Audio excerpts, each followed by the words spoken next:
chat? How we doing, guys? Welcome in. How are we? Welcome, welcome, welcome. Come one, come all. Settle in, nestle in. I hope everyone's having a solid Friday. Oh my god, it's Friday. Friday? And is it still saying it's my... Does it just give you like a 4-day window for your partner anniversary? I had to deal with this spam all yesterday. Are you guys memeing me? Or is it still saying it's your partner anniversary? Like, what's the deal here? Hey, what's the deal with this airplane partner anniversary? They gave me a partner manager yesterday, I found out. I gotta figure out what that means. They gave me one. I found it in my email. I was like in bed. And I was like, I got a manager now. I got a Mr. Manager. So I had to go figure out what that means. I don't know what they do. I don't. I have no idea. That's really good. What do they do? I know Pluto used to be, or is still a partner manager. I just know Pluto, but I got a lady. I have not communicated with her yet, but I will soon, I guess. What do you do with them? I'm asking you guys, the viewers. What do you do with these partner managers, huh? What do you do, huh? They help you with pulling more viewers? Oh, okay. Well, fucking, I'll do that. Don't they help with sponsors? I don't think so. No, I don't. I'm looking forward to having a professional relationship with a professional human. Do not do that, you weirdos. Actual weirdos. They help you with things there. They help you do things. You do the things. You know? So I gotta figure out what that means and what I do with that. But really, that's all. Thank you guys for another day of being a part. I guess they give you a couple days so you don't miss it, but am I just going to get bludgeoned with this? Is it just going to be happy partner anniversary forever? They help you. How many days of partner anniversaries do you have? Because this is going to be insane. They'll be if you get banned and things related to Twitch. If I get banned, WakeWilding. You think you know, I wish I'll tell you what, you know what I admire, and this is something that Will Neff and Bill Burr both have in common. They get to do the Billy Blank nickname. That's a fun time. Who was so Connor was confused? Oh, really? I guess that is confusing. But I figured if a bunch of first-time chatters are saying, happy fucking partner anniversary, they'd be like, maybe it isn't. Maybe it's not my partner anniversary. Maybe I'm being fooled. It is a joke. It is tomfoolery. Is that E-Rob sucking the cucumber? Because every time I see it, I think it's XQC. Is that who? It's got to be Eric. No one else would do that. Can we listen to Not Like Us? Why? Just to hear it? Is this just am I a DJ today? Please, Mr. DJ, Pondela replay. Pondela replay. His partner anniversary is soon, so he's confused. Oh, really? F's, man. I feel bad about that. I fucked him. Psych! Fuck Connor! I might go to LA soon, so it'd be cool to see him. I want to plan a couple LA trips, probably in June, because we have a period of time where I don't have to do shit. So we'll probably do that. I don't know. Well, I mean, I have shit to do. I just don't have... It's like before Camp Canute stuff, in between fight stuff. You know, Jim's kind of in stasis, so I can travel a little bit and maybe go do some things. I have like an event, I think, on the 2nd, right after the fight in LA. So we'll probably go there, and maybe I'll try to link up with some people on stream. Hopefully I can keep a relatively stable schedule. But yeah, I want to probably go once for the event and then again later in the month. For what? I don't know, but for something, god damn it. But yeah, anyways, guys, hope everyone's having a solid Friday. What is new? Mike Tyson. Michael Tyson. Can you imagine if they called him Michael Tyson? That wouldn't work. That's not a haunting name, Michael Tyson. Yeah, you know old Michael Tyson, but did you see what I put in Discord? For those of you who aren't in the Discord, join it too. Now, granted, you saw this from Drama Alert, so it's probably clipped out of context. But this is the most insane thing I've seen all day, bro.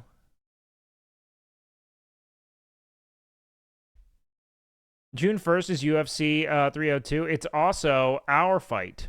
We're doing our fight early that day before their pre-card. So you can have a whole day of fighting. Huh? He said he wanted to kiss you. That's so ironic that he said that because I saw a picture of him dancing at 16 doing a little dance on YouTube, and for some reason I had an erection.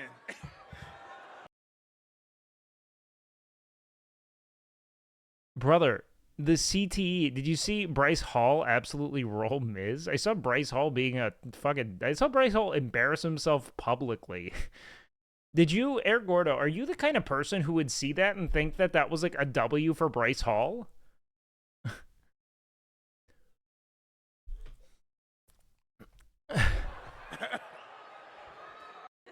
He said he... I'll never forget Mike Tyson dropping the I'll fuck you till you love me F slur.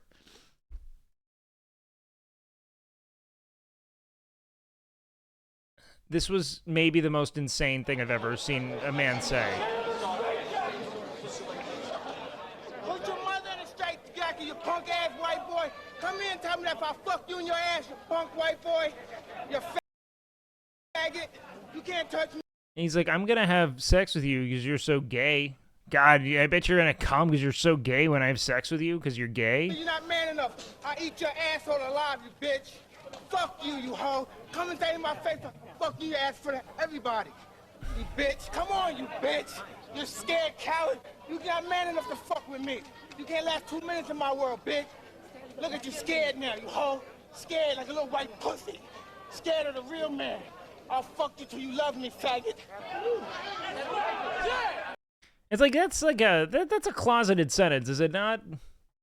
I'm so mad. I'm gonna have sex with you until you love me because you're so gay. And you're gonna love it because I'm so fucking you so well and you're a tight little boy pussy. It's not gay if you top. Someone's a Grecian. I saw Bryce Hall brag about an amount of money Miz spent. You know what? I think it's just so dumb because I don't care how much money Miz makes or any one of these motherfuckers. And so the thing I loved is that Miz wasn't like, I actually make that much money, because Miz doesn't care. Like, that was great to see, like, just him not even retort, you know, to just fuck around and be like, yep, I'm a broke little bitch boy, you know?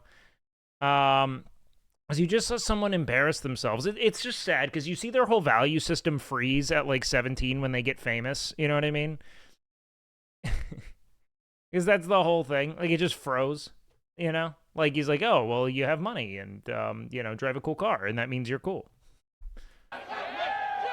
But Mike Tyson has just some of the best lines ever. Like, he really does. He's got so many just bangers. I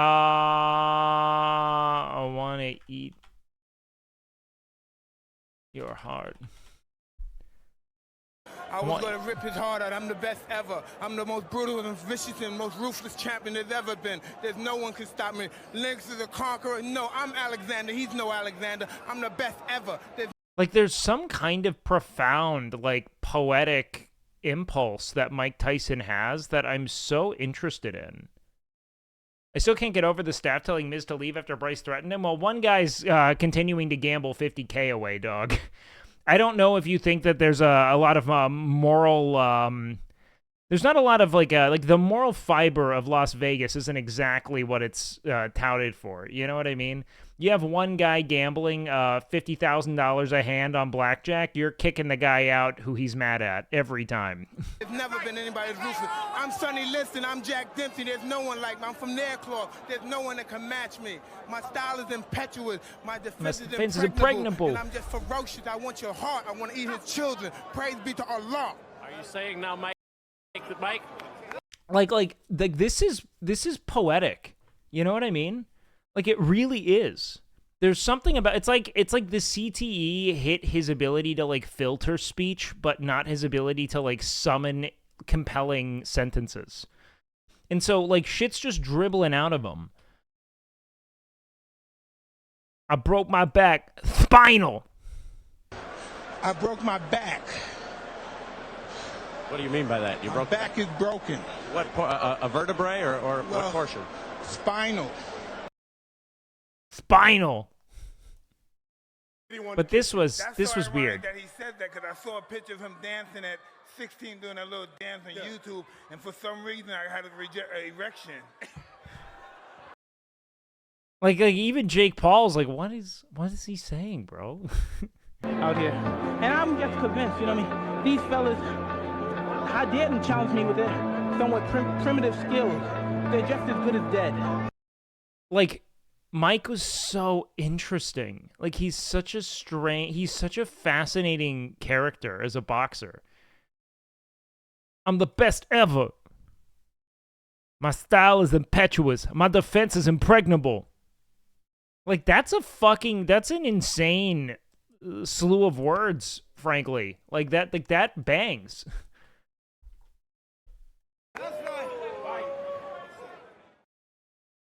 Like, if he wasn't super good, these would be hilarious. Yeah, but it's like he talked his shit.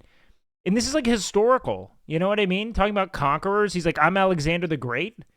That's like a world history cut. Not everyone knows this. I was gonna rip his heart out. I'm the best. It's not exactly like arcane knowledge or anything. It's not super esoteric, but like, you know, for a dude whose life is to get punched in the face, he's like kind of like this is poetry. Ever. I'm the most brutal and vicious and most ruthless champion there's ever been. There's no one can stop me. Lynx is a conqueror. No, I'm Alexander. He's no Alexander. I'm the best ever. There's never been anybody as ruthless. I'm Sonny Liston. I'm Jack Dempsey. There's no one like me. I'm from Nairclaw. There's no one that can match me. My style is impetuous. My defense is impregnable. And I'm just ferocious. I want your heart. I want to eat his children. Praise be to Allah. Knowing it pre-internet is different. Yeah, dude was reading shit. If you didn't know, he's very studied on history. Really, people underestimate his intelligence all the time.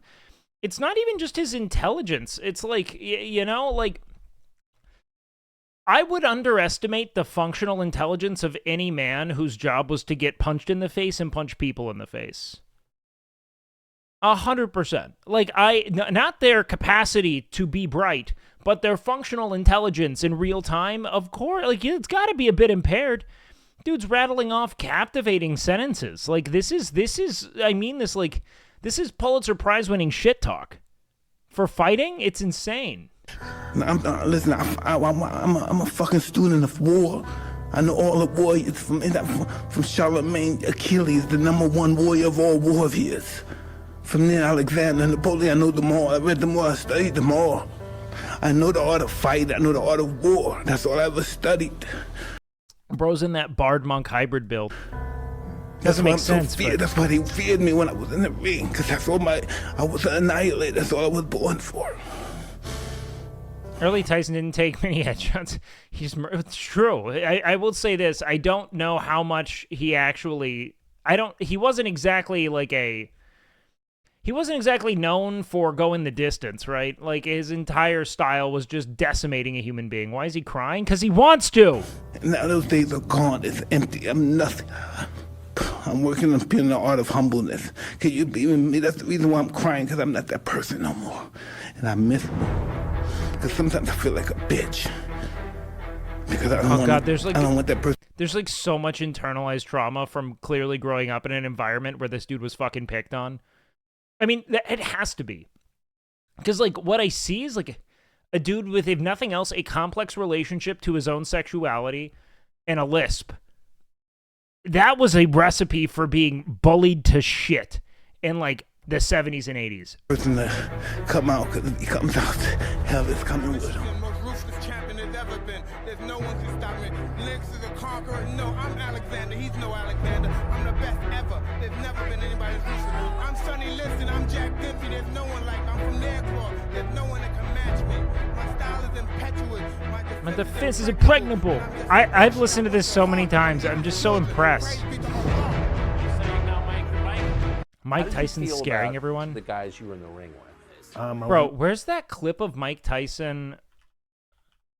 Joe Rogan? It's not funny. Yeah. This is such an interesting clip to me. Yeah. I did that video and I was in bed for a week. That was 30 seconds and I was in bed for a week. And it's not funny because it made me realize that This is Listen how he shuts up, and it's not funny.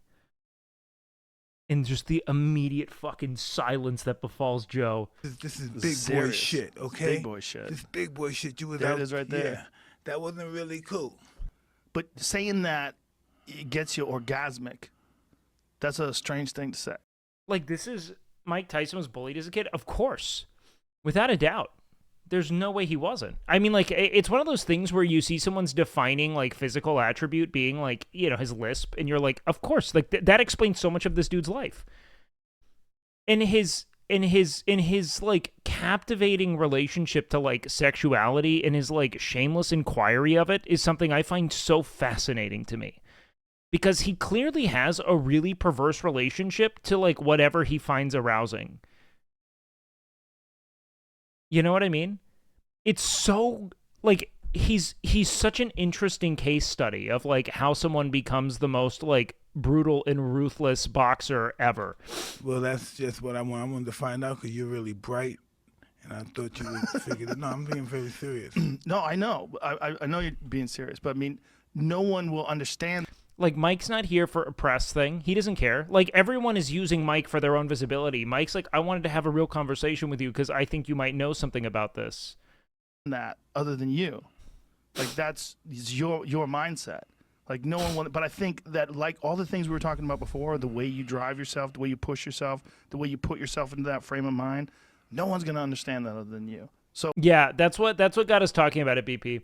No one's gonna understand you get an erection from thinking about hurting someone more than you will. You're the only There has to be fear-based in somewhere. fear-based. Maybe. The first time I did it, it just blew my mind. Then I did it again and said, hey, you better get in shape. Let's get in shape. What the fuck's wrong with you? He's like, I'm trying to bare my soul to you, bro. Yeah, and listen, and that's I what like I it. did. I told you. Hey, you're fucking up. Yeah. Especially when you think about See, I'm not the guy you have to say, hey, Mike, man, you know, you gained a few pounds. Let's kind of work it out, man. You can do it. Hey, you big, fat, dumb nigga. Get your shit together. Look, you big, fat motherfucker. You're a fat, lazy motherfucker. That motivates me. you need to hear that. And Yeah. you need to tell it to yourself. Yeah, no, anybody, the right person needs to tell it to me. I wish negative reinforcement worked better on me. It doesn't. I check out. I move. He just wants his friends to help him. He just wants to be understood. He's like,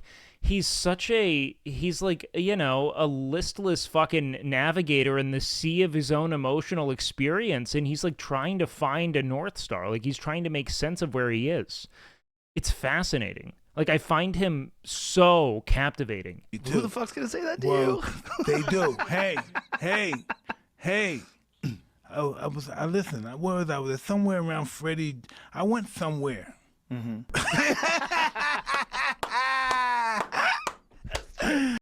Like, Yeah, I do. I love pigeons. I have so many pigeons. Wait, you like pigeons? Yeah. Oh, we got one. We got a pigeon for you. This is weird. Why do we have it? How did we not win that award? How did we not win that award? How the fuck did we not win that award? Look at this really quick when you're done with that.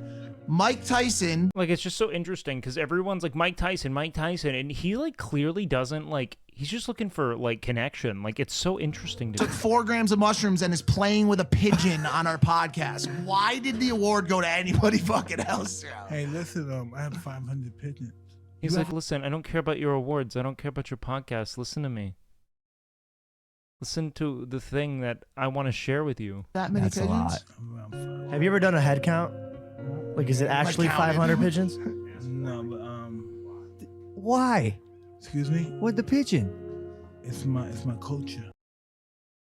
Yeah, it is, bro. You're goddamn right. Like, And to kill them. Well, I can tell. bro, drop me Mike Why- Tyson pigeon vids. Why did I'm laughing nervously? What you really felt that way? You wanted- Yeah. The more you hurt them, the higher you go in life. It's like that's just my mentality. That's the more you hurt him, the more people love you. In 2003, Iron Well, that's what happened. That's his life, and then he has to, like, unlearn it. It's like it's like getting released into, like, civilian life from the military or something. Like, he has to, like, learn a whole new value system. Mike Tyson got into a scuffle with Lennox Lewis during a press conference. One man in the crowd made the near-fatal mistake of mocking Tyson. And the rest is history. Like, from the time this kid was a teenager, the only thing he had was being able to beat the shit out of people. Like, it seemed like it was even, like, interwoven into his sexuality. Like, where he's like, this is, like, what I get off to. It's what I live for. It's what the world has praised me for. It has fed every one of my needs. And now I gotta figure out who I am. Yeah. It's so wild, bro. Mike's 4-year-old daughter, Exodus. In a 2013 interview, Exodus is kind of a sick name. Mike Tyson showed his vulnerable side when explaining how he dealt with the horrible event. The interview took a turn when Mike Tyson unintentionally scared the hell out of everybody. No, I did some cocaine for a week. I had to get high. I had to back then. I had to get high. I couldn't handle it at all. It's so vulnerable. God, he's gonna have the best biopic of all time. Biopic? I've always said biopic. I know it's not the case. Like, myopic, it's weird. He will have the best biopic of all fucking time. Whoever takes on that role has such a fucking... just such a girth of fucking... It's such a complex emotional terrain.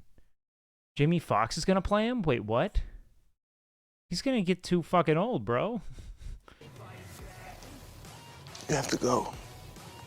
You understand, right? Thank you. Thank you, man. You want to take this stuff off? It's no secret that Mike Tyson had some serious issues with his old promoter, Don King. The thing is that his story's still unfolding. I'd argue that maybe the most interesting element of his life is unfolding in real time now. You know what I mean? Like, I want to see a biopic about after boxing more than I want to see a biopic about boxing, you know? King. I know we're not going to get Tyson that, but... accused King of cheating him out of millions of dollars during their time working together, leading to a strained and litigious relationship. If you screw around with Mike Tyson, you are sure to get punished. In 2003, you beat up Don King. Allegedly, said that you left him in a bloody pope. Y'all was on his private jet or something like that? Whoa.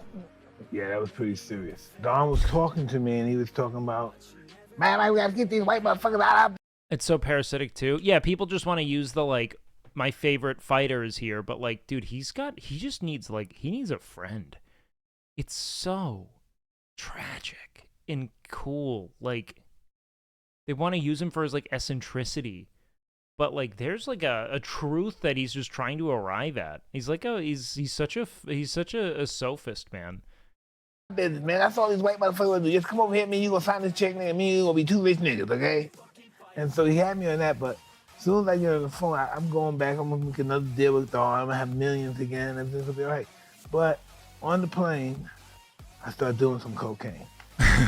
Could there be anything in the world He's like Rick scarier James than an here, angry, man. coked-out Mike Tyson?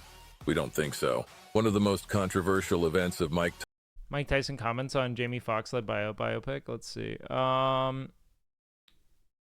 When was this? Okay, a year ago, Jesus. Planning to play Mike Tyson in a biopic for some time now, with the boxing legend now commenting on whether the project will still go ahead following his recent health scare. A strong possibility. It's a strong possibility because, you know, Jamie's closer to my age, so in order to do him, they were going to do what they did with, like, the movie Benjamin Button. They were going to make him look younger. Why don't you just get a young new actor, for fuck's sake?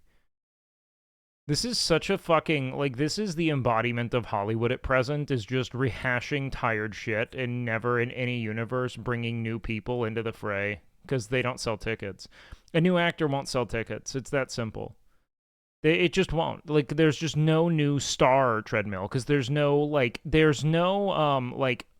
opening, there's no, like, ground level role for people anymore. It's so interesting. All the films are designed to be blockbusters. There's nothing that's like, okay, yeah, and then we're going to go to DVD and make you know, our money back on DVD and, you know, rental sales. You just don't get that anymore. It's just wild. I disagree. Okay. Write a real sentence so we can have a real conversation rather than forcing me to engage with you directly like this. Just write a sentence so I can take the idea and you know, contend with it. And tell you you're right if you're right.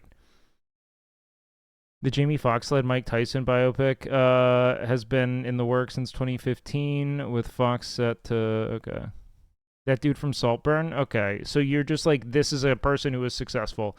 Television has given a lot of new lower-tier celebrity, but the movie star treadmill has died. That's the thing. The movie star treadmill died because every opportunity is so niche and narrow-casted that you don't get the crowd-pleasing, like, big stars anymore. The last one might be Timothée Chalamet, honestly. And even still, it's like to call him a movie star he's more of like a cult celebrity in some ways, because he really blew up through Call Me By Your Name. Kind of converted from TV star to movie star. Wasn't she kind of like a movie star before a TV star? I feel like Euphoria was like a second thing. I don't know. It'd be interesting to see how many new Hollywood stars came out through TV versus movies. The problem is there's no way to transition, and TV used to be so much more centralized. Like, the silver screen was a viable way to become successful because there were like 9 channels playing narrative television for most of film's life. You know what I mean? She was on Disney. Yeah, the Disney to movie star treadmill is still alive and well. I agree with that. Maybe not anymore, but that was probably the last cast of like global celebrities because kids were all bound to one outlet. Like, that's the whole thing. As television decentralized, the treadmill for creating stars decentralized. As film hyper-centralized, the ability to bring in new, less, let's say, known quantities lessened because they needed to make all of their money back with their big release at the box office, right? Because DVD sales went to shit. They don't exist. You think Euphoria would have his name in it if it wasn't the pandemic? Would have hit the same? Yeah. I think it was actually blowing up before the pandemic. I actually think it started to hit... I only watched the first few episodes of Euphoria back in 2019, pre-pandemic. Even the A-list to the A-list actors don't necessarily sell tickets like they used to. A very select few. Yes. IP dominates Hollywood now? Yeah. The Jonas Brothers guy was in Jumanji. What more do you want? Based. They would rather music artists to movie pipeline to pick up smaller actors in TV strictly on name alone. Again, everything's just so decentralized, man. Like, they're just trying to... It used to be that there were so few outlets to watch people in, like, a motion picture, right? And I use that word, like... very acutely, right? Any moving picture, there were so few ways to witness it that the people who were able to make their way there had careers.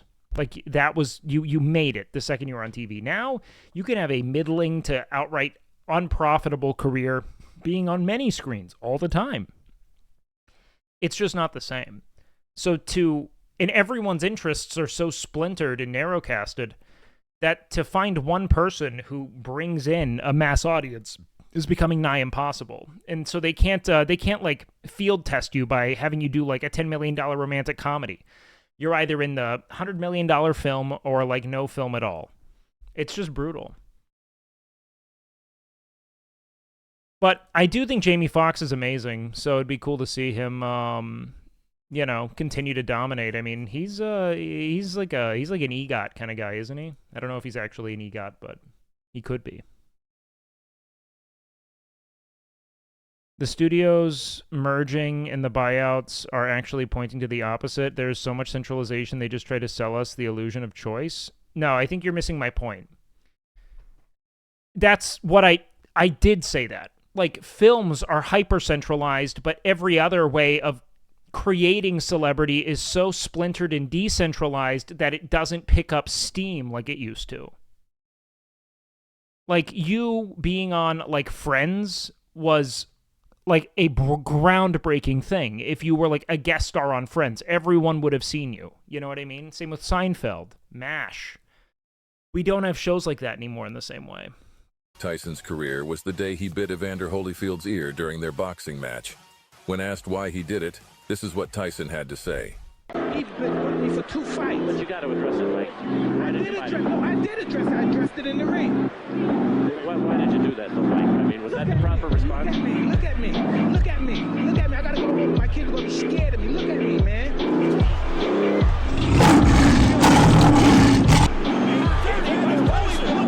Years later, the two would become friends after settling their differences. At Christmas, Mike was kind enough did they sell like to get his old pal ear-branded Evander a very special paraphernalia? What is this? Ear? What is this? I got you your ear. No, it's not. This ain't my ear. Yes, it is. Cherry pie punch filling. Mike Tyson was well I love Mike, man. Seen the Key and Peele Mike Tyson sketch? No, I haven't. But sometimes those are hard for me to watch on known screen. for having a style with incredible speed and aggression. Dude, he's so fucking insane. He's just so impressive.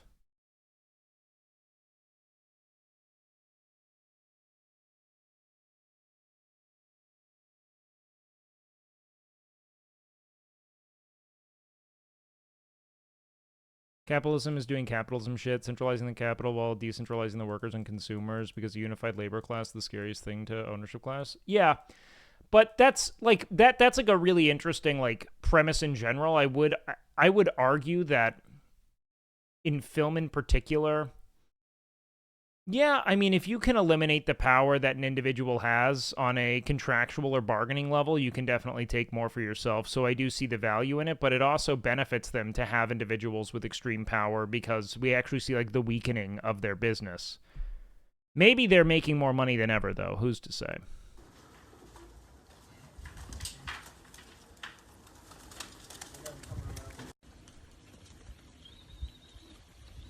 Oh man, they're like free bird pigeons. Or is this an aviary? Does he have like a net around it?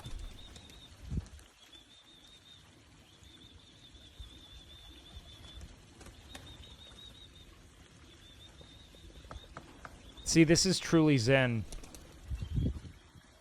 Oh wow, he does. I mean, pigeons are domestic birds. I mean, they're carriers. Like, they were working animals for a long time. Come on in. Hey, get the bike. It's so cool, man. I just find him so fascinating. Explosive, powerful punches would often astonish people who were lucky enough to see his demonstrations. Look at what happens when the legendary footballer Jimmy Greaves got to spend some time with Tyson. I watched you work out on that punch bag. Now, you're an enormous physique, but everything seems to spring from your legs and your stomach. Is that true? Yeah, I just punch with snap, my shoulders and my legs, bringing the punches together with accuracy and precision. You see, you tend to me to come up under No, people. because see, you misinterpret it because the object of the game is like when I hit the punch, like the punch, boom, boom, and then I twist it, boom, and I'm at the side where you can't hit me. Like if you expect me to be here and you're throwing punches here, you're throwing punches here, but I'm here already and I'm perhaps gonna hit you already a couple of times. Then he's so cerebral. Like, he's just such a fascinating dude. you're interpreting that I'm jumping in the air and I'm going boom, but I'm No, but you're you're not. not So punching I- me. It's twisted, bing, bing. Yeah. Yeah, I'll get the point. Don't worry, Jimmy. You are not the first person to be shocked by Tyson's speed. During his prime, Mike Tyson notoriously spent his money on extravagant items such as a $2 million bathtub, luxury cars including a Bentley, lavish parties, expensive jewelry, and extensive personal entourage. One of the most notorious stories is about him giving away So fascinating. You know, there's a part of me that's like, if you have enough money to change the world, you know? But if you only have enough money to change your life, you're gonna die. The government's gonna take your money and use it to bomb brown people, you know? a car that he crashed to a stranger. During the Joe Rogan podcast, Mike Tyson cleared the air about the story. Boom, she crashed the car. Boom, and she hit somebody, and she hurt their arm. And so the cops came, and the cops were saying, "Hey, what happened here?" Right? And I was afraid that they were gonna arrest me or arrest me. So I said, "Well, nothing happened, officer." And it was the guy with a broken arm. I said, "You know, sir, why don't you just take the car? You know, you deserve it because you've been doing a lot." Because I didn't want to get arrested. I didn't have a license or anything, Right. and I didn't want my wife to get. in trouble. And I said, hey, man, take it, man. Do this, man. You deserve It's this. so Take fascinating, it. And they bro. took Wow. it. But they made him give away the car, right? They made him. No, he could. I went back to my office and I said, give me my car back. I went to the Really? Yeah. I called him. He got fired. During his prime, Mike Tyson met hundreds of famous people. But did you know that he once crossed paths with He met hundreds of... Mike Tyson was the famous person, bro. You know what I mean? Like, Mike Tyson was the fucking dude. the serial killer? What happened Like, there might not have been more of a man of the moment than him, man. He was so fucking insane. during the interaction will show you why Mike Tyson is the baddest man on the planet. This story is chilling. I go do an interview. This is a sports writer, so I have my people call me up. So you got. I hate that they put music behind this fucking AI-ass music video. Phoenix, so I meet him at the gym. Oh, no. What started this whole conversation was that Mike Tyson told, he said in a press conference that Jake Paul's dancing at 16 on YouTube gave him an erection. And I think it's so fascinating. I just think it's so, like, everything about Mike, his entire, like, posture to the world, how he communicates, this weird transparency and, like, shamelessness and, like, inquiry. Like, he doesn't say that to, like, everything he says, there's, like, a confusion in relationship to himself that underpins it. It's just so fascinating. No, homie's got a frontal lobe. Homie is bright. Homie is I don't even think he has that many. I think he really is someone who is just there's so much compounded childhood trauma. And then you take the very worst of how childhood trauma materializes, which is through like violent, outbursts, right? And then you reward him hand over foot immeasurably and to a regal degree for those violent outbursts. And then you just take it all away. Like, from the time this kid's like a child on, his entire life was the more violent and unrelenting and horrible you were, the more you were adored. You know? And then suddenly, you have to deal with life where that's no longer the case. You can no longer do it effectively. Like, what are you? Why? Like, it's so fascinating hearing him try to unpack. He's like, why do I get erections when I hurt people? Like, it's so, like, to say that live and be like, no, I really want to know. Like, I'm curious. Do you have insights? I find him so tragic and fascinating. I'm talking to the guy. The guy's a really small guy, but really nice guy. I'm talking to him, and so 2 days go by, 3 days go by. Yo, what up, Zen? I'm in the gym, and the gym is surrounded with cops, like squat. They're surrounded. And the cop sergeant wanted to talk to me. And I said, what the hell did I do? Who ass did I grab last night? And he showed me the picture of me and the guy because it was on his website. And he said, do you know this gentleman? Like, he's so cerebral. He's like a student of history. He's very serious.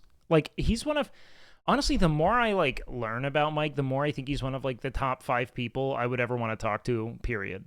Like, I would just love to understand him. He's such an enigma, dude. Ron Artest is another tragically misunderstood person. Ron Artest doesn't exist, dog. I said, well, sir, I don't know. When I was promoting a fight, if I must have said something to him, if I offended him. Would Steve-O be up there? No. I don't care a lot about... I mean, like, I wasn't a big Jackass guy. That doesn't mean Steve-O's not fascinating. I'm just not very familiar with him. Sorry, I didn't It'd be like, I don't know, Donald Glover's up there for sure. mean to do that. And he said, no, he liked you, Mr. Tyson. He didn't like the 28 people that he shot and the 8 that he killed. You got interviewed by a murderer? Yes. He was the baseline shooter from Phoenix, Arizona. Oh, wow, yeah. Dale Heiser. So it seems that even deranged psychopathic killers seem to respect and admire Mike Tyson. Yeah.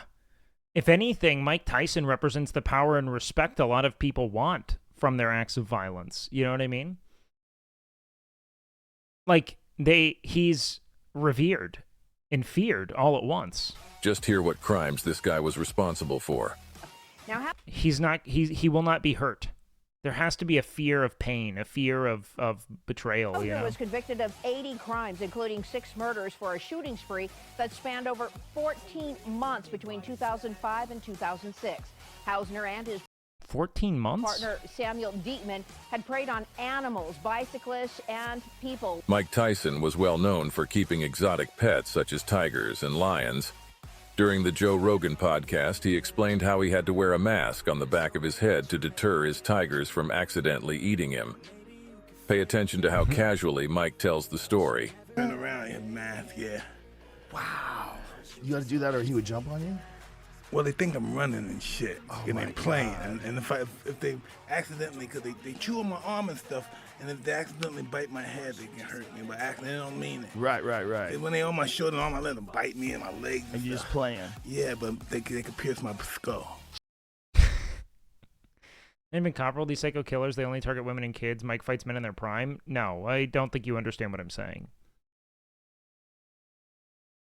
Nah, fuck this dude. Don't keep exotic pets. Don't goon over 16-year-old Logan Paul. Nah, I don't know if you get it. Like, there's something so fascinating about him. I think he's such a tragic case. And it's so worthy of study. I think he'll have the most fascinating biopic ever.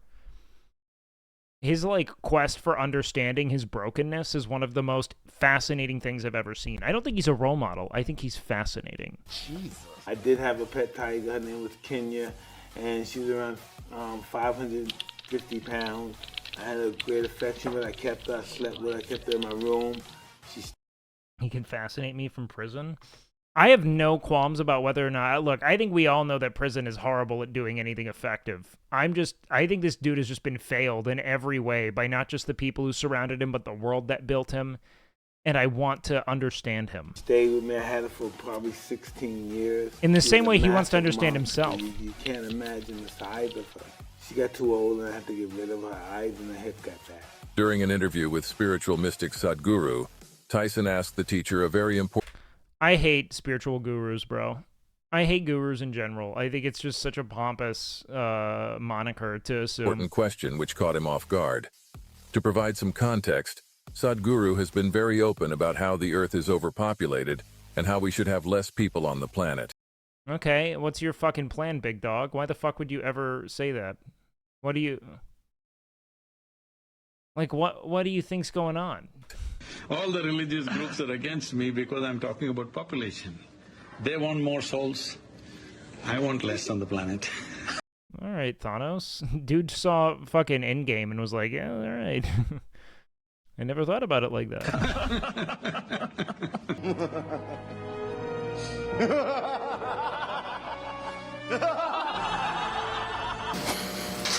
So tell us, how many children do you have? How many children do you have? I know you spoke of a daughter. Yeah, we want to know about you. How many children do you have? Based. All right, I won't ask. No, you can ask. I have millions of them. Only one is my mistake. Oh, no. Mike Tyson is well known for his open use of psychedelic substances. During an interview on Logan Paul's podcast, he might have pushed things a little too far. Interestingly, Mike claimed that the drugs gave him superpowers for boxing. Mike Tyson took 4 grams of mushrooms and is playing I fucking hate them. with a pigeon. I don't hate them. I hate that I, after being in content, understand why everything they did worked. And as much as I don't know if I blame them, you know? Because it was so there for the taking, but it's just so disheartening knowing what people really want. On our podcast. He said he trained on it. He said he actively trains on it. It sharpens his skills. I fought on it. Boom, my oxygen, everything was high. And that thing is enhanced. So I know when I box when I'm on it, I don't feel punches. Mike, I gotta encourage you to have a sip of that water. I'm so sorry. The Skunk Dunk 420, Dunk High. Never watched a Logan podcast? Me either. And it's inspired by... You're allowed. But you wouldn't want to be his friend, Chaotic Energy? No, I just want to understand him. He's so fascinating. To do that? There's such a palpable brokenness, and it's so wielded and, comprehended, and, he wants to get it. But the world just wants him on, their videos. You know what I mean? So it's even his most earnest, self-confronting impulse is, commodified fucking press tour for him. Yeah. Tyson has mentioned in numerous interviews that life in prison was great for him. Logan has one friend and more than 4 brain cells, but he cannot help the Pauls. You know what, dude? The best thing to ever happen to Logan Paul was Jake. Not because of like any boost in visibility, but because Jake was such a like a famously insufferable person that it made Logan seem cool. You're like, well, look, man, if it's this or that. He regularly got visits from other celebrities and, according to Mike, extra special recreational activities with the prison counselor. But this connection between being locked up and positive emotions started at a young age. No, I don't. Look, you can't just shed the mistakes of your past without consequence. It's not like I expect people to, like, dick ride Mike Tyson. I'm not sitting here saying he's a great man. I'm saying he's fascinating and his life is tragic. And I think he did things that made other people's lives tragic, but I think that cycle of devastation is so worthy of study. Broken people breaking people kind of thing, you know what I mean? It's fascinating. Best thing to happen with Logan was KSI completely saved his career. Yeah, I mean, whatever. I don't care about all that. I just mean, everyone hated Logan until Jake became less likable, and then suddenly he was like the level-headed older brother. You know what I mean? Who, frankly, as much as I hate it, amazing wrestler. I mean, like, really, like, maybe even, like, generationally talented wrestler. He's so good. He doesn't even have to have a shtick. Like, he doesn't need a gig. He is, as himself, a terrific heel. You know what I mean? Tyson said about the Logans, it's a gift to have such a punchable face. You can play the heel and sell the fight so well. Of course. Yeah, Mike Tyson's fascinating. They are both actually pretty talented despite being annoying, which makes them more annoying. No, I don't think it's comparable. Like, I don't think Jake Paul is talented in the way that Logan is. Like, Jake Paul isn't talented at boxing in the way Logan is at wrestling. Logan is, like, legitimately a world-class wrestler. Jake Paul is an amateur boxer with a really strong knack for being obnoxious. He is way better at boxing than any of us, I promise you. But he is not a pro-level boxer at all. There's a reason why he's dodged every pro-level fight, period. Even the people who would be willing to, he's avoided. He's fought old men and mainly old, non-striking focused MMA guys. The upcoming fight does seem like a cash grab for both parties. To be honest, everything's a cash grab. Welcome to entertainment. You think any of this shit's happening to the benefit of, like, you as a viewer? It's all for money. He says Jake's a real boxer, I think. Okay. I just think that real boxers fight real boxers.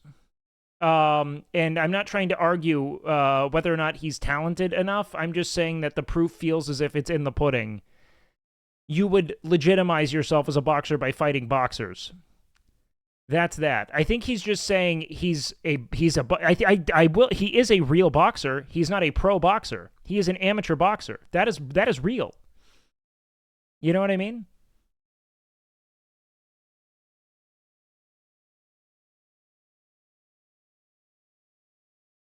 And Tommy Fury is a real pro-level boxer. He's just not very good. Pro-level's not as high as you think. A lot of jobbers, people with day jobs that are pros, but Jake is nowhere near elite, though. But pro-level is a big spectrum. Then fight a jobber, bro. Like, fight someone. Fight real boxers who are your age and size. Just do it. You know what I mean? Like, I don't care. It would legitimize you so much. You don't even have to televise it. Just fight a dude who is in his prime like you, and we'll be fine. Yeah, no, like, fight a dude who's pro with a 4-20 record. Just do it. Like, just fucking fight him. People don't realize pro athlete bottom tier can be really fucking low. Well, pro is in, like, okay, so let's put it this way, right? You can be a pretty mediocre pro basketball player, but you cannot be a mediocre NBA player. You know what I mean? Like, yeah, there's like a fucking, probably a pro basketball league in Croatia where the worst player is probably someone who'd play like D2 basketball. You know what I mean? That doesn't mean video unavailable. God damn it. Yeah, I watched the Jake Paul versus Tommy Fury thing. I mean, Tommy won. But even Tommy, to most people's credit, is much more of a social media celebrity than a boxer. Doesn't mean he's not a real boxer, though. It's just, you know, if you're not beating a very, very, I mean, painfully low-tier boxer, I don't think you're a pro boxer. I guess you could be. Just wouldn't be a serious one. Regardless, I think Logan's one of the best wrestlers in recent memory I've seen. He's so acrobatic and fascinating. And he sells well. He's a great heel. I just don't think it's comparable on a talent level. But there's no money in that, and he only cares. Well, exactly. I mean, why would you? Why would you want to go get you this shit kicked out of you by a dude, you know, who no one cares about when you could go fight a, you know, waning MMA star with a wrestling background and make millions and millions of dollars? You know what I mean? You're dead on. Aaron Gordon is pretty mediocre. You're like, I'll never understand like the chat culture of like just saying stupid shit with the full awareness of your own idiocy, like knowing it's a dumb thing because you think it might like incite a response from someone. Like, I don't get it. I know you're trolling. I think the desire to troll is like maybe the least interesting thing in the world. Like, I think that people whose like lives are built on trolling as an identity, there's like a vast and irrefutable vacancy inside of you. Like, what is it? Why? Why do we just be like, I'm going to say a stupid thing hoping it bothers you? Like, why? What do you get from it? I bet if any... Aaron Gordon is a literal fucking star caliber athlete. He's a star caliber NBA player.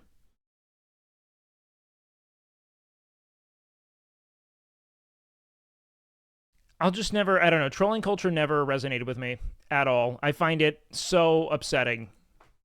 But maybe I'm why it exists then. Did you see the Diddy CCTV abuse footage? No. Yeah, like it feels like it's kind of open and shut. The dude fled the country. You know what I mean? Like, we know he's a criminal. Why do we need to look at him abusing people publicly to understand it? Maybe it is important. All right, you guys can drop some clips real quick. I'm going to go piss.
Okay, we back. Is there a distinction to be made between good and bad trolling? No, it's all bad. All right, what do we got?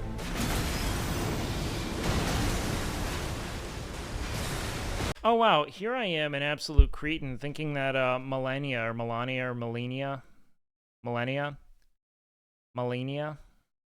Melanese, beef Melanese. I thought that she was the final boss.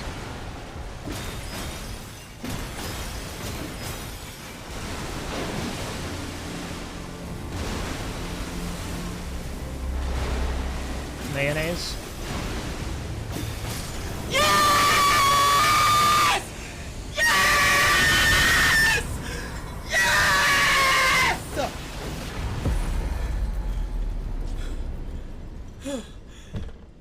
Damn, he did it.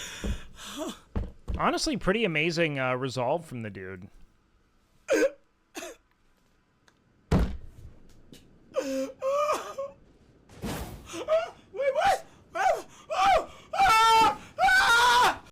Sorry, but Kai screams hurt my ears, bro. I've screamed. Oh, he's so traumatized from that phase 2.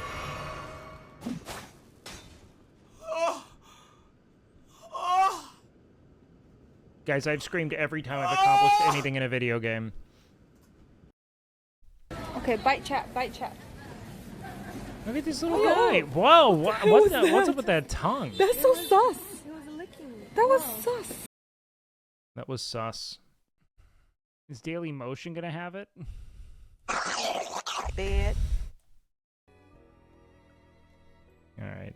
I typically won't watch clips of mine, but that was funny. The cat's unlocked by the titties? Skin suit Eve cosplay based. Oh. There you see the statistics on Kelton Brown. He definitely has a height advantage and a reach advantage. 6'6.5". He is going to have to use every bit of that because What the fuck, brother? Thus far, as Harvey just told you, Mike Tyson has not gone the distance in any of his fights. He is being looked at, and there's Just been looks like lot such of a noise grown now man being as a made about this young child. man as a possible Olympic prospect and a possible professional champion in years to come. He is also being helped train. 6'6", 215 is light, but it's so rangy. If by he's Cus quick, D'Amato, the former manager. it's like, why aren't you playing basketball, bro? Why are you getting punched in the face when God gave you a 6'7"? You're 6'7". That's your basketball height. Why are you getting punched in the face, bro? Former heavyweight champion Floyd Patterson. Anyone who's taller than 6'5" who isn't trying to play professional basketball failed themselves. They did. Like you're so tall. If you're athletic, I guess. Some people just aren't athletic. But being like 6'6" plus and not being in the NBA, what are you doing, bro? In the blue corner, you are looking at Kelton Brown, and I understand, Harvey, that some people are talking to Kelton about possibly playing football too. 15 years old, 6'6", 210. And, Mavs don't need a wing. His athletic abilities, what do you think? I'm sure a lot of Texas recruiters looking at his house. Before they start out, Tyson has a great overhand right. Brown carries his left hand low. We'll see whether the two match up. This has got to be the fastest fight. Inexperience. Now Tyson ready to come charging out. Brown's plan is to try to stay away from him. The referee is giving a warning to Tyson at the very beginning for something that he did. I think it was push. There's a right hand. There's a left. A right-left combination. He's got him in the corner. He's working on him. The speed. That head goes up. He's going down. He's 15, man. Another right cut to the body by Tyson. Very, very strong boxer, Tyson. Very, very strong. Brown has taken some vicious punishment and held on. He's still Look at just how much bigger this dude is. By Tyson. That's right. He's giving it. The towel's coming in. Look at old Tyson jump on the ropes. That is it. They threw the towel in. Threw the towel in. He didn't want to see his boxer hurt. I think the towel hit. That's the coolest looking man I've ever seen, by the way. About 35 seconds into the fight. Look at old Tyson. He's rolling on the ground with joy. 6 bouts, 6 knockouts. Referee stopped the contest. My coach stopped the contest. Both filled with emotion, different ways. Both in a national competition. A very experienced boxer, very strong. Mike Tyson wins his second This dude crying? heavyweight crown, and he's a happy young man. I mean, dude, it's just brutal. He's just pounding at will. Brown has just bent over.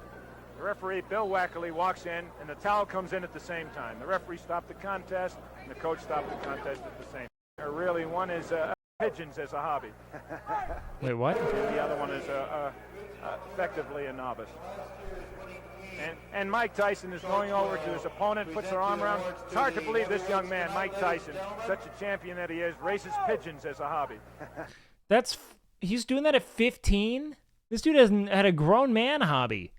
That's an old man hobby. That's a retiree hobby. Raising pigeons? The 1982 heavyweight champion.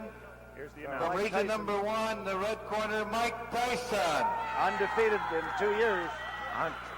He's got it. Fascinating. Just fucking fascinating. All right, next clip.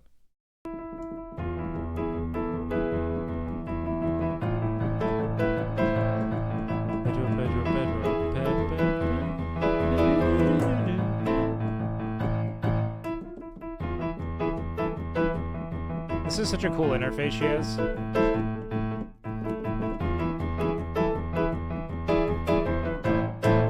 Let's see a CT scan of Tyson's brain. He really didn't take many punches to the dome.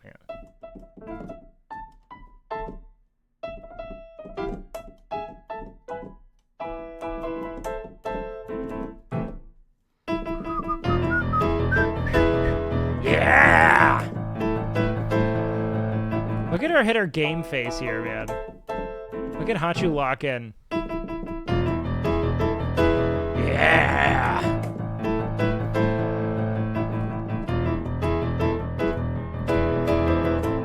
Alright, that's base. Well done. Certified bronze age me. Bro, he's got negative cancel tilt. It's over.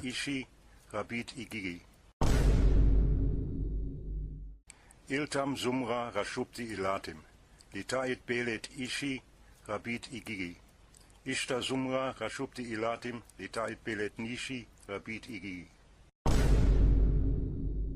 Thanks, man. That was sick.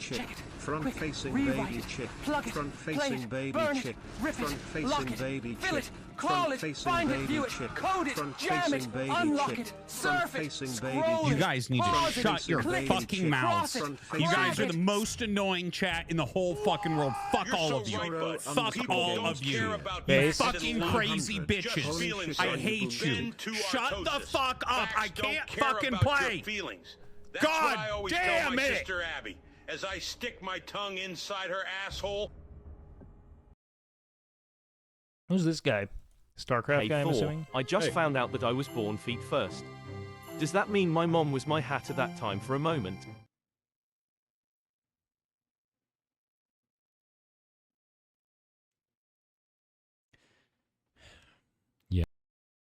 Yes. I've never seen this format work for anyone but e-girls. The TTS call and response of, like, shocking statement. I see this with e-girls all the time. People have blown up on it. Thor's the first male I went to an eat-up onset, I've seen. and I saw a lot of... And there Oh, is Carter YouTube. something comforting, something zen-like about just hanging out with Well your edited. bros naked. You get over it. I'm not kidding. It's freeing. It takes about 4 minutes, and then it's freeing. But then I You took remember off the my moment. glasses, and it didn't matter anyways. I couldn't tell what the fuck was going on. I took my glasses off, and it was like, doesn't matter where I am, mother. It's all blurry to me. Well edited. Brennan, a Dom DM. Get on your knees. So you got a 3. Okay, so you try to get on your knees. And you get really close, and you sort of stumble at the last minute. But actually, give me a Okay, that's give me a quick. performance check to see if you can recover. 1. You open your mouth like a good little girl. And actually, I want you to give me a Constitution save so you can resist the little whips and chains. That's right. You do have 3 levels of exhaustion, so you will be rolling with disadvantage. Okay, you only take, you take 2 points of damage, and it feels you had 2 hit points left. Banana. Okay, this is really funny to me. I like that a lot, Brennan. I think it was Good Little Girl that said Send Erica Erica into whatever this fugue. Stop saying swimmers. So much hope in that juice. Damn, this is like I haven't known either of these two things. This is such an interesting podcast Next episode, ecosystem. Okay, little Beans D6. See how much pulp is in that juice. Too, just a little bit of pulp. That's sick. The pulp that's in there is taking up a lot of the glass. Pulp is in that juice is so nasty. Yeah, how much pulp is in that juice? 100% pulp. No juice, all pulp, no juice, all pulp, no juice. That's just too catchy not to yell. I heard a political point I disagree with, but the chant was right. We gotta go. Why you go like that, man? All right, that's good. I'm moving on though. What are you doing, Doug? Is this honey mustard? What's she putting on? Is it spicy brown or is this a honey mustard? Okay, I can't tell. that It looks like seems spicy a lot. brown. It seems like a lot, but trust me, Nah. you rub it on the other Anyone poo-pooing this has never been poor. Sorry, guys. Mustard sandwiches pop. side. So it's for 2 breads. Easy. Oh, All right? she's making an actual sandwich. And then, hey, Bushi, stop. You take these and you lay them up. Sometimes you can cut them in half. Oh no, Vienna sausages! I'll never forget. I think I've espoused the origin of my Vienna sausage phobia. I do not fuck with So that. they lay flat. I know it's just a cold hot dog, but just looking at it in its fucking viscous goop fresh out of the can, while this very like portly Alabama boy that my father like is like it was like his like business associate's son just dunking his fucking sausage fingers into the sausage goop and inhaling it. I'm not going to do that. I don't care how poor you are, you can just make a cheese sandwich instead of this heinous shit. Well, it looks like this. Maybe fucking American cheese, bro. Okay, You never been in a just pinch 4 before, little bud? dogs and some mustard. Yeah, this is her poverty, Sammy. And then it looks like this. Okay. And she called this one Senna's chat. But okay, you guys are gonna hate.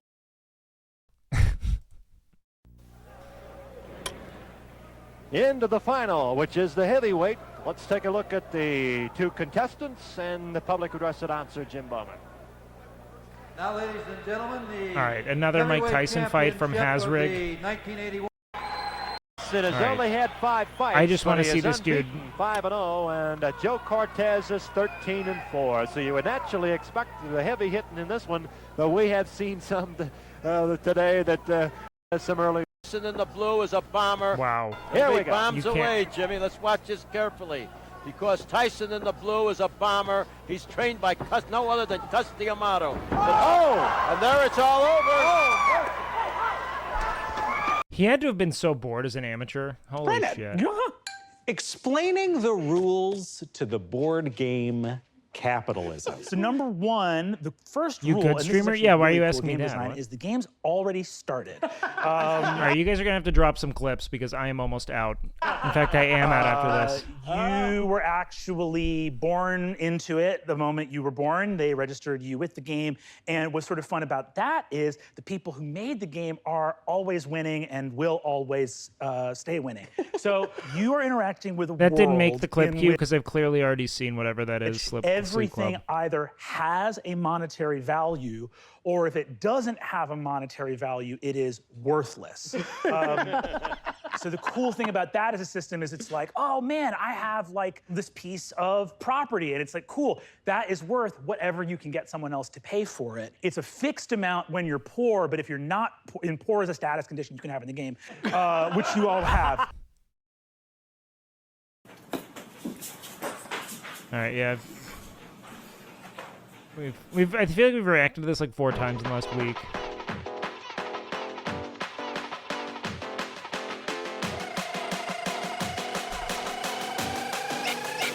Think you can stop what we do?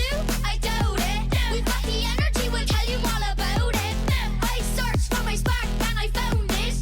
Everybody in the crowd start bouncing. Think you can stop what we do? I doubt it. We got the energy, It's just a bunch of kids, man. we tell you all about it. I searched for my spark and I found it. Everybody in the crowd start bouncing.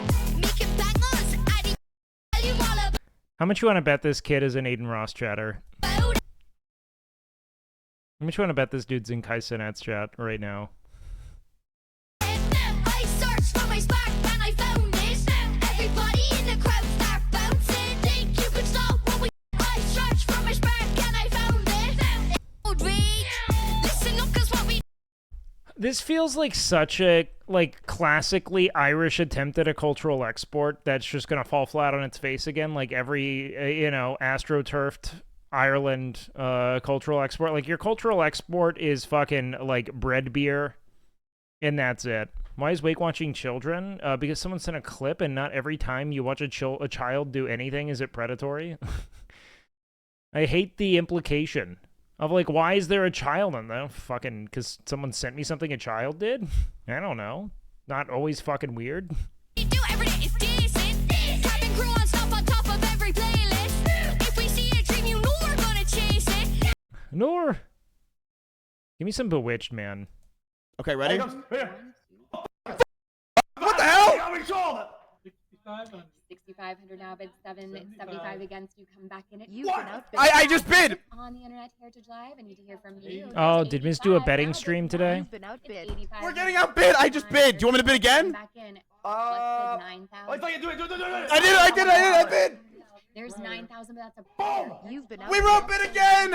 It's the textbook money is content, and it always is. It's You want me to do it again? Now bid 95. How much is it? It's 12K. You want me to go? Go do it if I get 12. If I can do it. 9,095 is with Heritage. Stop betting. Asking for 10,000 here to advance. Bid 10. Oh man, and he bid with someone else's money? This is base. We have the top bid? Asking for 10. Heritage Live, take us to 10,000. 95. I'm gonna be honest, man. I want an old man with like a flat-brimmed Amish cap and suspenders. I don't want a hot woman. Whoever made this change, I'm upset. I want an old man who looks like he smokes a corncob pipe. I'm gonna go and I'm gonna want I don't want to understand what he's saying. 5 is the bid. Let's Wait, go 10. we're holding this? Fuck! 10,000 is bid. You've been outbid. What viewer can do this? Do you want me to go again? Take us to Give me Noam Chomsky Okay, I as your auctioneer. And well, we've got a bid for about $3,500. And well, the funny thing about this system is, well, he's gonna want to go ahead and get it up to 4 and. You know one more. Stop! I get no more. It's over. If you win it, this is it. I'm not this. 11.5 on. We got it again. What the fuck? Who's doing this? It's only $500. Do it. It's only $500. Do it. It's only $500 more. Fuck it. Okay, I did it again. It's just $500. Whatever. Do you think XQC has to think about like how unrelatable it is on some level? Do you think that he like tethers what he's willing to spend to seem relatable? Like I say that in earnest, because like if you have like $100 million like guaranteed, do you think that in his brain he's like, I shouldn't bid this much, even if is he a big flaunter? 13,000. It's 12,000 now. XQC would make a good auctioneer. Yes, he would. Heritage Live, let's advance. Bid 13,000. I don't watch X. It's 12,000. I only know House on My Wrist. Go 13,000. The cut here would be 12.5. Heritage Live, advance now. Fair warning. Wait, you won. 7, Easy, bro. It's worth more than that. I'm gonna give it a buck. It's worth more than that. He's out of Sansa. He can do whatever the fuck he wants, and will say shit. People will say shit. And to be fair, Hassan is imprisoned by public ignorance more than he is anything else. It's gotta be. You won. Yep. I have it. You won it. That. Damn. Guys, it's amazing. It's a really nice one. Yeah, you won 15K. Nice. Yeah, that's nice. Dude, tell me that's not fucking sick. No, this is nice. This is nice. Yeah, it's cool. Man, it's so nostalgic. The only reason I want to do a Pokemon card meta is just so I can get like fresh versions of all the cards I have that are just absolutely tarnished. I have like such a cool like holographic Dark Alakazam and like Blaine's fucking Ninetales and just cool shit that were like so specific, like those trainer specific packs that just go so hard. Sheep weren't always this fluffy. We fluffified them by breeding the fluffiest in each generation. This is domestication, sculpting wild animals for better human use. As we saw in part 1, for early man, animals were powerful The power of making things fuck their siblings. tools, food, clothing, transportation, tractors. Yet though there were animals everywhere, only a handful were domesticated in the pre-modern world. What made these different? Let's make a domestication checklist, shall we? First up, feedable. A cow is a machine that turns grass into steaks, and a tiger a machine that turns steaks into tiger. 10 pounds of grass make a pound of steak, and 10 pounds of steak make a pound of tiger. But these have the same number of calories, so you might as well just eat the cow and save yourself a lot of work. So pure carnivores, you're not going to domesticate just because of thermodynamics. You're looking for herbivores that aren't picky. They should eat something. Feed them those primary producers. That's everywhere that you can't eat. Any omnivores better be happy eating. Look at that little baby pig. Eating whatever and better be super worth it. We are, however, putting the pig before the. I will say all animals are very cute, but pigs. There's something about them, man. Like a baby pig. Pen here because first we need to catch something that's. Well, I got a copyright strike from this dude for reacting to it back then. Are you fucking kidding me? I guess I can skip this then. It's not necessarily offering new information. So fuck it. For Toronto, Lowry just 1 for 5. Why are you sending me fucking NBA content from like 2017? Dellavedova deflected by DeRozan. Jefferson gets it, flips the pass, and James still manages to track it down. That was a sick play. James on the drive! Well, Aaron Gordo's also the dude who was like, Aaron Gordon is a bad player. I'm just trolling. Richard Jefferson was a wild pass. It wasn't bad. It was pretty sick. Sometimes you just got to remember the fucking bums that LeBron James had to drag to the playoffs. Did you see the Wolves won by 45? Yeah, I did. It was disgusting. Got fouled as well. He's now 6 for 6, all 6 buckets. LeBron the GOAT? Yeah, I think he is. In the restricted area. I actually think anyone who doesn't exalt LeBron James as the greatest of all time is officially just a hater. Like, this is just bad defense. Where's the help? My favorite LeBron plays are chase down blocks, though. I like his passes and his block. Like, for me, scoring is so boring. And I know that that's like a very lame stance to have, but I'm so interested in people's defensive effort. Like, I love the fucking, like, bulldog archetype. Give me a Dennis Rodman any day. The Eastern Conference Finals. Give LeBron James credit. He's a bad man. He's a great basketball player. He's an all-time great. But at some point, there's got to be some resistance. Homie's the GOAT. Any other nuggets in there that we're sharing? Yeah, the triple single. Bro, did you hear they might be dropping inside the NBA? Triple single. I've told you. They thought he wasn't going to play with a sprained ankle. Well, he had 2 points. He didn't play.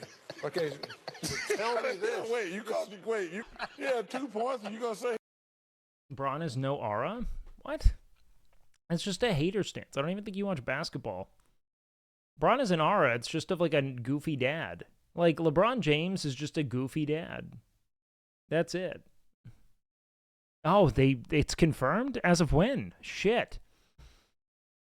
That is tragic, man. Charles Barkley is peak television, man. He had 2 more points than me. Where do you think Bronny will be drafted? Probably into the 2nd round of the Lakers. He had a triple single. Oh, man. Hey, Shaq, Draymond don't talk as much since he's having that triple single. What did he average in Shaq? A triple single? Draymond Green. At the end of the day, the NBA is a business, and what good as a 2nd round prospect really brought since like Nikola Jokic? You know what I mean? It's so rare your 2nd round pick does anything for you. Might as well take a dude who's going to sell a bunch of tickets early in the season. Yeah, people are going to buy the shit out of that jersey. LeBron seems like such a sweetheart. I get the impression he knows how many kids. Oh no, 100%. LeBron James is one of my favorite athletes of all time because of how acutely aware he is of his influence. He's like such a wholesome dude. Like, legitimately incredible. 9 minutes and 44 seconds of this one before being ejected. Yeah, he goes back to Cleveland? No.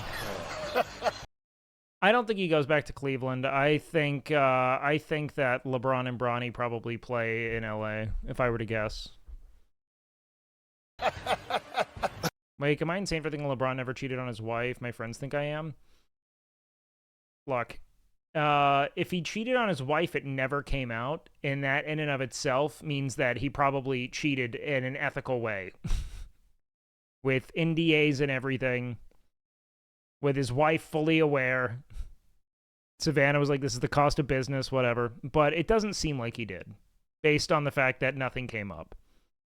You know, every time someone fucks around, we pretty much figure it out. You know? Send a video, you know what I mean?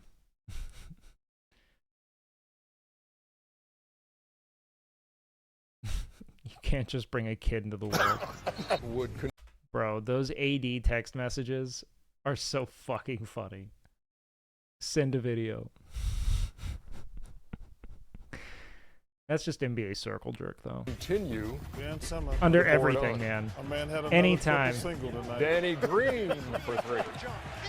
No, he didn't. Yes, he did. Serious. Bronny's barely an average college player, let alone NBA player. Yeah, that doesn't matter. Bronny is going to sell jerseys and tickets, so they'll take them. I don't think you get it. They, like, why do NBA franchises want to win? To sell jerseys and tickets. If you're telling me that a throwaway pick end of the second round can sell you jerseys and tickets, it doesn't matter if they affect winning. Like, it really doesn't. Shaq, he's averaging a triple single. Siakam again. And then Ben Simmons, he's not. Giannis's brother is a cheerleader and he's in the league. You appease your superstar. I mean, yeah, no, that's like, look, if Luka told us to draft Bronny James in the first round, we would do it. Bronny needs more time to bake in the oven. He's not ready for the NBA if he'll ever be. His younger brother is way more talented. His younger brother's just taller, dude. I think Bronny would probably be a great player if he wasn't like 6'1". You know what I mean? He's just like a short guard. He's going to have to be like a Gary Payton defensive savant if he does anything of substance in the NBA. Luka was on pain meds last game. Luka was great last game. It was actually awesome. Not in double figures. Yo, what up, Edos? Thank you so much for coming by. Because he can't shoot. The season, he has not played well against Toronto. Yeah. But I'm saying in this series, he's had back-to-back triple singles. Right, and that's not going to get it done. done. Not going to get it for a guy who has the ability. You were held in check in that game. That's okay. You know, that's an understatement. It I was being nice, Chuckster. Now it happens. How many games were you in check in the NCAAs? You know what, man? Part of me wonders if the three-point shot ruined basketball.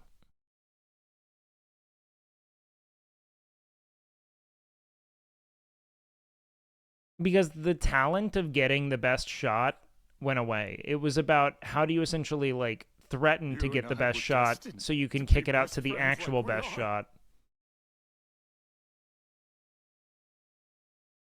And now it's just about essentially, like, it feels like a game of chance in some ways. Like, if you're not hitting your shots, you're not hitting your shots, you know? Whereas when the game was built primarily on penetration and, like, you know, around the rim scoring, it was like, a good team was a good team every night. You didn't have stretches where all your shooters were cold and you just got blown out. You know what I mean?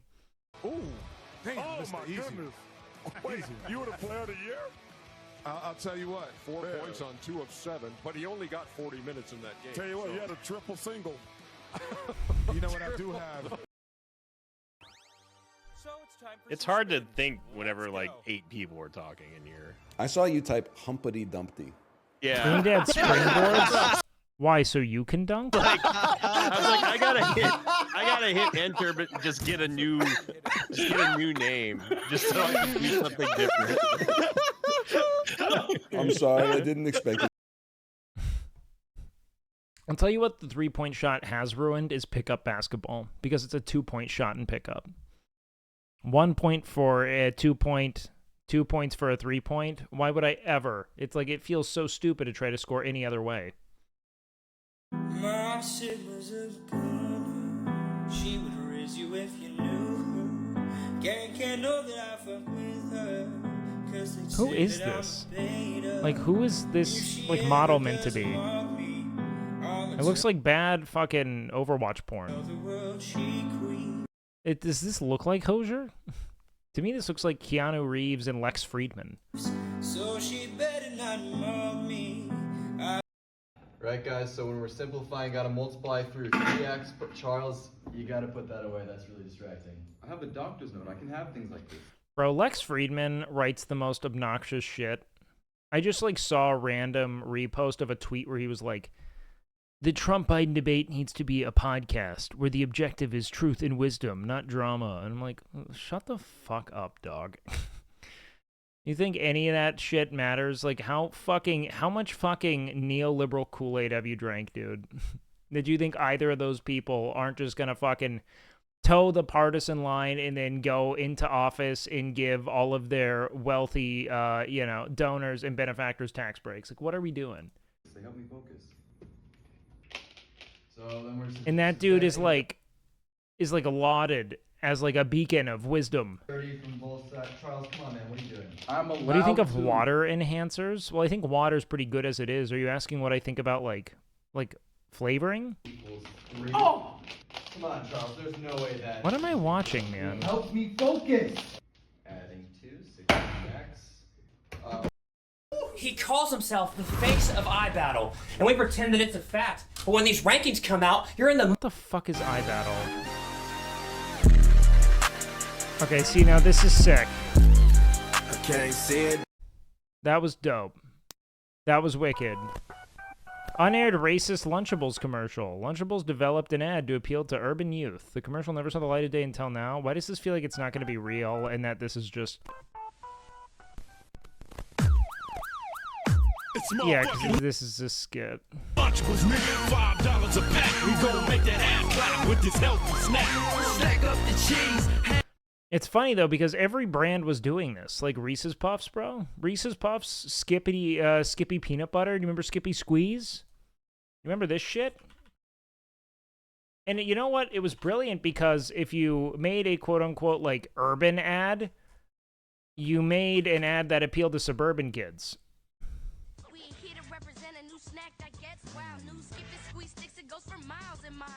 Why is it so quiet, bro? We here to represent a new snack that gets wow. New Skippy squeeze sticks, it goes for miles and miles. Squeeze the Skippy, it's a Skippy. Squeeze creamalicious peanut butter that you eat like no other. Squeeze the Skippy, it's a Skippy, a squeeze. And it comes from the people who know peanut butter. Squeeze the Skippy, it's a Skippy, a squeeze. So if you want to keep going, say you heard it from me. New Skippy This was in the Go-Gurt era. Honestly, I think it was pretty bright. Like, peanut butter you can throw in a lunch bag. It worked, dude. And then we had the Reese's Puffs. Reese's Puffs wrap. That kid went back and, like, tried to... He...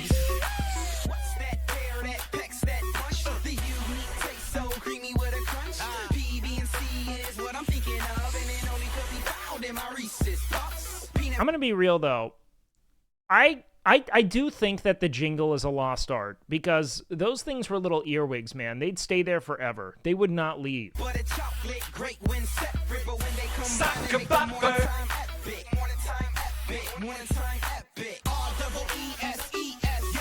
It's the perfect combination of peanut butter and chocolatey flavor.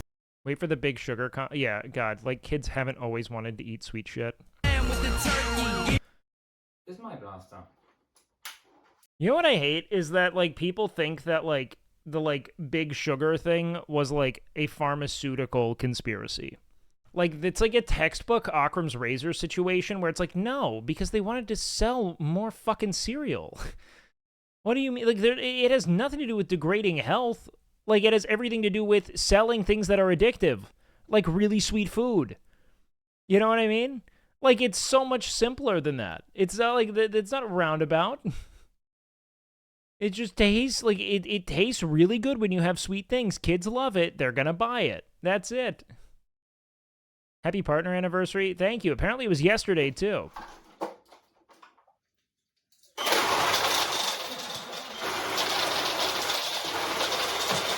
Did you know what I remember doing as a kid? That was awesome. In high school, we had the, like, we would do, like, Mafia or, like, Assassin with Nerf. Do you guys remember that shit? Did you guys ever do that? We'd have, like, full organized, like, Assassin's games across our whole high school. where you would be sent like a target and they'd be sent a target and you guys would like track each other down. There were certain rules. You can't shoot peer. You can't like, dude, one time I walked into my friend's house who was my target while he was out of town, or he wasn't out of town. He was like off at like a game. I like skipped a social event so I could hide in his closet and shoot him when he got home. And I just sat there in his fucking closet.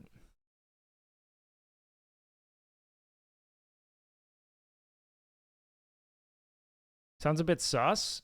Yeah. And I won. I was there for like an hour and a half. Now, there were fights at my school. It's sick. Only one thing happens at a school. Well done, bro.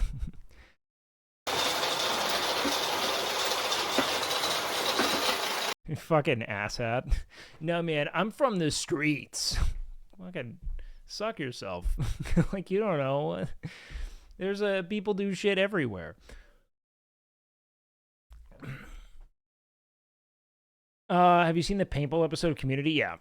Who the fuck is this guy? Who is this? Captain America. One, two, one, poop, Joe, flip, bang, bang, bang. Oh, fuck.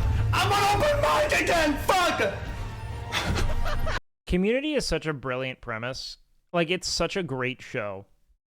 Not necessarily like to watch, but like community colleges are such a like strange and robust social nexus. It's very cool. So X learned to aim. Look, just because he played on it doesn't mean he won his Ana. Well, I mean he did, but it doesn't mean it was. It doesn't mean he did it. Comfortable around having a guy hold a camera. Yeah, you feel comfortable around this?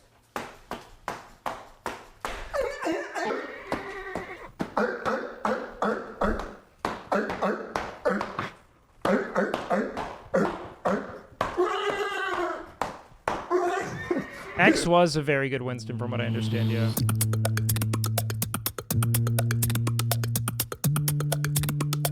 Like, imagine having this talent, but in the era of, like, Logic.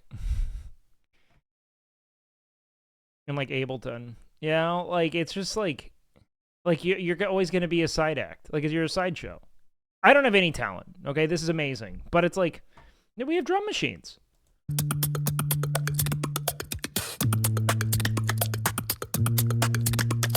That being said, I mean, we can name some very famous samples that were made with the mouth, right? I mean, like rhythm samples. Like we have Snoop Dogg's Drop It Like It's Hot. Someone's got to sample Grapefruit Your Man.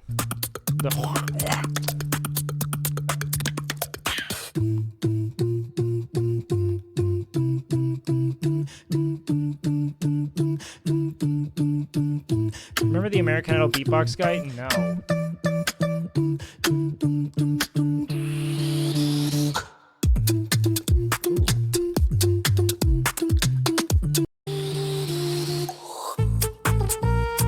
Okay, that's psychotic, man. This dude mouth trumpets with the best of them. Holy shit.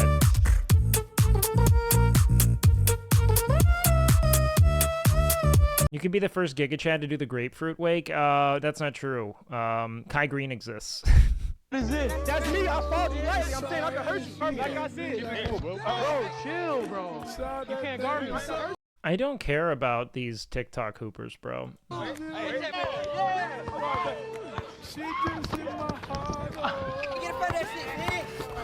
Bro cut off his miss. Like, what even is this, bro?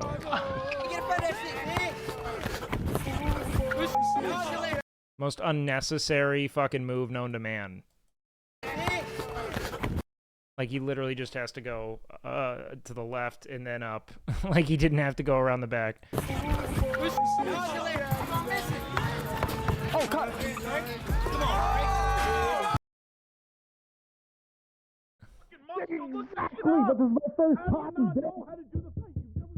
Why do we have to look at him during the day? No, I didn't fucking go to YouTube and look up this goddamn fight because I didn't. Why would I do this shit? Why?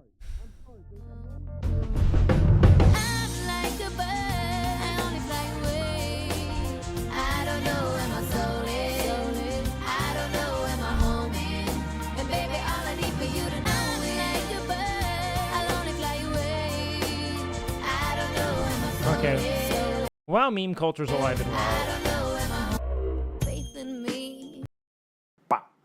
Hababa, hababadagada, hababadadaba, hatabadagadaga, hatad. It's so much easier when you guys send clips. Hababa, hababadagadaga, ba, ba, ba ba ba, ba ba ba ba, ba ba ba ba ba, ba ba. Ha, ha, ha, ha, ha, hadabadaga, ha ba ba, ha ba. Bro, I'm moving on. Why? I mean, I know why, but... Chat. Quit pretend... Quit...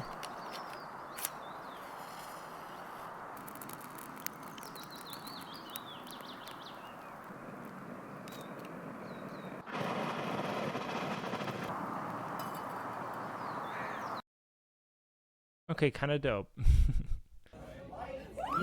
I'm gonna be honest, man. That's something that I would have been glad I watched. Cleavage notwithstanding.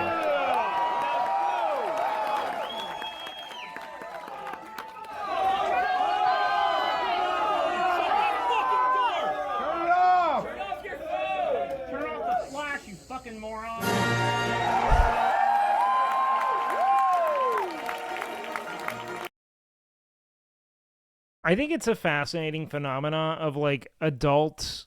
Like I read about it a bunch in this transmedia course that I studied in college because I have a real degree that was stupid. It's a fascinating phenomenon of like people who were enormous fans of Star Wars from childhood having an attachment to the franchise on the basis of this sort of a nostalgic memory of what it was like to experience something as a kid and the wonder and intrigue of it. And then when they launch new installments in adulthood, you loathe it, you know, and you wonder why they're desecrating the film and making it so child-friendly, like it wasn't designed for children from the jump. George Lucas even is famous for having said, I'm a toy maker. I'm not a filmmaker. Like, he even said that. Like from the jump, what he wanted to do was make toys. He wanted to franchise a bunch of merchandise and paraphernalia about a universe he was building.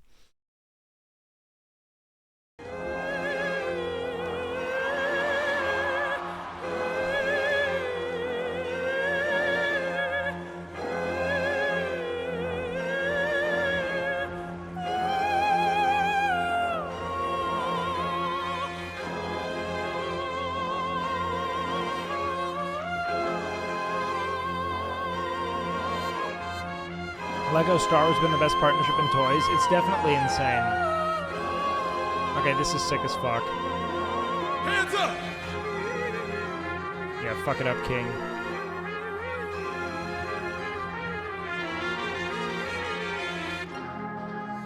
Yeah. Two! Yeah. Hold up, go! Yeah, drinking dope, turn me to a superhero.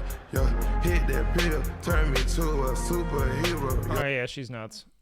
So let's get the auction underway. On the first cow here, who's got 55? I'm but one now, 1 now, 1 but 1 2, 2 3 3 3 3 but 4, 6 but 4 now, 4 now, 5 but 1 now, 4 4 4 now has 84, 4 now 5 5 5 55, 5 but have 5 now Okay, quarter. these drums are sick. Oh, they ruined it. Why did I get a random like old Ice Spice song?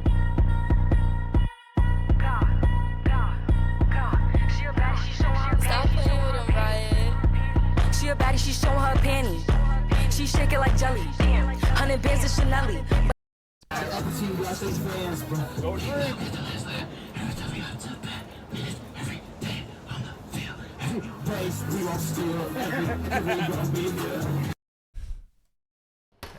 Pancake batter, baby. That baby woke up immediately after. You know what I mean? What's going on? But check this out. Chocolate chips on pancake batter. Oh, A chocolate chip boy, pancake? that's not enough. What do you mean? It's a chocolate chip pancake, bro. I know y'all love chocolate chips, so we're gonna go like this, and come through with some mini marshmallows, just a few graham crackers. Give it a little texture, a little more, and you know what's coming next. Okay. Yeah, I get it. That does look tasty. Baby, I'm dressing. Why is he in The Sims, bro? Oh, wait, this is The Sims. I'm just going crazy.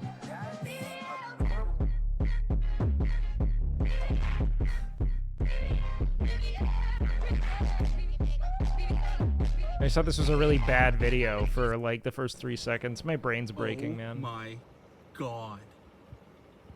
Is this real life? Look at him rolling deep, man. Skunks are so fucking cute, dude. No way. If they didn't stink.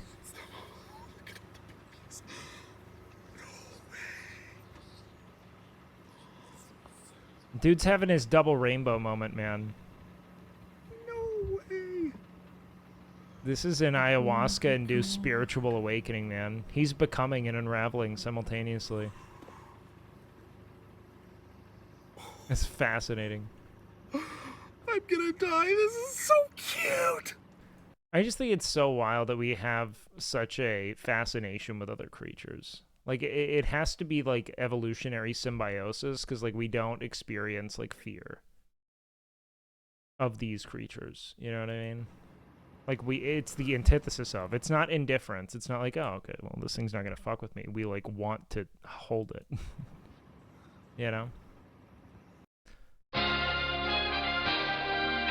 40 best sports center commercials of all time? I do not.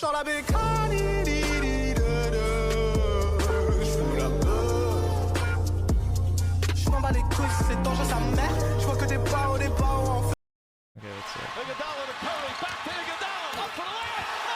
Yeah, see, these brawny, like, LeBron's chase down blocks are my favorite highlights of his, 100%.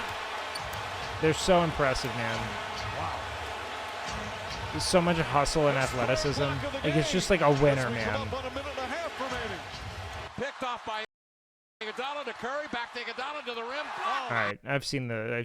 This dinosaur is already dead. It just doesn't know it. All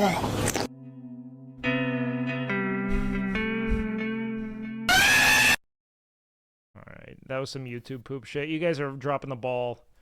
You guys are dropping the ball right now. I gotta pee. I've seen this. Yeah, Anthony Edwards made a claim. I'm gonna go pee.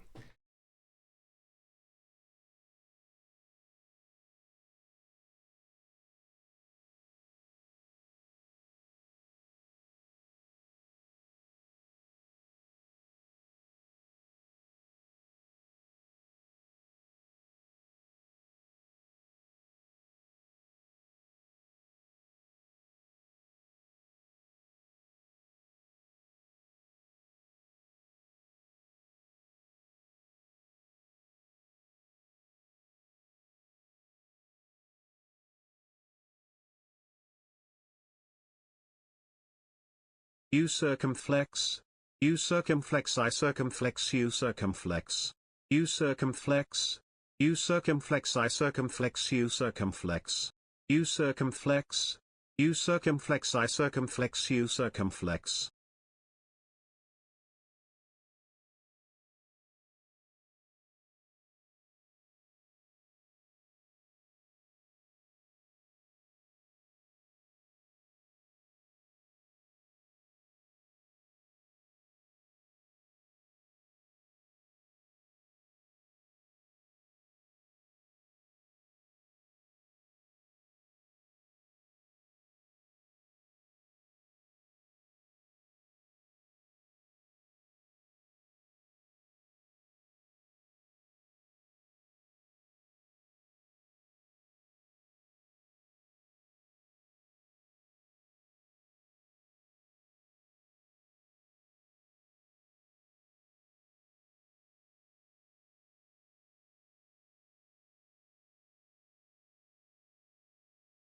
When streamer goes away, the rats come out to play. We wait all night and day to rat jam when I say beach, mouse, beach, beach, mouse. Beach, mouse, beach, beach, mouse. Beach, mouse, beach, beach, mouse. Beach, mouse, beach, beach, mouse.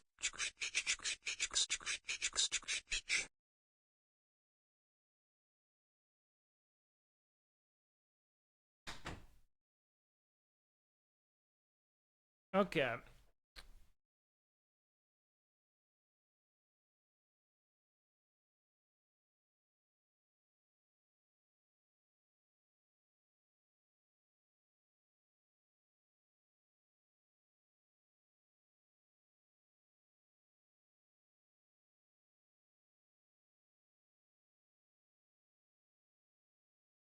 BBL Drizzy. BBL Drizzy. Hey everybody, did the news get around about a guy named Butcher Pete? Old Pete just flew into this town and he's chopping up all the women's meat. He's hacking and whacking and smacking. He's hacking and whacking and smacking. He's hacking and whacking and smacking. He just hack, whack, chop. All right, moving on. Kenny the Jet Smith running to the video wall.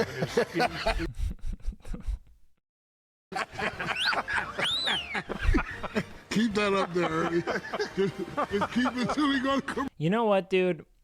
Chuck is the magic. Shaq is great because he, like, it's like his reaction to Chuck that makes Inside the NBA so good. That is awesome. Getty soup pan.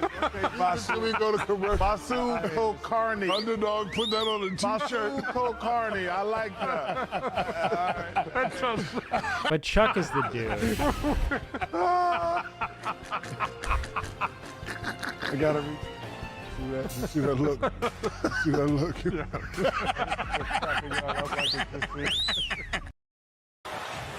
White. Good closeout by Curry. It didn't matter. Back to Horford for the lead. With the offensive rebound.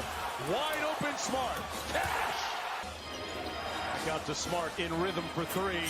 Splash. Brown on the baseline. Horford inside. I find it so funny when we have, like, deplorable people doing awful things and we're, like, just like, let's make fun of them for how they look. Like, it just doesn't. Count it and one. 3-pointers of ruined basketball. Let's see. Now, I know that sounds a bit odd to you. This sounds like I would love to watch this in my own time, but, like, no shot. That's what chat wants right now. You probably have quite a few opinions about what's going on in the news cycle right now. But it's important to remember one thing. You're wrong. Here's why. To start, you're completely missing the point, and everything you think is actually at odds with reality when you look at the data. In fact, you're nowhere close to being accurate. It's simple to understand when you stop for a second and actually look at the issues. Once you open your eyes, you'll see that you're wrong about each and every one of them. Wrong, wrong, wrong, wrong. Base. But what about this other thing I heard? No. If the past is any indication of the future, not only is there no chance that you'll ever be right, all signs suggest you will never even come close once in your lifetime. The only way you'll ever be right is to repeat everything I say, word for word, to every single person you know. Base. I know to smoke. I'll smoke it for you if you know. Anyone else Hassan? Hell yeah, man. Let's go. I can't believe it did it again. I fucking hate my fucking Clip Q's interface. I'll smoke it for you if you know. No, I'm trying to. I just figured it would be rude not to offer you a light. It's nice, but I'm trying not to. And I feel if I sitting there with a cigarette, I feel if I took one puff. I have an oral fixation, my doctor tells me, which is not good. Oh, yeah. How did he know that? I was sucking his cock. I was sucking his cock. You're a friend of Andrew Dice Clay. Yeah. Let's fucking do this, Hell man. Yeah, man. Let's go. What the fuck? Hope you're okay with Dill. Hut 2. It's like I'm serving. What are you doing? Prime your face. Let's go. What are you doing?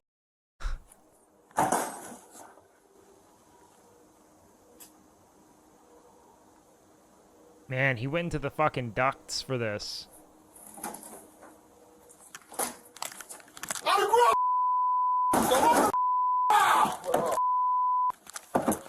Get out. Get out. Put your hand.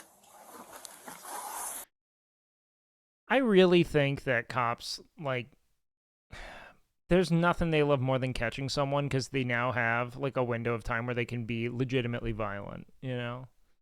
Hand behind your back. Like, this is... Get your fucking shit. Like, dude's in the dumpster with his hands up already, you know what I mean? Clearly a non-violent crime. I mean, I guess he broke into something that... It just makes you think, like, how many people sign up to be a cop so they have, like, a license to beat the shit out of people? God damn, I love possums, man.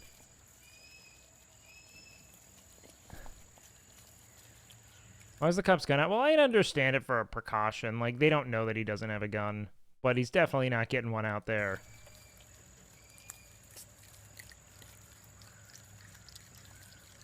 Dude, I love possums so goddamn much. They're so clean and cute, dude. And they'll rap. They're like just big rats. I don't have a lot of like negative sentiments towards any animal though. Except for E-Rob.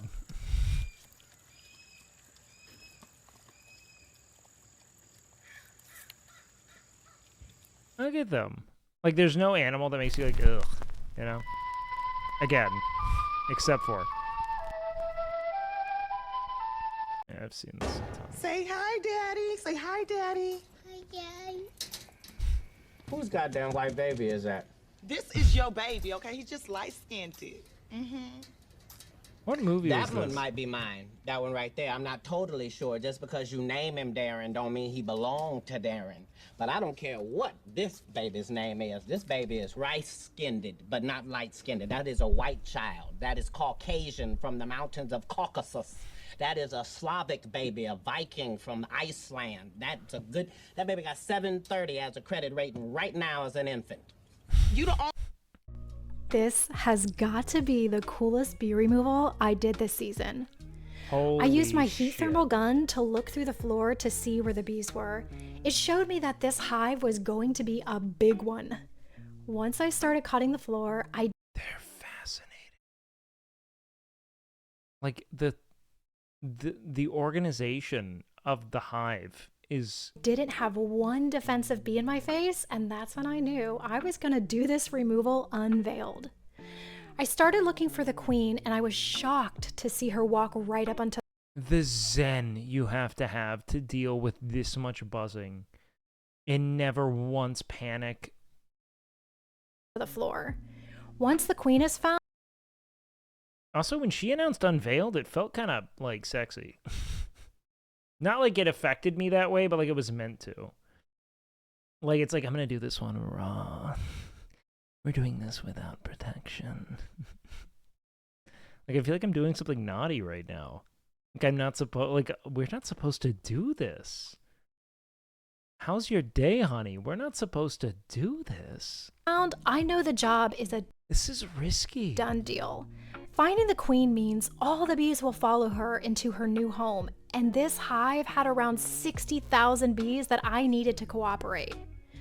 I put the shed floor on the bed of my truck, cutting away their honey and brood. That's where they raise all their baby bees. I make sure to save all their brood comb because this gives them a good start. As I'm cutting, you can see all the bees finding their way into the hive. How do they not sting you once? This has...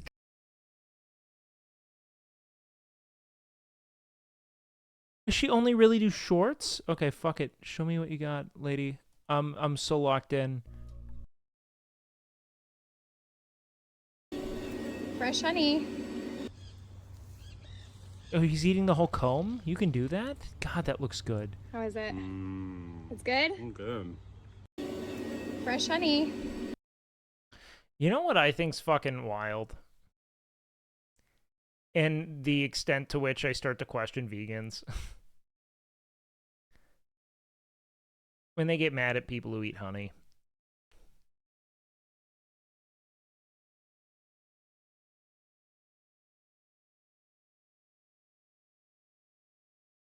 Like labeling it an animal product is insane. I mean, it is, but, like, not in the, like... They're doing exactly what they would be doing in any context. I think they think we starve them when we eat their honey. Then the colony would die. It's because of how endangered bees are. So individuals who are creating space for them and keeping them alive is... Like, you gotta understand, like, the only people who want bees in the world are people who manage hives. Beekeepers are the only people who want bees.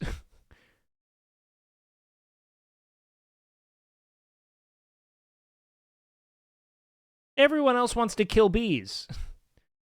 Only people who are essentially making the products from their product, they're the only ones that care, bro. Maybe I'm completely off base, though. There's probably a profound ignorance here that I'm unaware of. I had to see all this shit, bro. It's not getting stung that scares me. It's losing a queen bee, and I almost lost her. The neighbors told me that the bees hung on to this mailbox for over a week. That makes their mailman unbelievably brave. In my neighborhood, we've also got a fearless mailman who strolls through bee clouds without batting an eye, or any bees for that matter. I will occasionally hold my breath in fear. He will panic and stop all of my deliveries, but he just keeps buzzing along, earning jars of honey for his bravery. As I scooped the bees from the mailbox, I noticed a unique one scurry underneath. I knew it was the queen, but when I raised the box, she almost flew away. So, with a quick, gentle grab, I secured her in a cage. Saving the queen is crucial. So do they take them and then essentially harvest from them? Is that her thing? Like, okay, you need bees removed? Great, I manage a hive, I'm a beekeeper. Is that it? Without her, the colony might scatter, risking encounters with nervous neighbors and pesticides. Caging her ensures a safe relocation, and as the bees spread her pheromone, they'll follow their queen to their new hive. It's not getting stung. It's wild, man. I get stung all the time. My most asked question is, why aren't the bees stinging you? Bee stings are just a part of my job. If I decide not to wear protective gear, then chances are I'm getting a sting or 2. Or 10. She's trying so hard to get her sting. You gotta, that's gotta be a kink. I'm not trying to sexualize a woman doing her job, but in no universe would I not wear protective gear. Like, there's no way you just willingly sign up to get 10 bee stings, bro. No shot. Unless it's doing something for you, no. Just wear your gloves. Sting her out. Sometimes a bee will sting me on accident, just like in this video. Well, that means, It's but barbed, so she... is it a myth that they rip their ass off and die? She's trying to wedge out her stinger. Once in a while, I will see a honeybee change her mind and try to unwind her stinger from my skin. No, it's just a bee, and if she stings me successfully, she'll die. So she's trying to, hoping... She'll die now, so her abdomen comes out. And you can see it's pulsing the venom in. Can you see it? Mm-hmm. It's gotta be, like, you have to get off to it. You have to. No way you could sit there and watch this fucking, alien entrail pulse venom into you calmly. But I feel very mournful about this bee and now. Her barb stinger did not go too deep into my skin. She can be successful and release her stinger and save her life. Unfortunately, that was not the case with this bee. I get stung. Oh my god, you really are just a cog in the Sadly, machine. this bee is about to die. A honeybee stinger is structured in a way that once it You're pulling out her small punctures your intestine, skin, bro. it becomes stuck and only has one choice: to self-amputate. When she tries to pull out her stinger, instead she rips out her lower watching this abdomen bee and venom die. sac. The honeybee stinger is hollow and pointed, just like a hypodermic shit. needle, containing 2 rows of sawtooth blades. The blades are barb-shaped, facing outward. Oh, All honeybee colonies will have guard bees at their entranceway in order to protect their hive. Female honeybees are the only bees to have barbed stingers. Remember that bees will not be aggressive away from their home while they're foraging for food. I was visiting beehives. Doesn't Will want to be a beekeeper in another life? This is one of I will say that there has to be something profoundly zen about keeping the bees. most brutal things I have seen in the beekeeping world. His family It's called is? That's queen wild. balling. This is when This is also just known as a Twitch chat. honeybees make the decision to kill a queen because she is not laying eggs any longer or is an imposter from another hive. They do this by forming a You have a boyfriend? tight ball around the queen and vibrating their wings to turn up their body temperature that will inevitably suffocate. Did you know some octopus do this? Oh yeah, we've studied to depth the yeeting of the penis. Her. They're also Just take it! biting and stinging her along the way. I don't need it!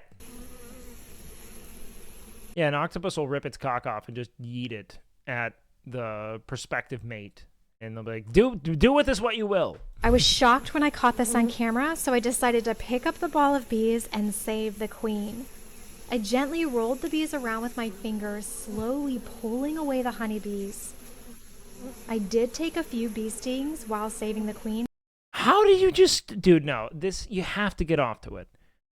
I'd say it if it were a man, too. You have to. There's just no way you can sit there. Why not just wear a glove? But I didn't even notice the pain.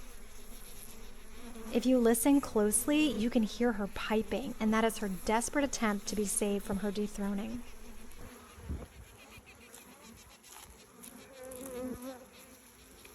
Oh, it's literally whining. It's like, no. This is one of the most brutal things I have seen. Bees are fascinating. I find bees in the strangest locations. My name is Alicia, so and I save Texan. honeybees in the Tampa Bay area. Tampa, I got an take that emergency back, bro. call from a truck dealership that noticed bees flying around. I came quick to save the BBs. Once why I would you not just arrived, wear I started gloves? scooping the thousands of clumping bees with my hands. Just have a This colony. is the coolest sensation.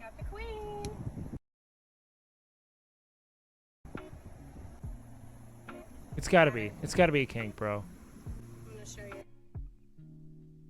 During this process, a bee got stuck under the sleeve of my jacket and stung me. There's always a risk of getting stung while playing with stinging insects. Playing? Yeah. You're like essentially you're synthesizing an exodus. Bee stings are still painful to me. This isn't play. I've been stung so many times that my body knows how to handle the venom, so I don't have I didn't really consider much of that. a reaction anymore. I find bees in this. Okay, well that answers our question.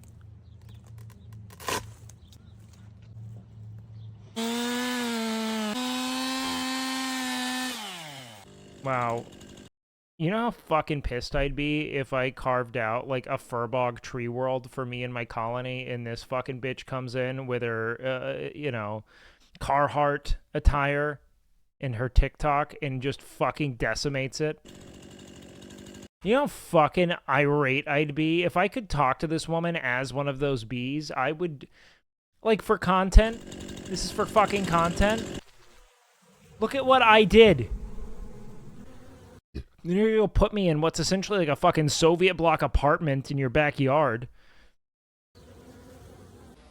You know what? I get the vegans now.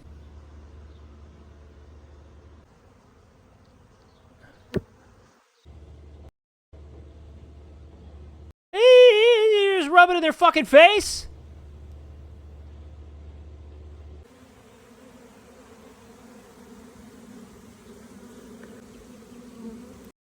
Why is it that, like, the queen just looks kind of, like, more mucusy? Did you know 1 teaspoon of honey is 12 bees' life's work? Yeah, I mean, that makes sense. That doesn't change how I feel about it. There are so many of them, and they live such short lives.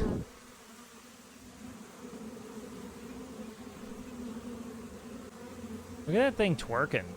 All right, queen bee. Look at that BBL, you know what I mean? BBL Drizzy. BBL Drizzy. So just like take a bite. Fresh honey, yes. Just bite right into it. Man, the geometry of these are so, like, they make that, What do you man. think? Like, just in the wild, perfect hexagons. That is delicious. Fresh honey Unless from this Newport. is... So good. Nice. So just like what is this made of? How do they create this, like, encasing, this hexagonal fucking web? It's their wax. Yeah, okay. That makes a lot of sense. But how do they synthesize the wax? Like, how do they make it? How beeswax is made. Sydney Bee Club. This is How what we and needed. why do bees make wax? Bees. So it's the young worker bees that produce the wax.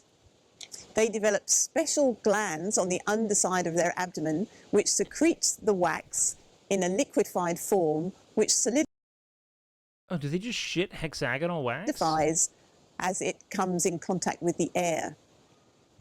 The peak age It for settles into hexagons because of molecular geometry? Interesting. producing wax is 12 to 20 days. Wow, even After more which interesting. time the glands tend to atrophy as the bees get older. The bees take the flakes of wax as they form on the underside of their abdomen and pull them It's literally just, it's oozing it. It's just got a goopy belly. off with their back legs and pass them up to their mandibles where they chew the wax to soften it, mix Okay, bees are kind of cute, man. Look at these little guys. it with saliva and pollen and pass it They're so fuzzy. to other bees to form the honeycomb. The wax-producing glands convert sugars from Like, we also have to give some respect to the bees, man. This might be one of the most successful species ever.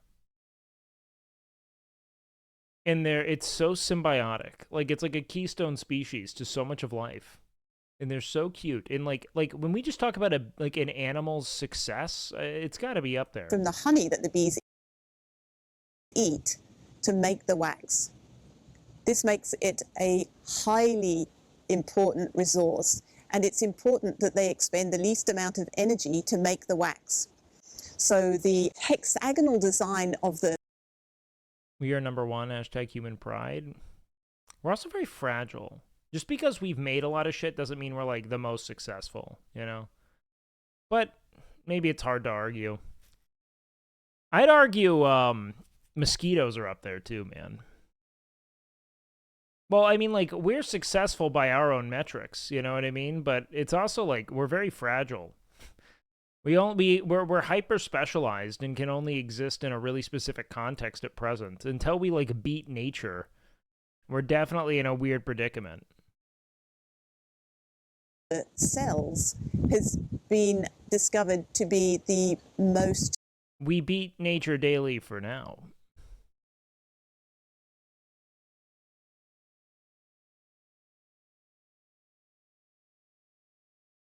We have beat our present natural context. But things can change. Little Bird just realized how goated the Bug Kingdom is? No, I mean, like, it's just fun to share my fascination and, like, reverence that I have for this. You know what I mean? It's not like I'm... And like, what? Bugs are successful? Economical shape for the bees to use the least amount of wax and make. What the fastest land animal over the longest distances? Yeah, it's us. What do you mean? Yeah, we are the premier endurance hunter. Yeah, I'm well aware. The strongest comb to support several kilos of honey. It's estimated that 2.6. I think the fact that humans are the #1 threat to humans means we are tops.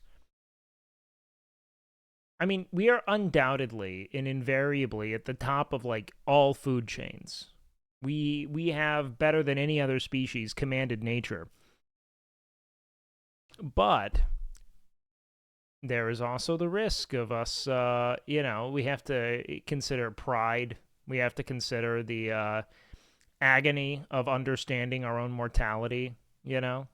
Like, there are a lot of things we have to comprehend. Honestly, different bacteria is probably the most successful thing when it comes to just staying alive and proliferating. But our awareness of our own mortality and the hubris that comes from it, the death denial stunts, the building of the atomic bomb, shit like that, I mean, that'll do a lot more. 7 kilos of honey. Are you fungi are the real winners? Fungi is very dynamic. Are required to make just 45 grams of wax. At their peak production. I want to sit down and talk to the first guy who tried honey. How did that happen, man? Probably a fucking honeycomb. Like a beehive probably fell down and or it was oozing, and they were like, "Damn, let's." Like, I always. Now, I understand that there's, like, a comedic concept to it, but I always, like, well, actually, my way out of it, because people are like, who thought to try cow's milk? And I'm like, I don't know, dude. Fucking, we've been sucking titty. That's, like, one of the first things all of us do. We suck titty. We see other things sucking titty. We think, well, I'm hungry. If that thing's making milk, let's see what, like, it's like actually the easiest math known to man that we're like, well, what's in that titty? You know what I mean? It's very simple. I mean, there's no way they didn't know about the bees. I imagine something was oozing honey at some point. Production. The bees can make 8 scales of wax in 24 hours. What do you think is the diff with dependent, codependent, and interdependent? In what regard? Are you talking about relationships or like in like an evolutionary context? What do you mean? I'm confused. Hours. Over the course of a bee's lifetime, they make approximately 1/4 of a teaspoon of honey. World? You want what? World? Dependent, codependent, and interdependent? In the world? I mean, those are all just modifiers of the same phrase, right? It all, well, one thing being dependent on another would suggest that the other does not matter, right? So it would be like I mean, if we think about it in terms of parasitic relationships, like a parasite is dependent on the host, but not the other way around, right? In most instances. That would be like a dependency, right? Codependency would kind of be like I don't want to say like a symbiosis, right? But isn't that kind of what it would describe? Where they are dependent on one another to succeed and thrive?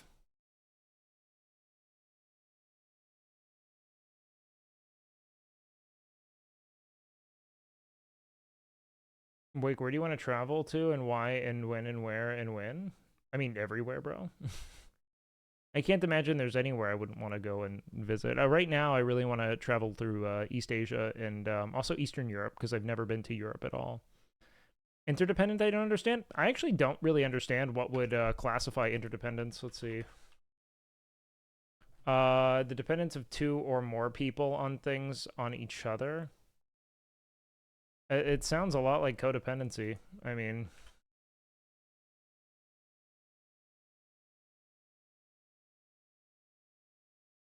Doesn't sound like codependence is even a word. Codependency, here we go. Excessive emotional. Okay, so I think interdependence is probably just the formal phrase then. You should go to Turkey with Hassan. I mean, bro, you gotta know. Why did it say help is available? I don't know, bro. Probably because people who look up codependency might be in abusive dynamics. You got to understand a few things about Hassan and I. Hassan and I have talked maybe a collective, like, 15 minutes. I don't think we're going about international travel anytime soon. I mean, if he asked, I'd go, but, like, you know. I don't think that's happening, bro. We realize that both wax... Hassan can't go to Turkey, why not? Soccer bopper, you can sock all day and bop all night. Soccer bopper. I did go into his home, but I was with Will. More fun than a pillow fight. Blow 'em up, put your hand inside, get ready to have the time of your life. Soccer bopper, sock 'em once. Like how we were like, you can beat the shit out of each other with these bags of air? Bop 'em twice. Soccer bopper, Soccer boppers. More fun than the pillow fight by Big Time Toys.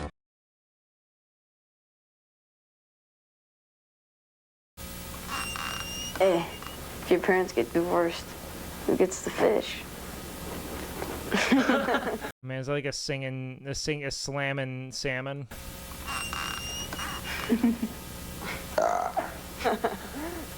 Dude, your sister's hot. That's not cool. Why not? Like, I never get it. It's like, do you want to fuck your sister? Why are you upset about people wanting to have sex with your sister? Why are you gatekeeping her vagina like that? What's the deal? I don't get it. Hey, man. Yeah, I can understand being like, I don't want to know about my sister's sex life, but like... Check this out. Cool. Is it loaded? Nah. I think the bigger issue is that there's just an unattended loaded gun. I don't understand why this is a marijuana, because this should be a gun control commercial. Why? What the fuck?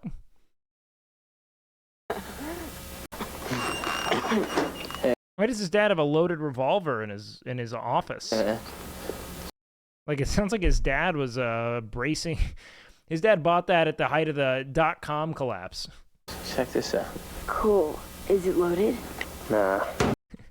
Your dad's got a loaded gun next to his desk. His job is not going well. Just one bullet.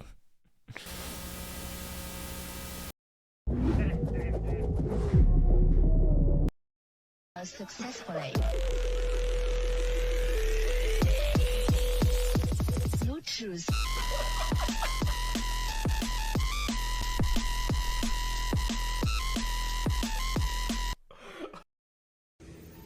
The thing about the red hat that drove me to a point of exhaustion, which was misdiagnosed by a, I'm not going to say what race, what people, doctor, and what hospital, and what media it went to. We know I can't say that.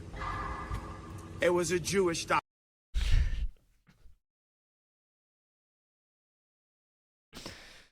All right, Kanye.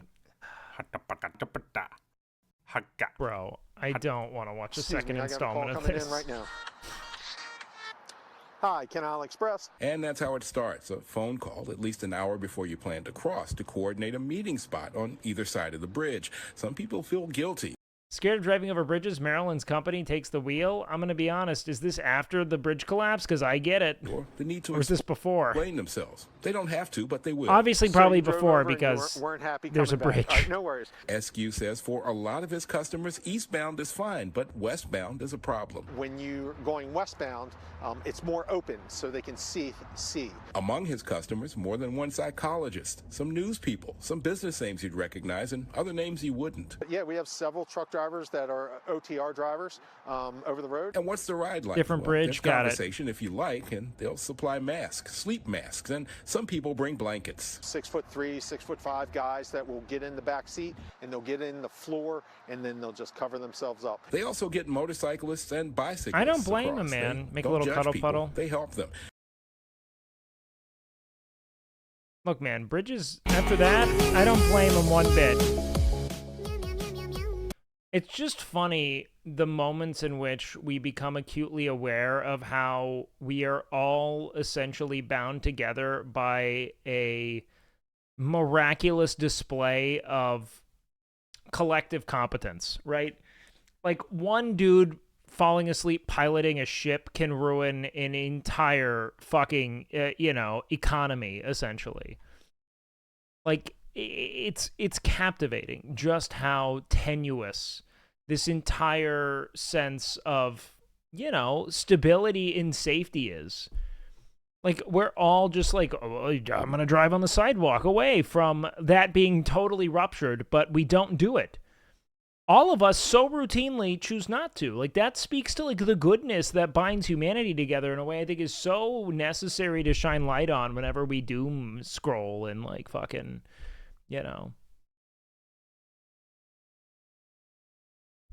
weep. Bro.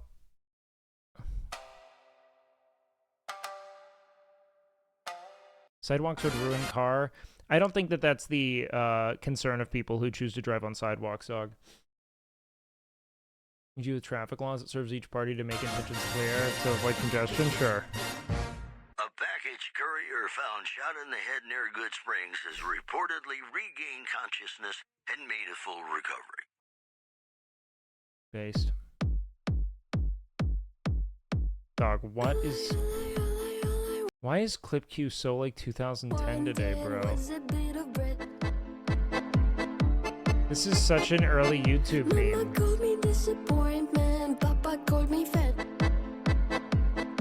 I'm moving on. I'm sorry. Jesus Christ.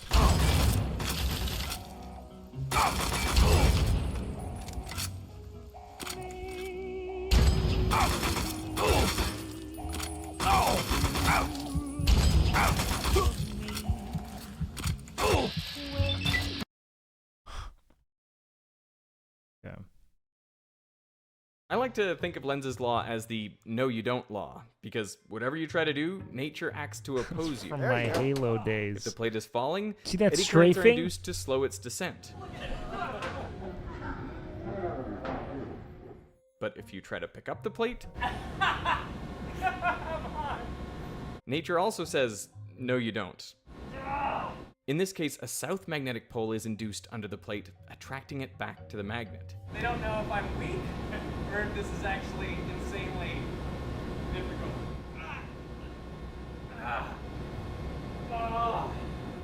Oh my goodness. You're strong like bull. Oh. No matter how hard I tried Base. to push the plate down, it just wouldn't go very fast. Because even if I could speed it up a little bit, that would increase the rate of change of flux, and hence the induced currents and their associated magnetic field. That is ridiculous. Weak. You should jump to see if he really cares. And if you drown, then you should find you a better man.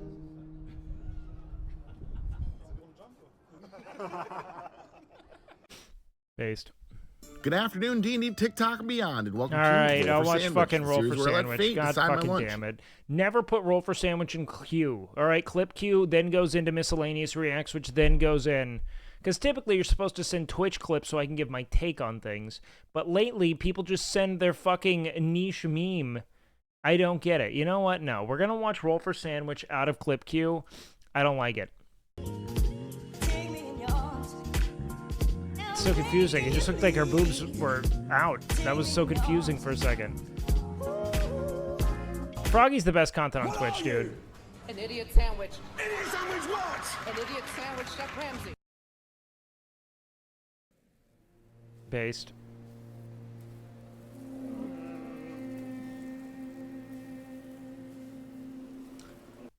Jay Slow, can I ask what you were thinking? Can you...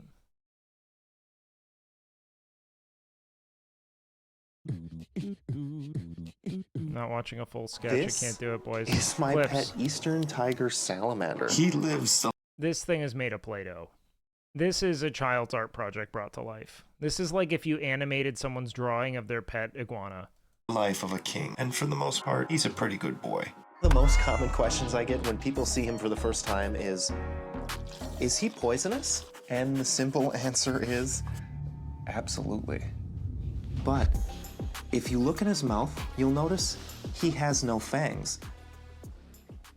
Open. Well, that's my best bud. And don't mouth this, please. That's not what I was communicating. I think it's just a goober. Okay, go ahead. That was not... What happened? This was not real after a certain point, right? What the fuck is... Yeah, Okay, that's go ahead. bizarre. And well, this is because none of this is real. Although he is poisonous, he is not venomous. Another common question I get this got so weird. How big is he gonna get? Not that big, actually. He's been sitting on this pedestal. Look at this so we little could get a better guy. look at him. If you could do him and I a favor, you Oh man, I got Gandalf. guys name my pet frog Dumpy. And now I would love to have your help naming my salamander. Leave a comment, and the comment with the most likes will be his new name. Wait, hold on, what's this? I think that's one, guys. Got him. There it is! Holy cow! I cannot believe we found the frog. Oh my! This frog, and the rains have come. You know what this shot reminds me of? The end of the last season of Demon Slayer when they're hunting down like the little like fear guy. You know what I'm talking about? Oh, I cannot believe we found the frog. Oh my! Like this shot right here. Oh god, just quit Brave baiting Wilderness, me. but I can promise you, nothing compares to the turtle frog. We needed rain to find this frog, and the rains have come. You are not going to miss this. Finding a turtle frog is almost impossible because you have to be in the small remote desert they live in Western Australia while Oh, it's God, raining. Western And this only Australia? happens a few times a year. Yes! Yes! Next to no footage exists of this species. If we find one, this Like will be the Bigfoot. very first high-quality footage ever seen. Oh, stop the car. So do they fucking die after it rains? Like, what happens? I see something on the road. First animal of the night, a really cool lizard. Oh my gosh, it's got a huge tick on him though. I'm gonna try to pull this off. Look at that. Got a tick. Oh my gosh. You see that?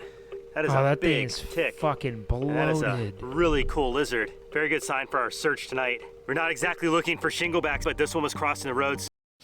Brother's in his absolute, like, crystal mommy good vibes So, phase. we wanted to move him out of the way. You're welcome. All right.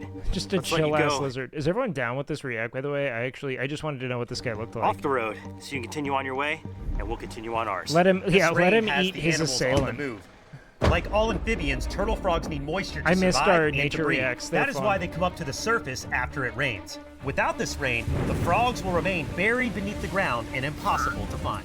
To make matters worse, turtle frogs wait, will hold on. remain breed. That is why they come up to the surface. Like all amphibians, turtle frogs need moisture to survive and to breed. That is why they come up to the surface after it rains. Without Nice. this rain, the frogs will remain buried beneath the ground and impossible to find. To make matters worse, turtle frogs only come to the surface at night. We're going to have to look and listen closely to even have a small chance at spotting one. All my life, I've been a frog nerd. And I've been able to track down iconic species like the red-eye tree frogs and poison dart frogs of Central America. And I've also gotten This guy's just a frog specialist, man. hands-on with all different kinds of toads.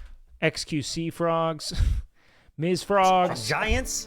Oh, wow. To the most colorful. Got it. Like this extremely rare harlequin toad. However, the Dude's like, fucking leave me alone. turtle frog Hanging out. Stop it. What the fuck? Dude doesn't even know he's famous. got it. Like this extremely rare harlequin toad. Bro. Let me be. However, the turtle frog has always been my grail animal. And tonight is the first time in my career I'll have a shot at catching one. But He's got if such we're going to long do arms. that, I'll have to rely on all my years of experience and animal catching tricks to track one down.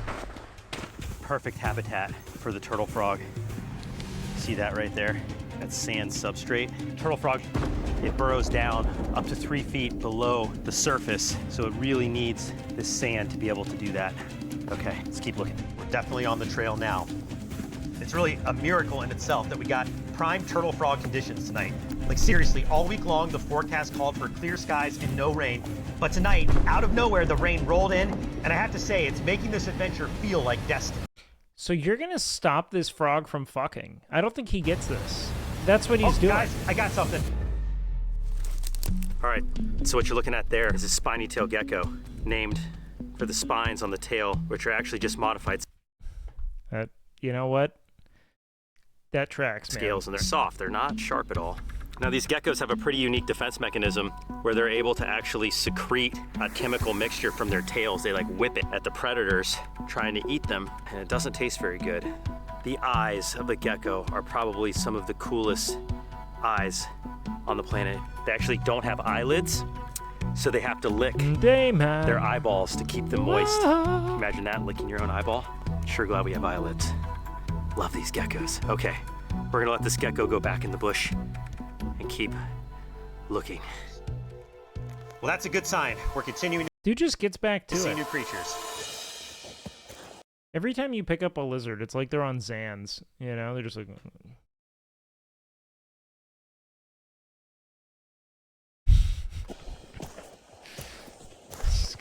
It's like too fucking chill to care.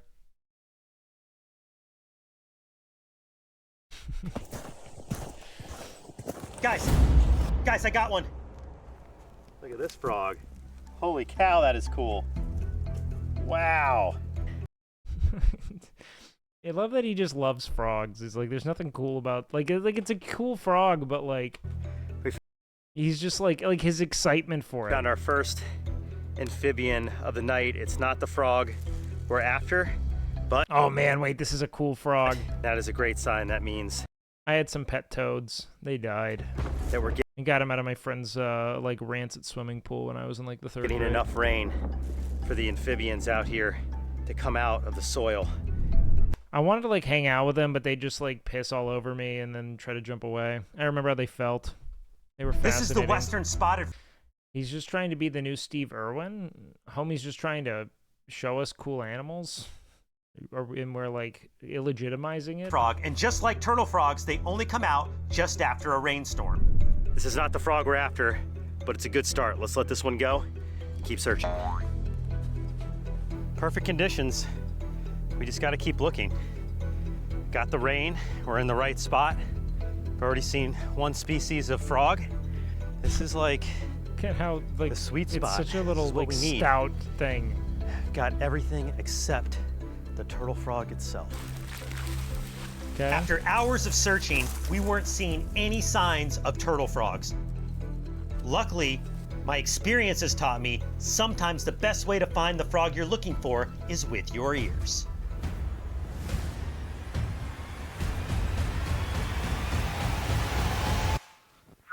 Did you guys hear that? Shh, shh, shh. I think I heard one.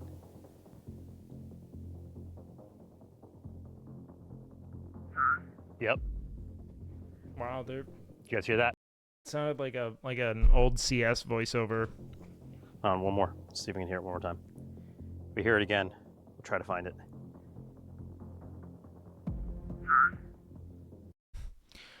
Over and out. I think that's one, guys. Terrorists win. Terrorists win. Let's try to canvas this area in front of us here. Let's move out.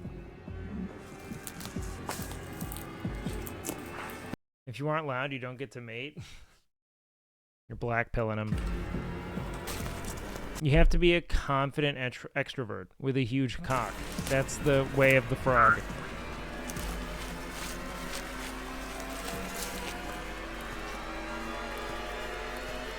Stop calling. We must be right next to him. Got him. Got a turtle frog. Bro's trying to fuck, and you're ruining his whole night. It never rains in Perth, and look what you're doing. Oh, hello. Holy mother. Oh my God. Look, there he is. There it is. I cannot believe we found the frog. Oh my. Dude, chill out, man. You're gonna scare the hose. Look at this guy wojacking the hose away right now, man. Just soy facing the hose away. Brother, I'm fucking just... Oh! I got a thing going on here, man. My goodness. Hello. Come here, buddy. Oh, fuck. Ah! Oh, my gosh. It's so portly. It just looks like a bloated toddler. We have like just the fattest baby you've ever come seen. So far to find this species. There is the turtle frog. Oh man. Why is it called this? Yeah, baby! Woo! What are the freaking... All right, dude, I got a thing I'm supposed to... I kind of got appointments. Oh my gosh! I cannot believe we got one. Bro wants to be left alone so bad. Yep. Congrats, you got a photo of me. That doesn't look like any frog. Yeah, I'm gonna be honest, man. This thing's not the most sightly, but it's got a very cute little head. Oh. I believe it can get laid. Hello. Have you this is like a ball sack with a skin condition. ever seen anything like that? Yeah, I've seen my own balls in your life. But also, no. It looks like a really cute animal is trying to break out of a horrific venous membrane, you know? Like, it looks like the cutest little otter is just, like, trapped. It looks like a puppy that's trapped in a horrific flesh suit. like its face is so cute. But it has this horrid radioactive skin. This is one of the coolest creatures I have ever laid my eyes on. Let's just appreciate this super unique creature. what you're looking at is some of the first HD footage. You know what it kind of looks like? It looks like an aborted Komodo dragon. You know? Ever recorded of a turtle frog. I mean, this species is so rare, there's very little information to find about them. But here's what we do know about this bizarre little frog. Fucking give me. Let's start with the. I gotta get out of here. You're fucking up his night. We don't even know how long they live. All we know is that now is when they fuck. Named for its appearance, the most unusual frog I have ever seen. But look at its head, that dome-shaped head. You know what? Actually, I do get it. Yeah, it kind of does look like it. It looks like a turtle with phimosis. The black beady little eyes, and then the circular body looks like a turtle without a shell. This is one of the most unique looking. I've never seen a turtle without a shell. Frogs. Probably because it dies. You will. Fucking please. Will ever see. It looks like something out of Star Wars. Jabba the Hutt's relative. Yeah, now just roast him. Pick him up on a night he needs confidence more than ever and just fucking roast him, bud.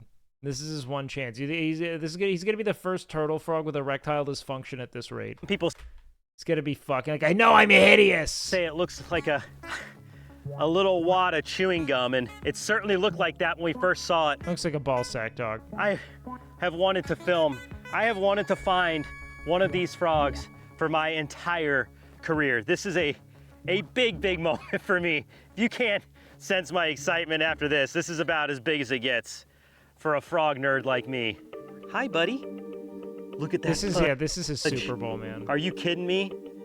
Has to be one of the most unique looking frogs, but probably the cutest frogs as well. Super pudgy, super soft. He's up there. Feels like stop. A water balloon almost, and when it's walking across my hand, you can really tell how much liquid is in the frog. It's like a deflated water balloon, but it is a very delicate frog, but it's somewhat. Bro's got that waterbed build. He looks like the next generation of Pokemon. They're just running out of shit to do.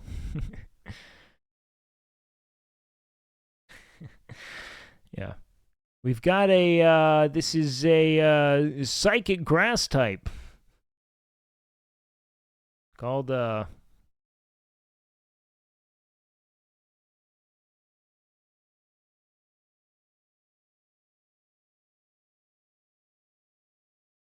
don't know. It's like what's a turtle that could also be a water mattress? A tortoise. What? Stout. Got a lot of power in those legs. I can feel it when it's crawling across my hand. It uses its stocky arms and legs to burrow into the soil. What? It really is incredible how something so small and soft can dig over 3 feet underground. And actually here, let me get out. I'm gonna take my pack off and get out a little bit of water because I don't want to dry out the frog. One of the things you always want to make sure you do when handling any amphibian is make sure you don't dry them out. And this I'm gonna go ahead and waterboard the frog. Water will help. Oh, hey, came to life there. Hey, buddy. All right. Oh my goodness. Endemic to Western Australia. It can only be found here. It looks like a Komodo dragon fetus. But that's not where the oddities end. In fact, the oddities begin with this species when it's born. It's one of the few species of frogs on the planet that does not have a tadpole stage. This frog begins its life. It's not shocking. It does not look developed. With a full set of hands and legs. What's also unique about this species is that they have one of the largest eggs of all frogs in Australia. Fuck. In fact, 5 centimeters is as big as they grow. So it's like the frog kiwi. And this frog is approaching maximum length. Now, there's a certain period of year where at the tail end of it that it's breeding and will actually call. That's how we were able to find this frog. You fucked its whole life up.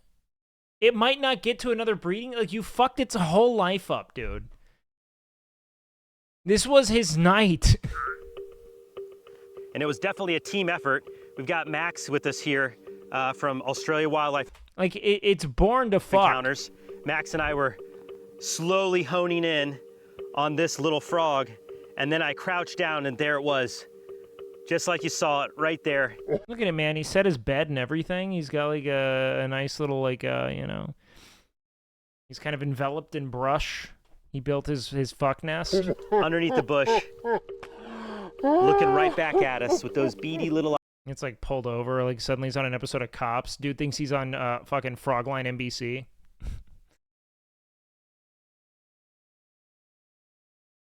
Fucking Frog Hansen.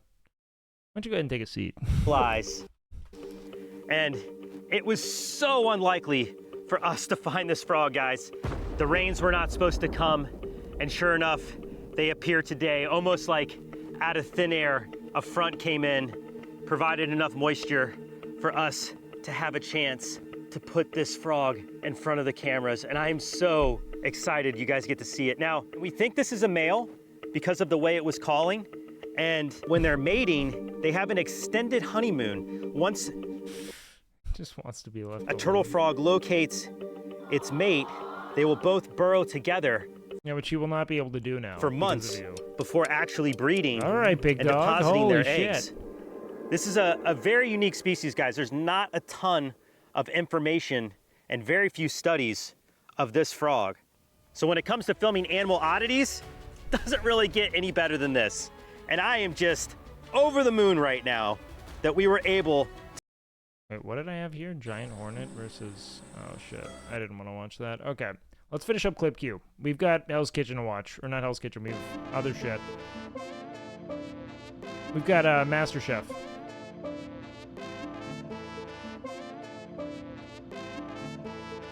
What's this capybara, like, fan cam?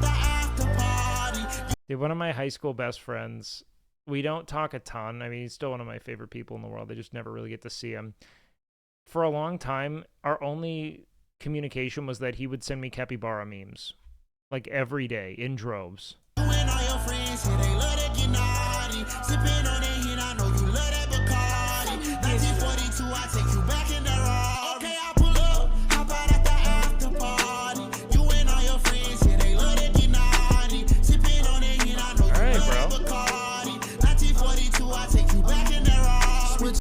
Like, what do they do when they get hunted, man? They're just like, hey, man, I'm not doing anything to bug you, man. And I'm seeing lights, you know, I watch the curse, smoking weed, you know, I'm getting high, you know, it calm my nerves. Trapping hard, pumping non-stop, the bag I had to earn. You can try, but you might fail again, you know, you never learn. Like, whoa, fuck, man, I just fucking hang out. Joe, man. What the heck are you doing? These prairie dogs? Fuck. They're cute too, man. It's gotta be musty as fuck in there, though. That is cute.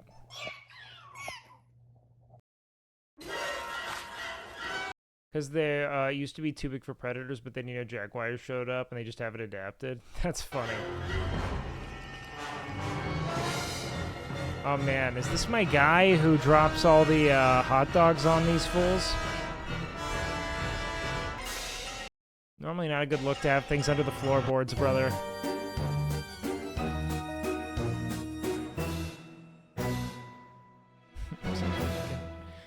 They have such long human fingers, bro.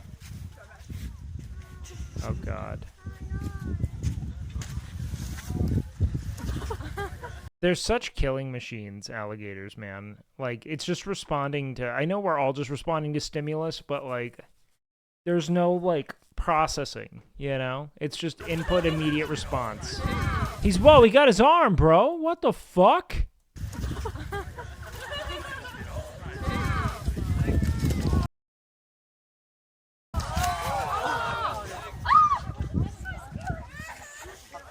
He's like, oh, shit! Ah!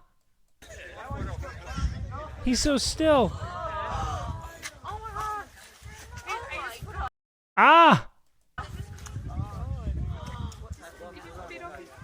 What the fuck was that? Mark! Someone help him? Do they have the capacity to grow that back? Or is that just tails? Or is that thing dead?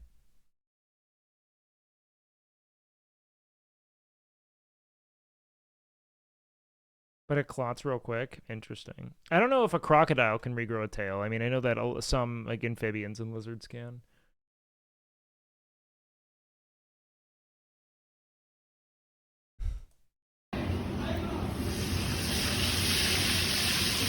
Okay. The hexagon moment has passed. Bees Then kill a one giant is hornet caught. with heat. It's the signal the others have been waiting for. They're just like drunk frat dudes at a bar hoping someone tries something. Oh yeah, when they just give them like a heat death and liquefy its insides, this shit is wild as hell.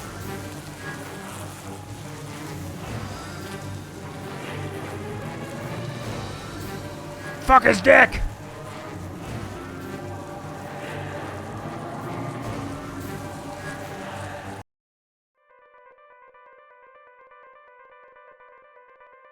The waggle dance of the honeybee? Yeah, this shit's fire.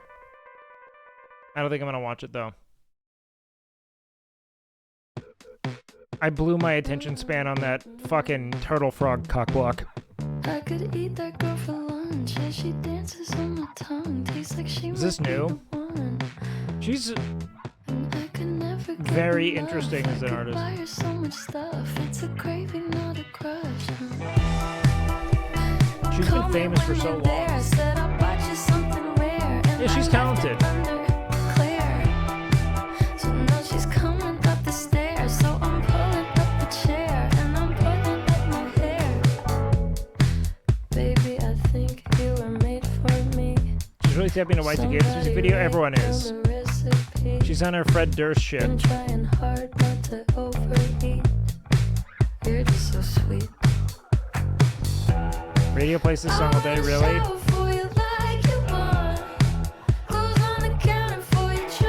She's well produced and has like a very good voice.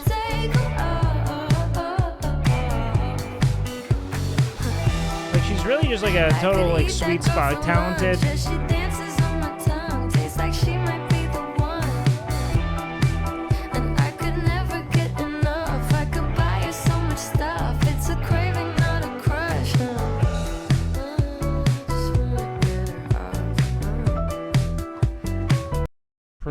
Oh man, I just meant to pause that, but this thing sucks. Never forget when she proclaimed herself a Hollywood, nearly base. 3 hours long. Leonardo DiCaprio attended the premiere, and by the end, his date was too old for him. So...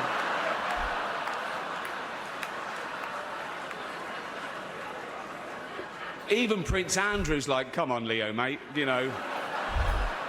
You're nearly 50, son. This was a great set. Sometimes I go to a place and I tell stories, but occasionally I go somewhere and find not just stories, but a really good storyteller. In the grounds of Alnwick Castle in the north of England is Alnwick Garden. It's not quite as old as the castle that's been wild here that there are just castles in the fucking wild out there, bro. for about 900 years or so, but it is just The stonemasons were eating back then. as impressive. Inside is one of the world's largest wooden tree houses, beautiful water features, and also this. The slightly less conventional Alnwick Poison Garden. Welcome to the Poison Garden. These All the plants plants can in here have the ability to kill you, so you're not allowed to touch or smell or stand too close to them. This is Ricinus communis, and you can see that it has very architectural Oh, it's leaves. ricin. But the issue with it is that you can, under laboratory environments, take out ricin. Ricin's the deadliest poison known to man. Here we have Atropa belladonna, deadly nightshade, a native plant to the UK. These flowers that you can see Does England seem huge and tiny at the same time to anyone else? No, it just seems tiny. here will produce a black, grape-like But I guess I get berry. it. It feels 4 of epic those in berries scale. are enough to kill a child. Very toxic indeed. In Italy, especially around Venice, the ladies used to squeeze the berries to get the juice and then use the juice to put in their eyes to dilate their pupils to make them look more attractive to gentlemen because it's toxic. You know, the price of beauty. Slowly you start to lose your vision. What you do. What's up with this vagina plant, bro?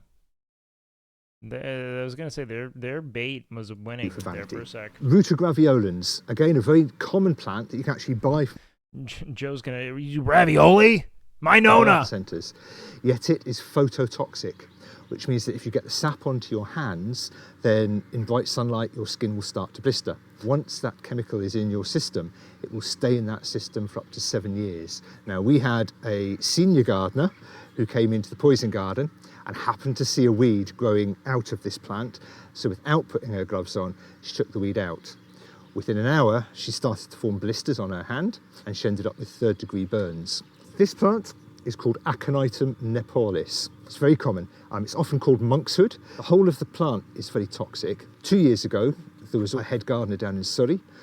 What's up with all these gardeners just walking in like it's amateur hour, fucking with your poisonous Unfortunately, plants? he was working with this plant, and he died a few days later, and they put that down to the toxins from the plant. Here we have a very common plant again. This is laurel, used often as hedging. The issue with laurel is that it will produce cyanide, and in fact Victorians used to use leaves of these plants, cut in two, popped in a jam jar with the butterflies that they'd captured, screw on the lid, and the butterfly would die naturally because of the cyanide poisoning. Now this plant you can buy from garden centres. Oh, look very at those common trumpets. pot plant. It's called Brugmansia, and the whole of the plant is toxic. It's often called the angel's trumpet. It's a hallucinogenic plant, so you can use it in all Sick. sorts of ways. And in fact, Victorian ladies would grow the Brugmansia on their teeth. Why does hedging sound so wrong? Because you're a brain-broken fucking internet person who hears edging and is like sledging. Tables, and then invite the ladies Fledgling. round for afternoon tea. What they would then do is in the teapot Afternoon shake tea. some of the Isn't it wild? Like these fucking frauds, man. They stole tea too. pollen, which would go into the tea, and the ladies would Posture check? No. start to loosen their tongue slightly and talk about all sorts of nonsense. We have a license from the Home Office to grow cannabis, so we have it here. I would love to see how everyone is sitting at their desk when they type posture check. Like anyone's just like, you can't do.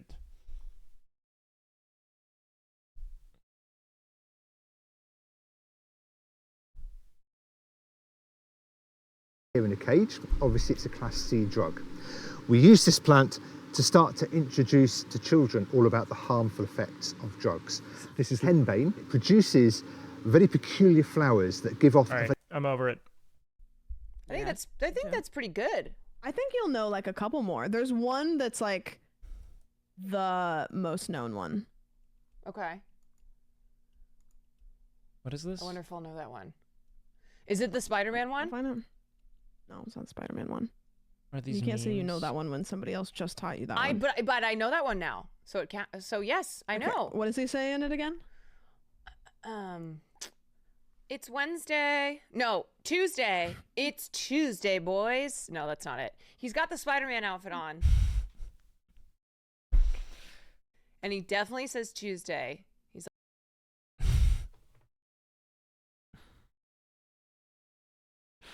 Oh God, that's Jimmy there, Like, not it's Jimmy here, Tuesday. man. Wait, it is Wednesday? It's Wednesday, my dudes. Fuck, I knew. Oh, always go with your. It's Tuesday, boys. Wait, which one is it? You guys are saying both now. It is Wednesday. Just exuding this hip teacher aura, you know. Hey, my dude. I know the memes you guys are talking about. It is Wednesday, my dudes. It is Wednesday, my dudes. It is. Asking for homework. I It is, would cast Repel Maidens upon thee, but I see another wizard has beat me to it. How to use it. The human whose name is written in this notebook shall die. So what is your name? I How know are you that doing? Nice to see you in a minute. Sorry. So nice to meet you. It's funny, I actually was just text messaging with a friend because I'm missing class right now. You are? And my film class. And it's so funny because they're watching American Beauty today and analyzing it. American Beauty? Mm-hmm. He's not.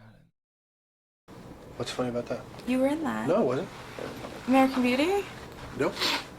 What's the one with the rose petals? I'm not in that. That's not you? No. Really? No. Really? Swear to God. Am I just very confused? Someone just blew her Nepotism Connect on this John Cusack interview. I think you are. I think I am. Okay, I think. Oh. Will they bite? Yes, but playfully. Yes, the beak hurts. No, just happy to see me. Oh god, okay, this Yes, is is looking for an apple. Do they also have like a spit or whatever it is? The thing that they chew on? I'm not dumb enough to try. Is this the first person to beat Fallout 4 entirely on foot on a VR treadmill? Well, Nikita Fajita believes that she is. This TikToker and YouTuber started her weight loss journey 95 She only did it in 550 calories? days ago and has beat Fallout 4 entirely on foot. That was on a... And honestly, this is so impressive. This is her at the beginning of her weight loss journey. She's been playing a lot of Skyrim and Fallout 4, and she plans to beat other games entirely on foot. It's pretty epic, honestly. Congrats. This is amazing. Okay, that's kind of sick. Why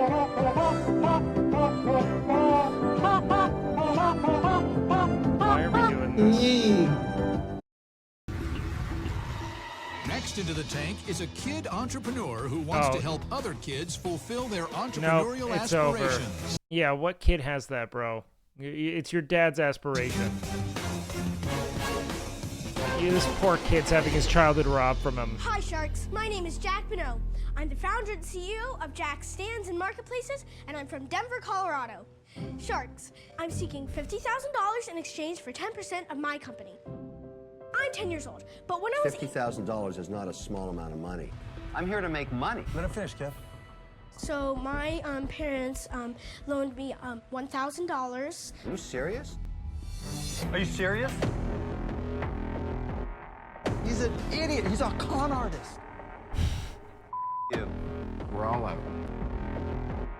You're an Get the out of here. Oh! Won't want to be at it. That's a funny edit.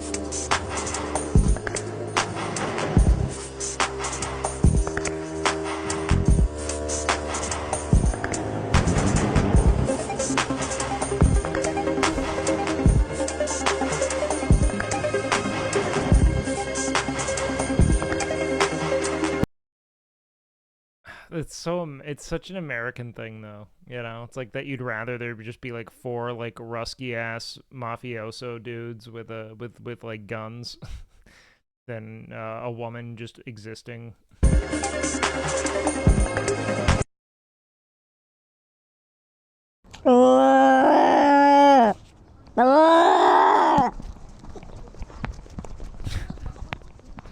It's so guttural and shitty.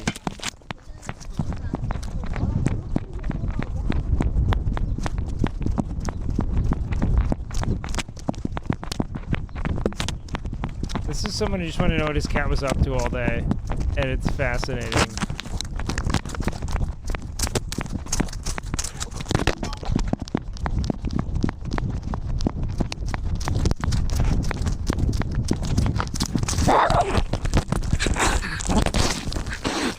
Motherfucker's tired of running.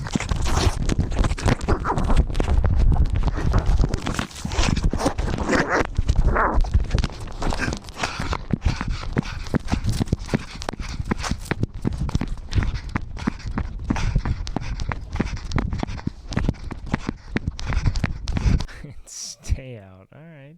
Quick Money can use it as a crush to support a fast lifestyle. Instant fame, success, and money and validation. The porn industry is going to die, and it should die. Honestly, fuck the porn. Like, listen, the two things that sell the most in life are porn and gambling. But I just hope as sex robots become more of a thing and all that stuff, and hentai continues to grow, that we just stop using real women and we just focus on what's important, which is we just nut and we get off and we call it a day. We don't. You know, yeah, if you could fast forward to the orgasm, you'd waste a lot less time. Need them, and we should. But I will say this: OnlyFans is kind of like advanced and liberated the entire industry of porn in a way that was super. Be part of this. It's not even worth the like kind of groundbreaking, the degree of agency it afforded sex fucking workers. money. No, it's not even worth just hentai. Lubricant. No longer are you having to go through some kind of fucking weird, corny ass casting couch with a dude who can't stop talking. Yeah, so you like sucking dick. Yeah, you know, like fucking whole thing is just completely cut out. Thank God. Now it's just people, you know, legitimately making their own porn. Not even porn. They're able to just create their own influence through their own social media avenues. I think it's a triumph. It's a triumph of, if nothing else, instilling autonomy to sex workers so they don't have to operate through some kind of contrived pimp system. That says about there. There we go. Yeah, they'd always like ask them how they lost their virginity, and it's like, why am I hearing about her like 14-year-old self? Like, that's so weird. Lube is essential, says. Which didn't bug me when I was 14 watching porn, but when I look back on it, I'm like, fuck. Justify Theo. Sexual intercourse.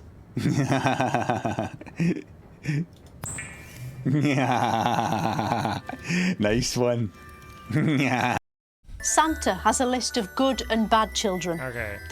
Hi Thor, what is the worst malware you've seen in your career? What does it do? Where does it come from? Why is it so bad and how do you get rid of it?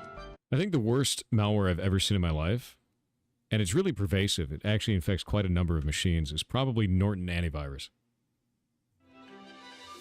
Based. Let's play this again. Fucking cancer. Dragon Ball Mythic McAfee. and Fortnite 10 times stronger. So we You have like 57 fucking, you know, toolbars on your Internet Explorer. And you use your mom's fucking computer. all know the Kamiyamama is over. Kamiya, oh god, okay.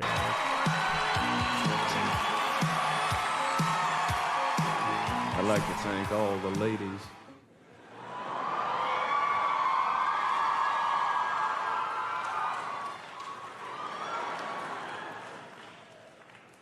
For dressing up so pretty. There's some fine-looking pussy in this room tonight, I'll tell you that much.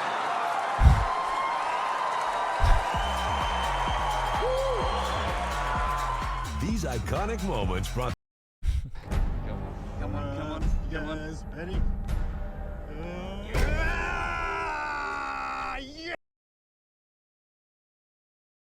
It's just the lowest rung, dog.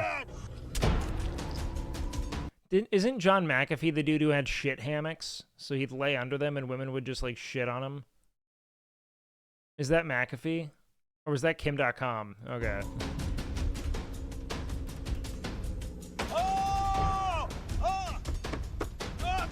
This is just, like, the lowest rung of capitalism. It's a hardly... I mean, it gets worse, but this is up there with Ow My Balls. Like, does this fucking predator with a really... with a famously painful bite hurt? Yeah. Good morning, sir.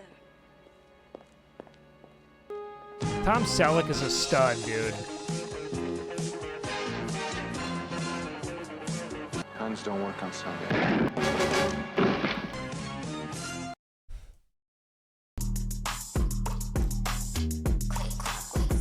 I'm telling you, man.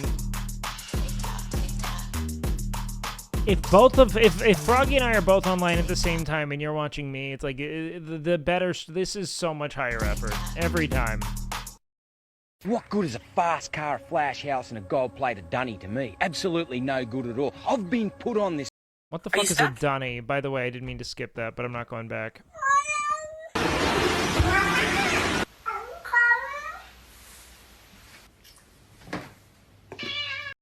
Lucky Blue Smith is a model who started dating and impregnated Nara Smith, who is also a model, and they're beautiful, and they have this beautiful life. And then you scratch the surface a little bit, and you're like, why the fuck is she constantly cooking like things from scratch? And then you scratch the surface a little bit more, and you're like, oh my god, this is Mormon propaganda. And then you scratch the surface even a little bit, and you're like, oh my god, so much of TikTok is just Mormons who are watching Mormon videos. Are you saying? No, I buy this.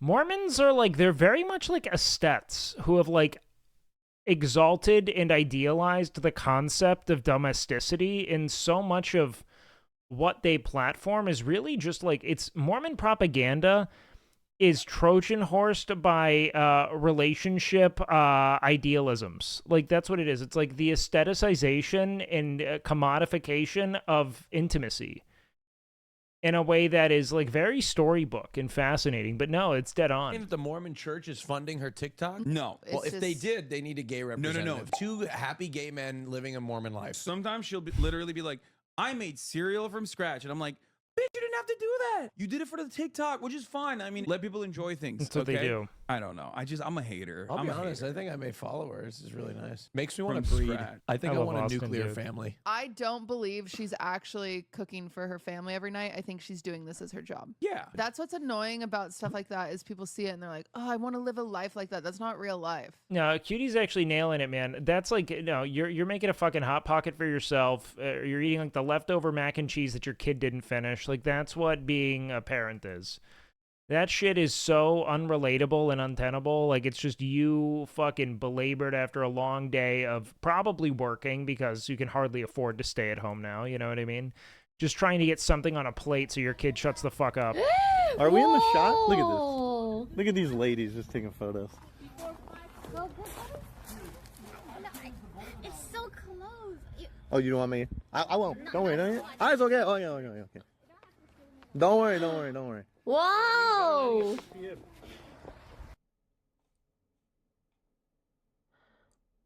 Huh? Based. Well done, Streezy. Alright, there's a bridge. Today is a glorious day. What the fuck game is this? I haven't switched to League yet. What the? It looks like Dark Souls or Elden Ring. Italian Renaissance Souls, like, interesting.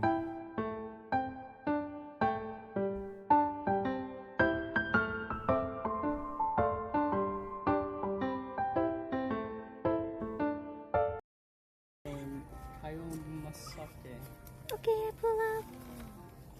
How about the after party? Okay, wow, they knew about that. I didn't know that was that famous of a meme. I'm gonna be straight with you, bro. Can I pet that dog? No. Can I pet that dog?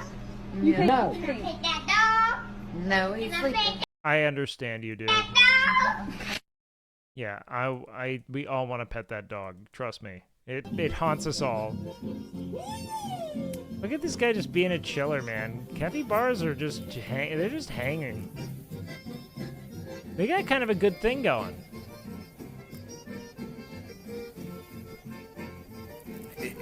Mr. Real Chiller, huh? Alright, I'm skipping. I can't watch too much chilling. Crocodile He's battles Australia's lawnmower. worst behaved crocodile, but this time he may have bitten off more than he can chew. Yeah, dude, don't fuck your mouth up on that thing. Zookeepers in Gosford were cutting the grass when Elvis, the 16-foot saltwater reptile, attacked their lawnmower. He lost some teeth in the incident, but still wouldn't let go.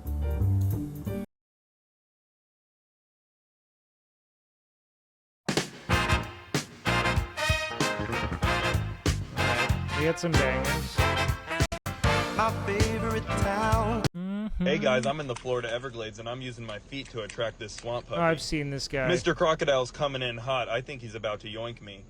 But he's just curious and he's saying hi to me. Yellow rat snake, yoink. I ended up getting yoinked by this sweetheart. He got me on the leg, but it doesn't hurt. Ooh, chameleon. Yoink. This is a little male veiled chameleon and he'll make a fantastic pet. Ooh, yoink. We got a tokay gecko. Ooh, we got another one. Yoink. Look at this juicy handful of Oh tokay my geckos. god, what the fuck? It's not easy looking for a 20-foot Burmese python, especially when you don't stage your videos. Ooh, that's a big green water snake. Yoink. She's definitely not too happy with me. How can you not love a face like that? It looks like it's Wednesday, my dude's frog. Though. Tropical orb weaver. Boop. Look at that juicy cottonmouth. You gotta watch your step out here. Ooh, this python doesn't know what's coming for him. Finally, we got one. Yoink. That's an insane amount of gumption. Suck good. You don't think so? No. Really? I don't think so. I bet I'd make more money than you. I bet if we hit the streets Maybe tonight, maybe. I challenge you to a suck off. I don't think so. Tonight it I starts don't think so. 11 p.m. suck off. You have 10 hours. Because I would like good old fashioned suck even if off. even if I don't suck good, I feel like people would the draw of like me doing it would defeat you. You couldn't even get on your knees. You would. No, he's right. He's got the straight dude buff. The Abby? 100%. He's got the straight dude buff. He's like every, like Miami gays fetish. He probably, conservatively, has like 10,000 people in and out of its doors every weekend. Just like your mom. Damn, that was Okay, that was bang horrible. on. That was solid. I'm Coyote Peterson, and I'm about to. Can't.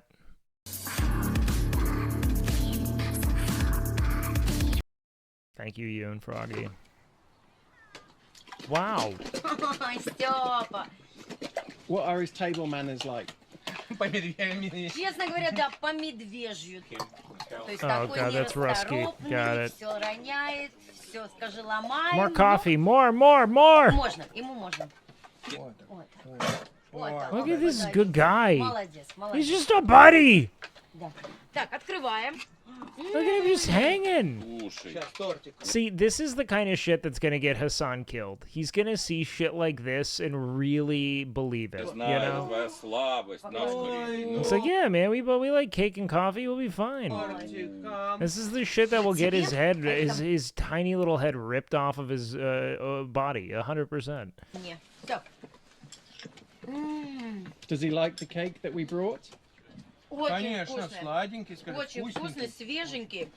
Well, to be fair, man, it's like these bears are probably Soviet. You know what I mean? Does he like the cake? So maybe they'll like us on.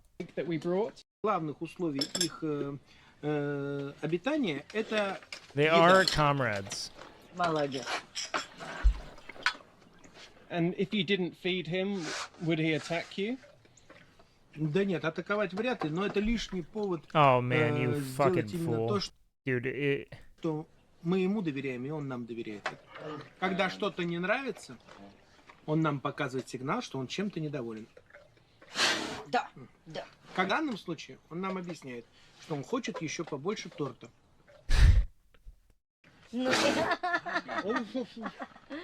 Степа, еще давай скажи. Тортик, Да. конечно. Он видит, что тот тортик-то не дает. Да.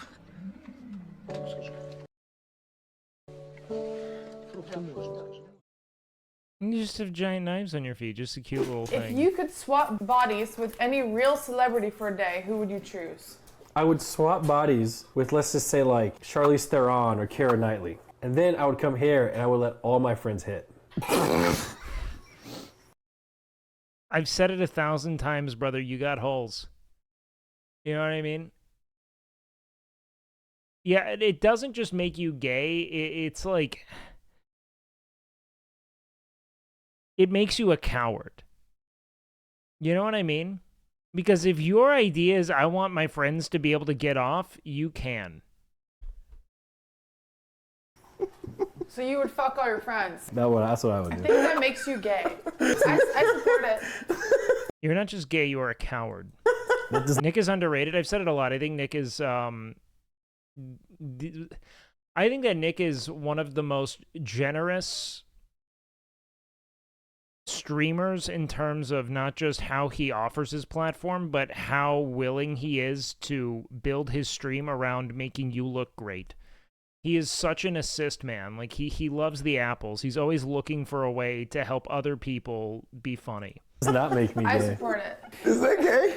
No, that's good for him. I wouldn't know if it's him or not. But Nick, please do not tell me you're Nick if you're doing that, okay? No, what I'd be like? I'd be like Miz is a shooter. You know, Nick is a passer. And you need both on your team. But that's why they're so good together. Nick and Miz is a really strong combo, 100%. I'm gonna keep it 100p. No, what I'd be like? I'd be like. But Nick, please do not tell me you're Nick if you're doing that, okay? No, what I'd be like? I'd be like, I'm gonna keep it 100p.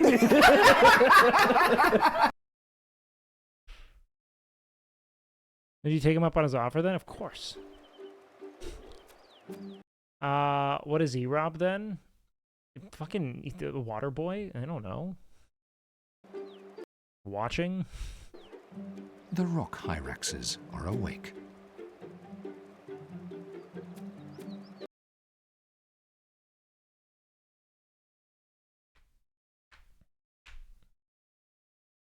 Look, Eric is also a shooter, you know? Doing my part.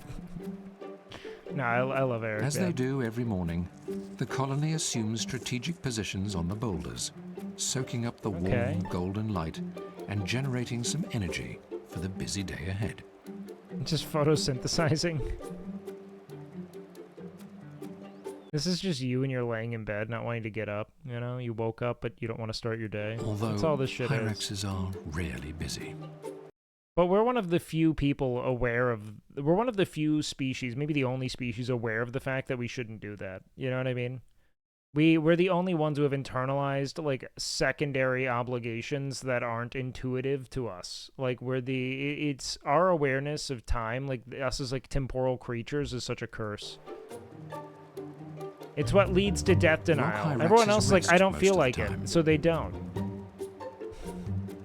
Not us. This is especially true for the... But hey, man, because of that, one day a bunch of Indian interns may take Elon Musk to Mars. So, you know, remember that. Adults who enjoy a late morning sleep on the warming rocks. Among the vigilant adults are several babies. They too clamber out of the fractures to soak up a bit of sun, making good use of their Why are they so soft cold, fur. bro?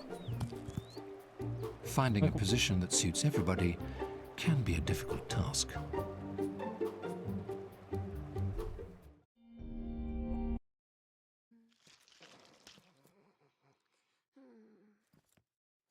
I think we saw that the other day. Yeah, no, I added you though. I added you. I am. It's 20v1s, man. That's okay. Nice meeting both of you. Bye. Bye. Okay. That Zoom is real. No matter what I say, my chat gonna call me a dumbass, bro. Sorry. Thank you so much. Best friend. I love Brian's sleazy 2006 porn cameraman shtick. Yo, thank you for gifting. I appreciate that it. Zoom is real. No matter what I That say, my Zoom chat gonna is call me a dumbass, bro. Sorry. Alinity, just ignore that. Wait, is Alinity? Oh, Alinity's here. I just ignore that. Okay. Why are you looking at my clip? No, someone sent me a clip. I'm sorry. It's funny. No. She's ugly with short hair, Lamau. Yo, whoever said that, ban that guy. I'm like, how could you possibly have seen that comment through whatever the fuck's going on right now? It's not. It's not intentional. It's just something like that I do. I don't know. I don't have a penis. What? Someone said that. Dude, I'm just saying. Nick's crushed. If you did, I think that'd be great. What? He's so good, man. What? What?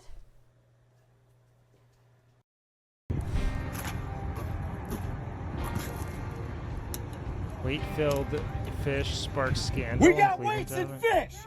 Get the out of here! Oh man, this is some real bumfuck controversy. Who the fuck are you?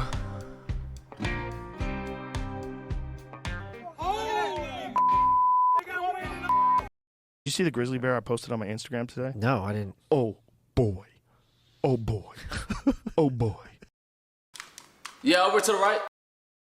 Okay, I'm done with Clip Cube. Sorry if I skipped your clip. You came too late and I am fatigued of it. I think we are positioned for some MasterChef here in a sec. Maybe after Roll for Sandwich. I'm thinking we roll for Sammy, we MasterChef, and then we maybe play Manor Lords after. I downloaded Manor Lords because I saw Seer actually played it. And maybe that'd be a fun thing for us. I don't know. But I'm going to go pee first. I'll be right back.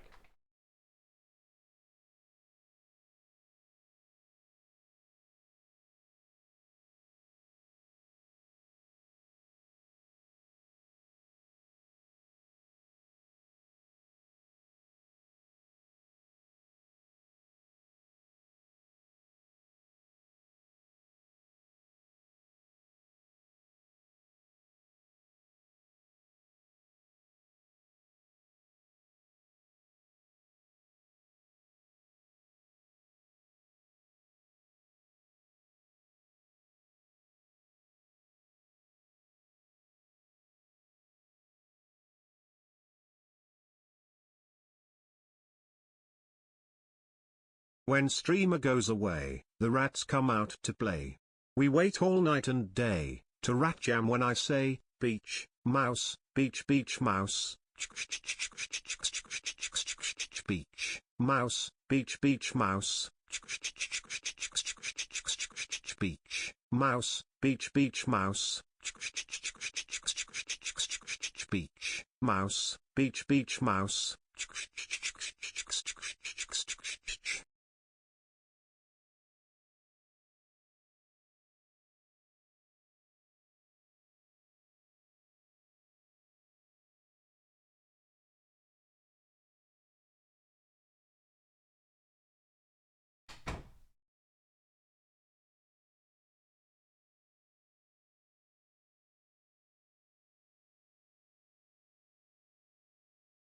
Hopefully I have to mute every time he leaves. So fucking annoying.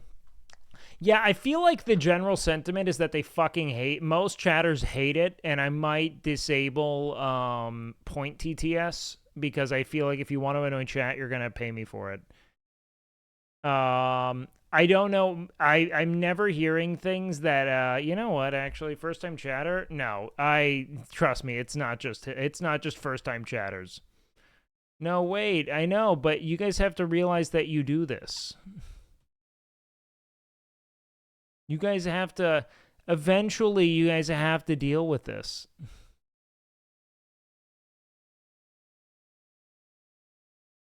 Let's do this. Viewer rewards, channel points. No, please. Oh no, did these finally break?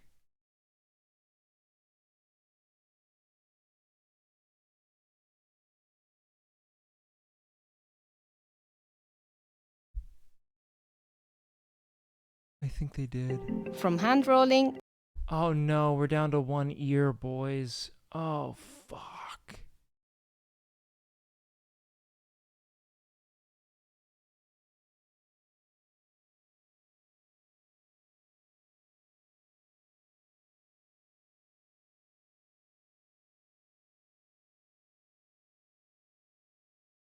Just turn off TTS. What if I make it 100,000? All right, it's 200,000 now for TTS. You guys have abused it. You've annoyed everyone else. 100,000 bagels every Bro. week in New York City to feeding 100,000 people at the Gurudwara Bangla Sahib temple in India. We traveled the globe to uncover the amazing stories behind the world's biggest batches of food. Our first stop is Utopia Bagels in Whitestone, Yeah, I see where New it York. went. This 200-pound mountain of dough will soon be hand-rolled into 1,000 bagels. Just a small fraction of the 100,000 bagels made at this shop every week. Workers start the baking process at 3 a.m. and continue way things are past just lunch so hours. intense, But according to owner Scott Spellman, the guarantee of a fresh, hot bagel is why Utopia Bagels stands out from the thousands of other stores across New York City. I've saved time and time again. You may have tried a bagel, Giggle Panda, but thank you once for the you try $5, my brother. bagel, you will not eat another bagel. Oh no, MasterChef. Why We did they- visited Utopia's 'Cause I kitchen miss in Cutter. Queens, New York to Look at how fucking insane these are. They like rap. They're also awful. They're like Moondrop something. see how it I got 'em for prepares like 10 its bucks. bagels in such big You're going to New York New Year's Eve tomorrow? batches. Okay, let's roll for Sammy. We're gonna roll for sandwich, then we're gonna watch some MasterChef. It kind of has the density and texture of like a bagel. No, it was spoiled by this fucking... I'm not watching a video when I'm scrolled over at YouTube. Stop it! Good afternoon, D&D, TikTok, and beyond, and welcome to Roll for Sandwich, the series where I let fate decide my lunch. Let's hate go. this shit. Today I'm going to be using this Mystery Misfits set of Why does this... Fate decide my lunch. Let's go. Today Why it looks like edibles. Like these look like edibles I'd buy from a California dispensary. I'm going to be using this Mystery Misfits set of dice that was sent in by a viewer. Let's check out what we got. Awesome. Thanks so much. Let's get started with our roll for bread. 6, pepperoni bread. This dense loaf of bread from my local bakery is baked with pepperoni and Parmesan incorporated into the dough. Bakeries are so fucking sick.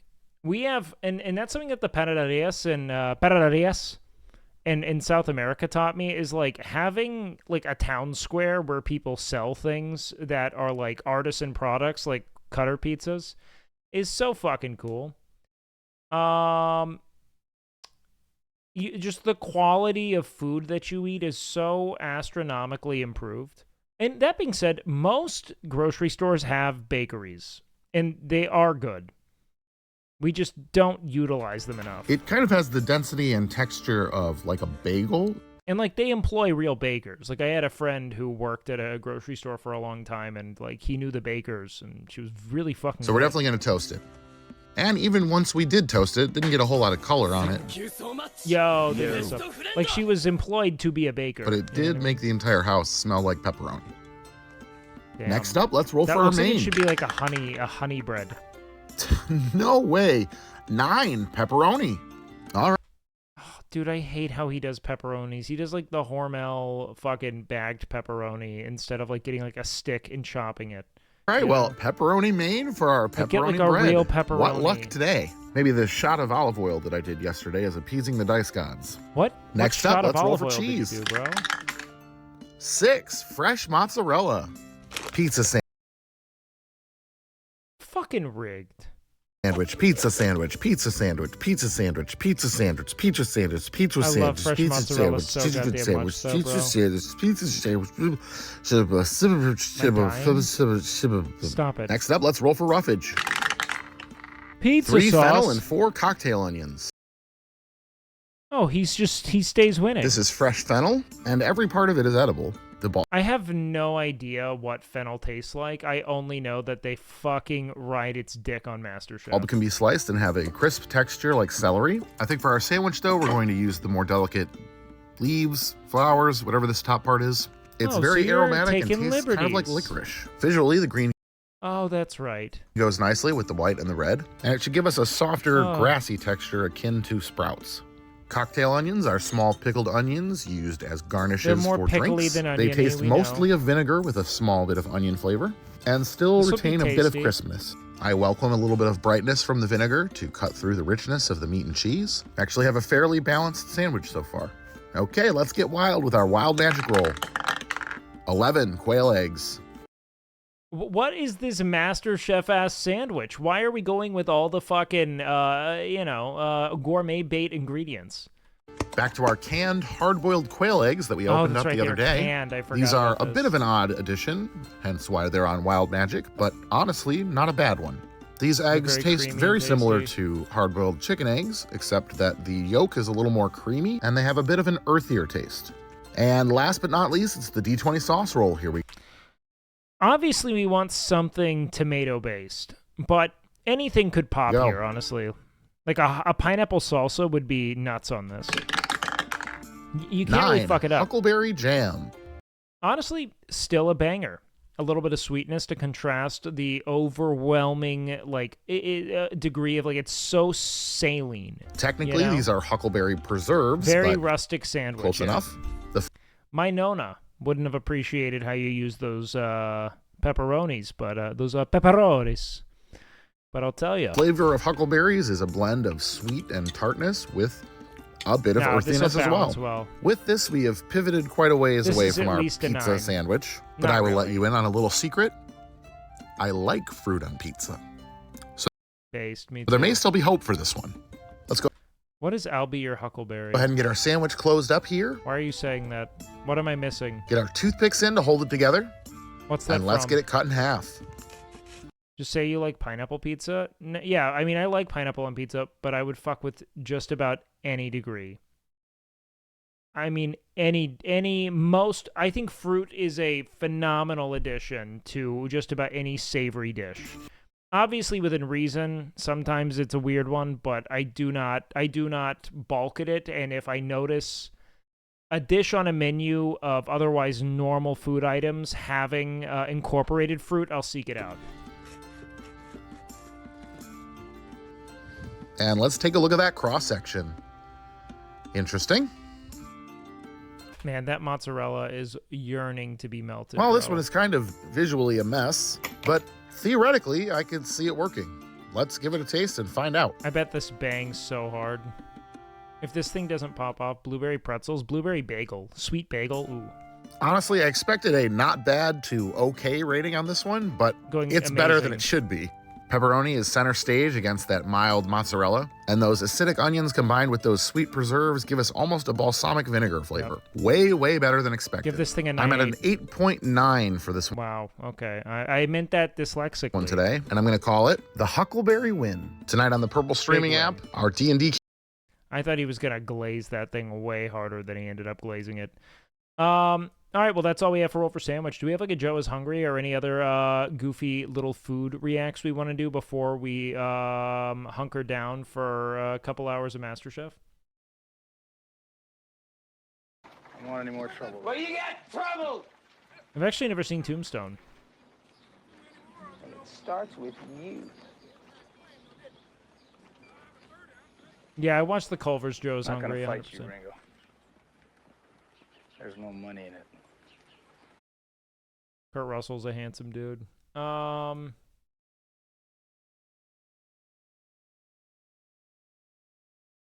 hours? Yeah, well, I don't know. Is there anything else we want to react to? Before MasterChef? I mean, we've kind of been at it for... it's been like 4 hours of reacting. I think we're down. Did you ever watch the new Dracula float? No, I don't want to watch 20 minutes of one-liners. I don't find it funny. I'd probably watch it all if it were in little clips, but 20 consecutive minutes of a dude dropping one-liners is not interesting. Random, but how do we feel about Harry Mack here? Bro. Harry Mack fans have ruined Harry Mack. I'm sure you're memeing, but I'm gonna peel my skin off. All right. MasterChef Season 7, baby. Let's do this shit. We are on episode 3. What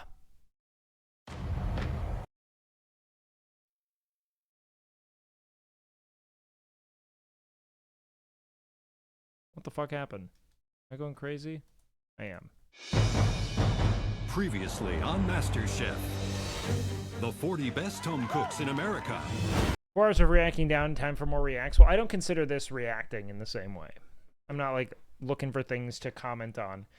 Like, the point of other reacts are to bring me into different tirades. Here's, like, just more commentary. Faced off in the culinary battle of their lives. You think it's normal to get erect taking a shit? That sounds like something Mike Tyson would ask in an interview. You think it's normal? Yeah, whenever I have to go defecate. Every time I defecate, I get an erection. It's delicious. Why? Thank you. In the end, Pass this apron to your son. only the 20 best claimed a coveted white apron and a spot in the competition. Oh, are we at the competition now? Because this is huge. Tonight, the kitchen is graced by a culinary legend. My What do we mind have? is just... I swear to God, if it's But Courtney, it's I'm an gonna epic shit. Gordon Ramsay dish Everybody got it? Why is it so quiet? that takes center stage. Stop the clock. Dude, these For one headphones of you, suck. This is your last I'm 10 so minutes bummed those in broke. This competition. I feel like I'm listening to something underwater today. Fuck me.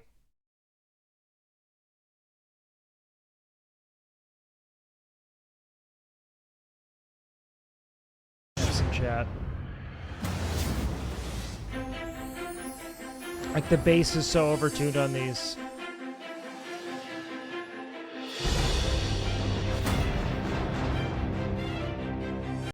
Why did you say hasn't Wake been streaming for 2 years? Yeah, I think so. I mean, yeah, 2 years for sure. I remember when you got partner, it's been a year. Yup, dog. Fucking insane. I can't believe it.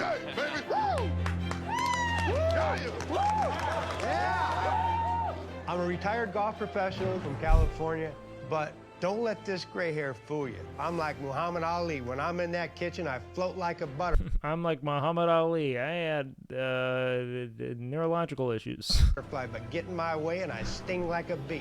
Yeah! And I'm gonna take these youngsters out one by one. Welcome, everybody. Come on down. Here! Woo! Before this, I was in my dorm room cooking in a microwave, and now I'm in That's the not- nicest kitchen you were I've ever seen microwaving in my food. life.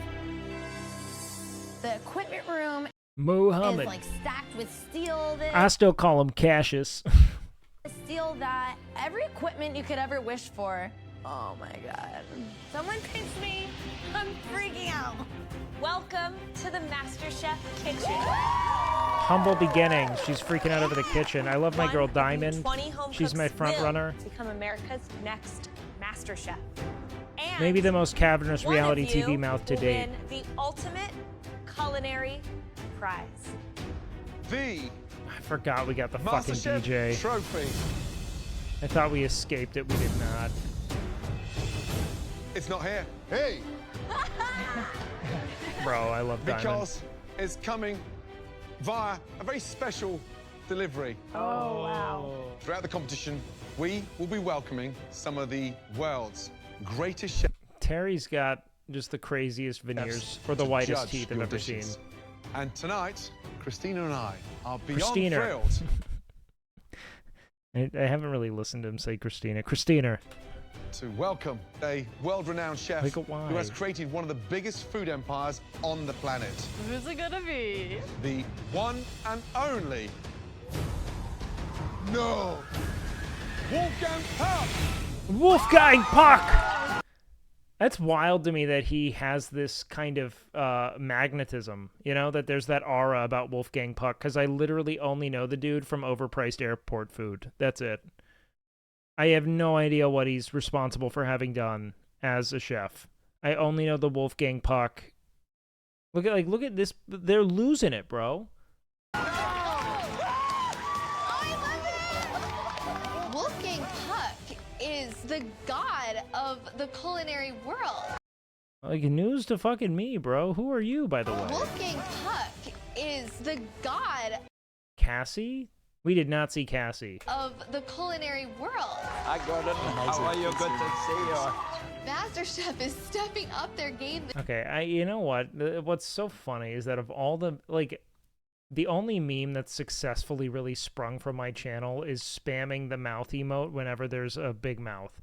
That is almost our entire channel identity. It's so tragic. This year, It's an absolute honor to have you here. It's so I'm tragic. so excited to be here at the biggest cooking competition in America. I'll take that trophy from you. You communicated that like a dude like playing a well-to-do immigrant in a Broadway musical. That didn't feel real. Like he had just landed. It's just such an Ellis Island bit. Excited to be here at the biggest cooking competition in America. I'll take that trophy from you.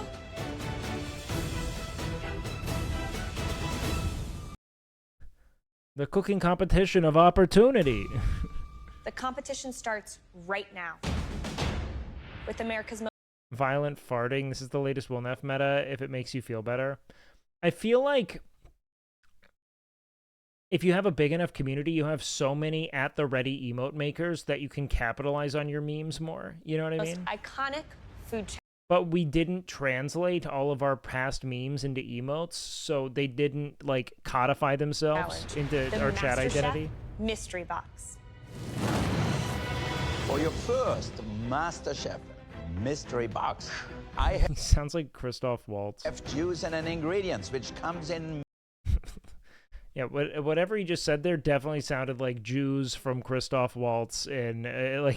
MasterChef mystery box. I have juice and an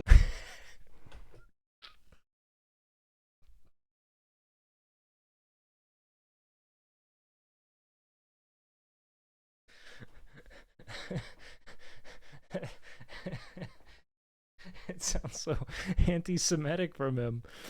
I have juice.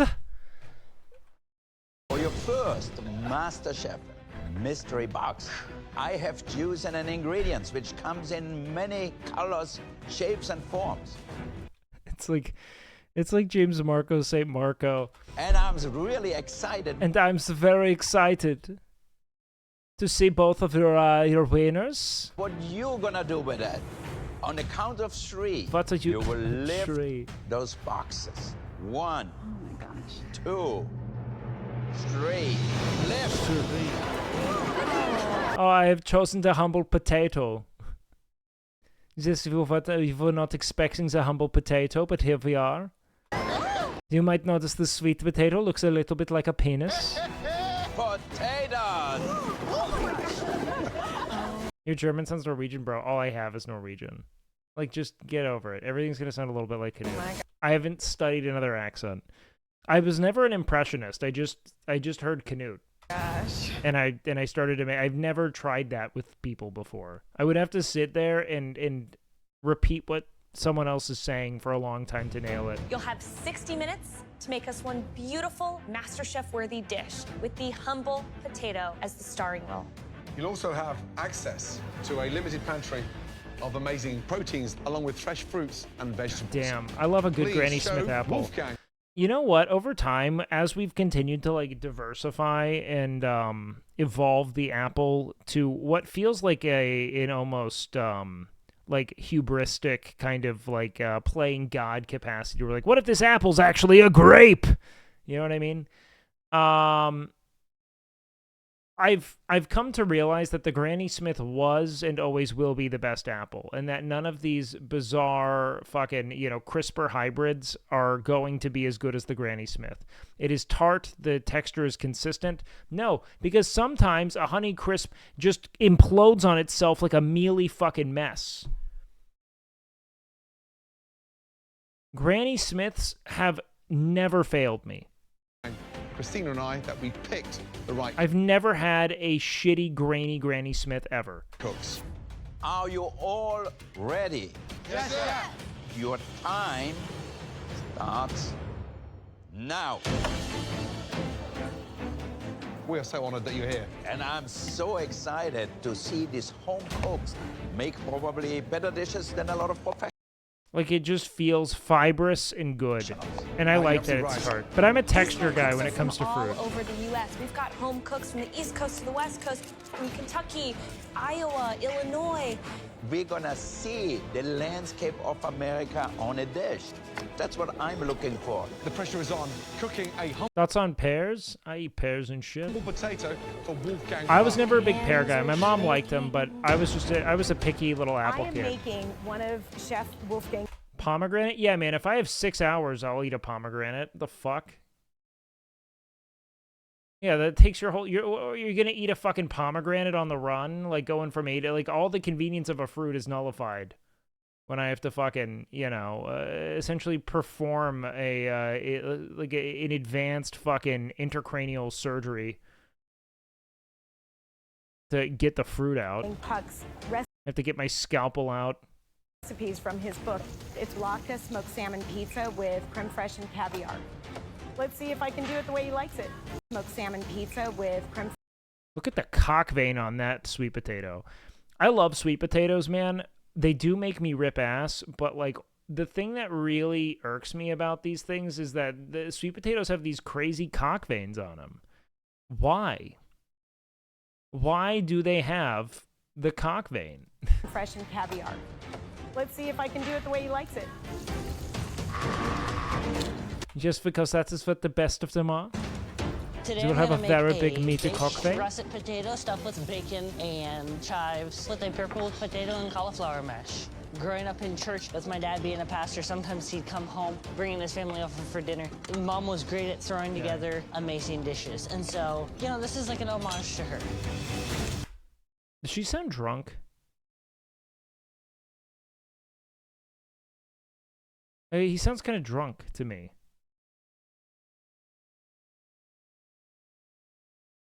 Throwing together amazing dishes. And so, this is like an homage to her. Homage. I'm trying to throw out a sweet potato gnocchi with I don't think that's the case. brown butter sage walnut sauce. Wait, sweet potato gnocchi? Sweet potato gnocchi. I don't like Sean, but he's so fucking gourmet culinary pilled. Like, he's just so, like, pretentious Vegas cuisine pilled that he might end up making some of the best dishes. The sweet potato gnocchi sounds bomb. With a brown butter sage walnut sauce. Never made gnocchi before, so Sean and his ass on the line. But there's some strong chefs in here, so I gotta bring my A game. I think I'm just more put off by him because he looks like Elon Musk to me. Where's my knives at? Let's go to Grandad. Bill. Yes, Chef. How you doing? Hello, Bill. Bill. So glad How to are meet you? you, Chef. Good to meet you. What an Same here. honor. Bill is our oldest contestant we've ever had in MasterChef Kitchen. Bill is What is it? Empty pans? Well, I'm trying to get rolling here. No, they didn't save anyone from the I'm making intro. potato pancakes. I'm going to be doing that with my standard maple crusted bacon. It was one of our family's favorite breakfasts. I've learned from my grandmother. My grandmother used to make potato pancakes too, so we'll see what you're coming I up hope with. mine can match up. Good luck. Thank you. This is going to be interesting, the rotating celebrity guest. I'm gonna go with potato pancake, 3 different colors. Okay. And then I'm Okay, everyone's making a fucking potato pancake. gonna also put in a red cabbage slaw. I'm German and Irish, so we got a lot I'm like most of Americans. potatoes in our background. Good luck. Thank you. I just feel like everyone I know is German and Irish or Italian. There are two kinds of white people. You're German, Irish, or Italian. There are no other white people. Because if you're Slavic, you're not like seen as like, that's like ethnic. You know, people are like, oh. Just cook, baby, cook. Hello. Yes. French, they're not real. We covered that. Jeff, how are you guys? What If you own your French heritage, you're trying too hard. we make? Polish, they're Eastern European. If you're not Germanic, you're Eastern European. Poles included. I studied abroad in Spain last semester. I say this as a man with Polish ancestry. Look, man, I'm Polish. I'm Baltic. I'm Slavic. I'm all the things you can't be. love Spanish food. When I say I'm Slavic, it's not like other people who are like, yeah, me too. They're like, wow, whoa, oh, that makes sense. Like, it's never. Love Spanish culture. What's hungry? You're Slavic if you're hungry. So I'm making a tortilla española. You said it with a perfect accent. Thank you, I'm Spanish. And I'm making with that potato croqueta and then a sweet potato gazpacho. So 3 things. I have a lot to do, but She sounds like a streamer. It's not quite Senna, but it's I'm close. really focusing on the potato. Wow. What's Greek? Middle Eastern. You have a lot to do. You better get going. Good luck. Just over 30 minutes to go, guys. Speed up. Today I am making a fried potato salad.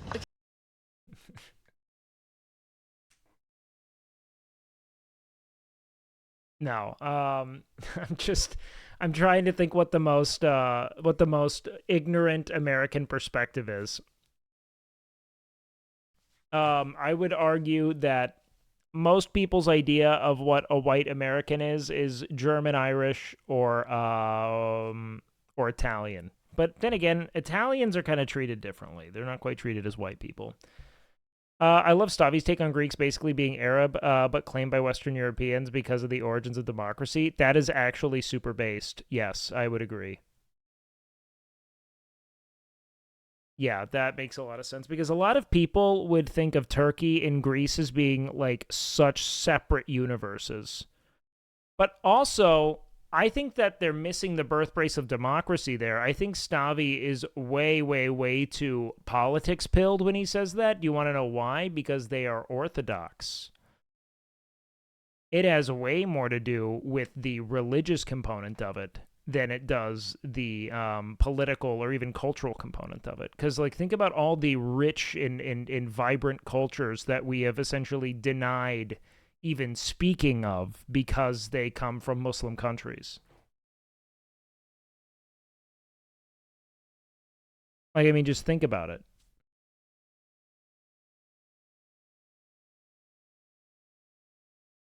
Historically, the Arab world is the birth of math and science. Yeah, exactly.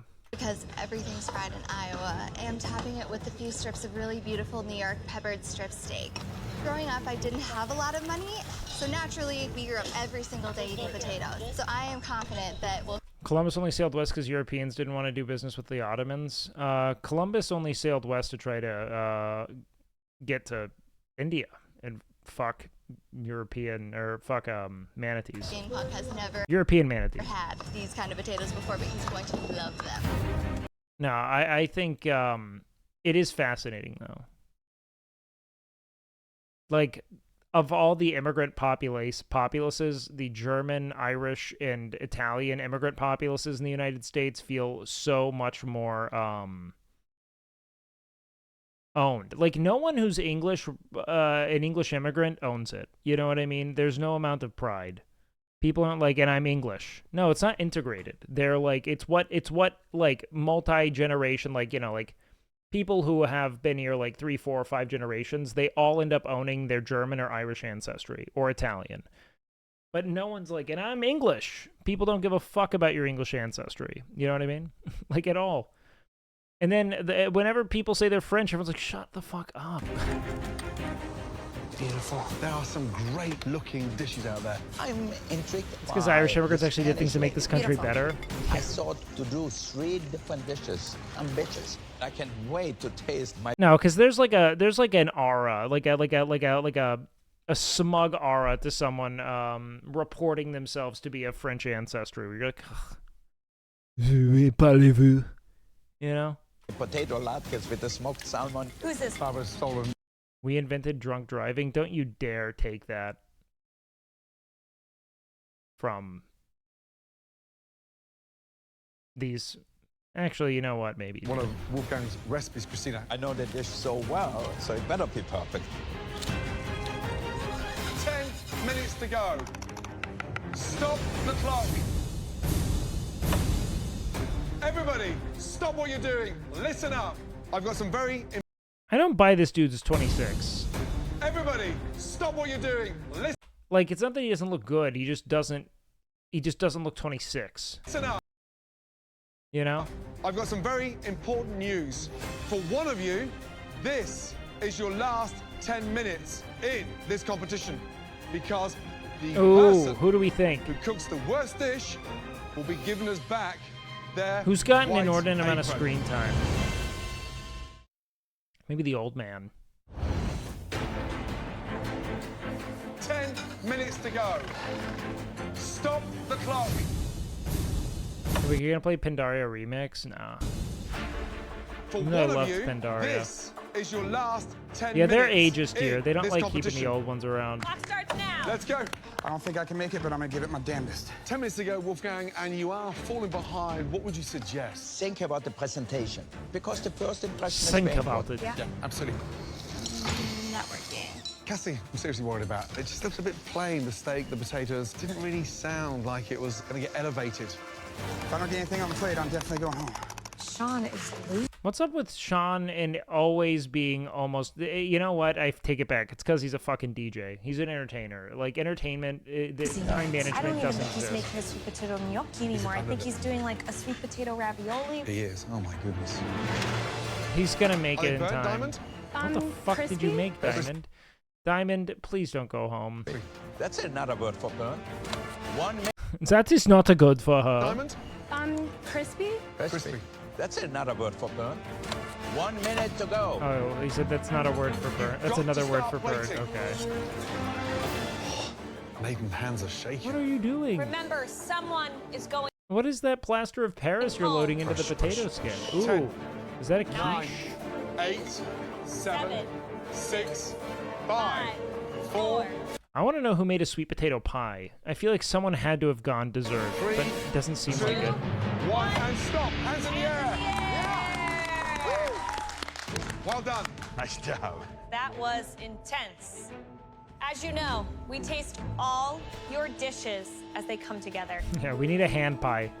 Remember, we're looking for the Hi, best Barbs. dish. But we're also looking for the worst dish.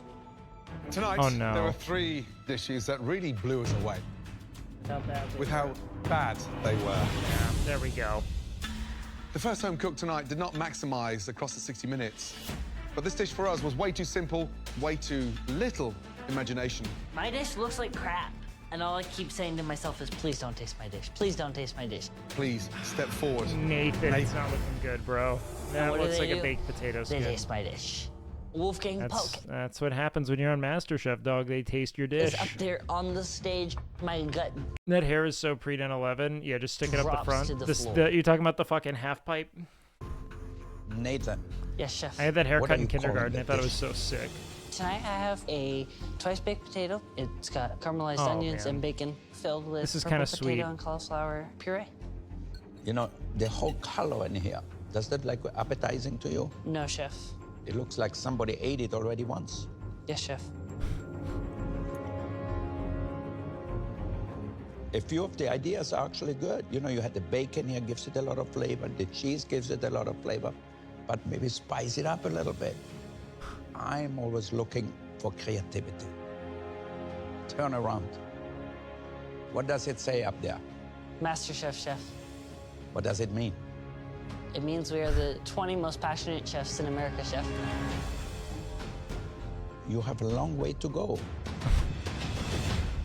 You have a. He's like, you're not that, bro. You're not him. We asked Wolfgang to give up his day to come and judge some phenomenal dishes. And this is where it gets embarrassing for Christine. You paid Wolfgang. You know, and I. To do a job. It just looks sad. Yeah. Be honest, man. It looks good as fuck. It looks bussin'. Like if I got that in most contexts, I would eat the fuck out of it. Inside is a bit strange. The puree's wet. The cauliflower's sort of. It's a puree. Smelly, like a dirty sock in there. And the purple potato almost tastes sort of now undercooked. It's sounding out fun. You are one of the youngest, ube? and tonight it showed that lack of maturity. You heard I stopped the clock with 10 minutes to go. What did I say? That. One chef will be going home tonight. Growing up, I dealt with a lot of people who said I was immature for my age, who just told me to give up on my dreams. Brutal. Peanut! What up, baby? The Vilifier. Good to see you, man. I hope you're doing well. Welcome in, boys. Said really Settle hit in. Me hard. I'm here to prove them wrong. Lots can we shout out Sweet Peanut. The second Man the myth. disastrous dish was put together by another home cook that It's when they just go on full blast and they just pick out the worst. Honestly, this would maybe be a more entertaining show. Sup, killer. If instead of picking out the best, they just whittle away the worst every week like this. something I mean, I know that's typically what they do, but if that was just the whole thing. we've kind of seen a million times. And the presentation is just really lacking, sadly. Please step forward. Dude, Diamond is so fine. Cassie. Wolfgang Puck is the god of the culinary I came world, into I this thought. competition with no intentions in ever being in the bottom 3. Yes, who comes into a competition with intentions to suck, bro? Never have I made anything that anyone has said this is the worst.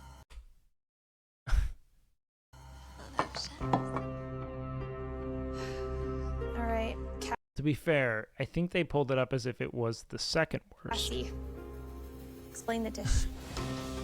This is a New York pepper strip That looks steak over a raw. fried potato salad, chef. Visually, a potato salad is typically light A lot in color. creamier. Yeah, because Yes. you're tossing it with mayonnaise. Yes. I love when they're like, yes. Like, then what did we do? This just looks like home fries, bro. And what is this orange stuff here? I just wanted to get a pop of color with some sweet potato. You used 3 different kinds of potatoes. There's definitely something to be said for that. But overall, for me, steak and potatoes is just so ordinary and so commonplace. Where's Joe to drop pedestrian on her ass? She definitely just didn't take it It's pedestrian. It's offensive to our palates. far enough. I mean, how would you feel if this was your last dish? It might be Cassie's last dish because I don't know who the fuck she Break is. my heart. Might be. Chef. She got a lot of attention, and I do not remember her from the auditions. I don't think she did. No. You know what? Inappropriate? No, inappropriate is for a bastardization of cuisine. That's for a Tolly-ass dish, you know? If you give Where he's like, I'm going to serve a pizza, but through a bendy straw. me that in a restaurant, I wouldn't eat it. I would send it back and say, bring me something different. Yes, chef. Color is so important, you know? This look like brown. I come all the way Oh, no. from my restaurant to eat that? No.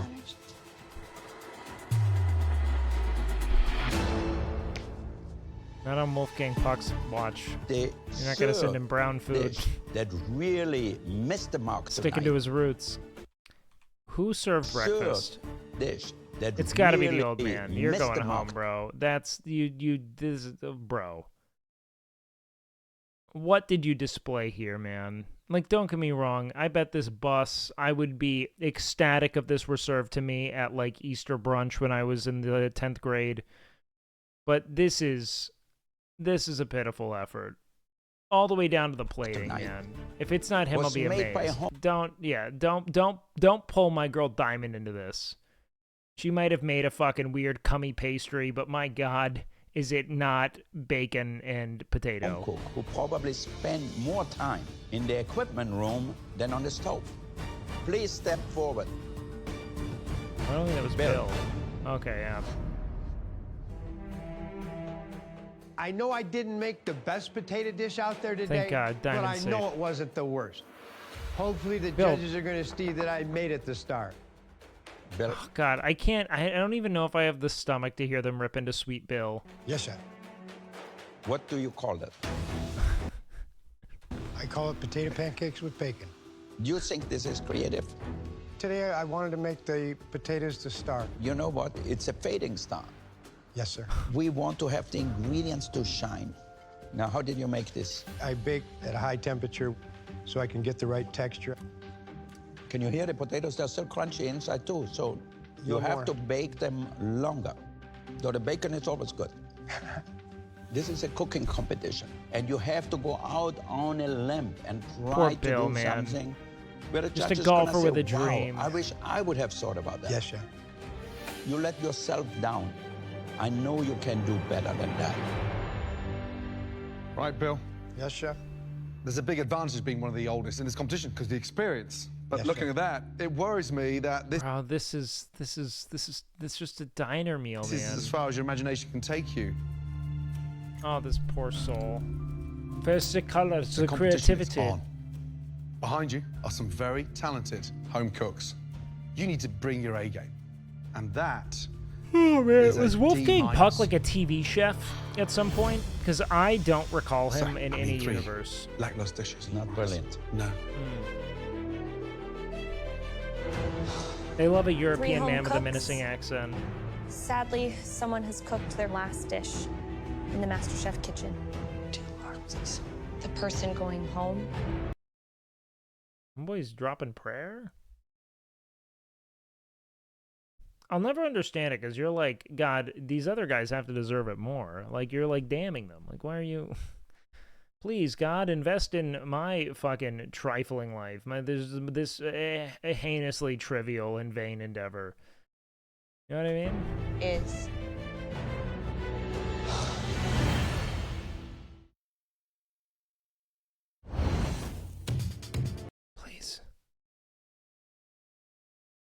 Please have one of them experience a catastrophic heart attack. One that might kill them on the spot. Just complete cardiac failure, right?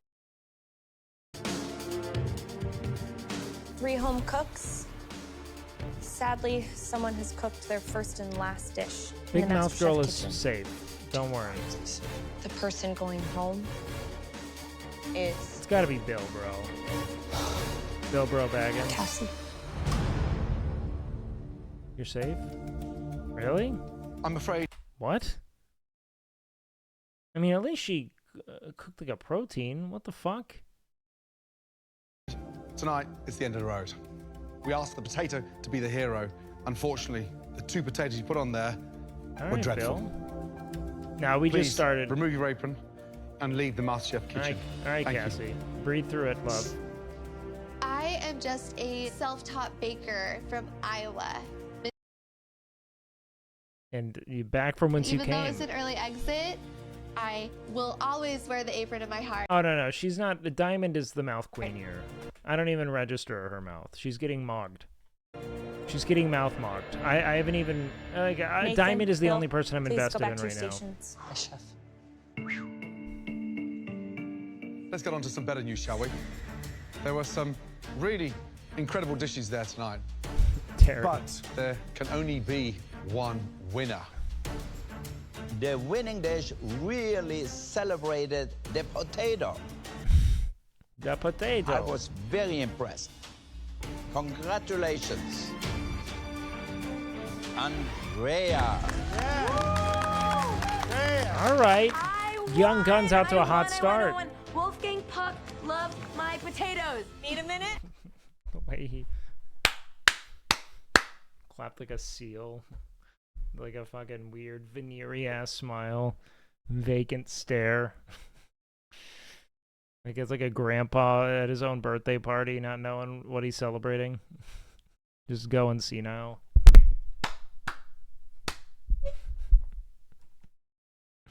This was manual. The winner's very impressed. Congratulations. Andrea. I won. Wolfgang Puck loves my potatoes. Need a minute? I can't breathe. Puck loves my potatoes. Need a minute?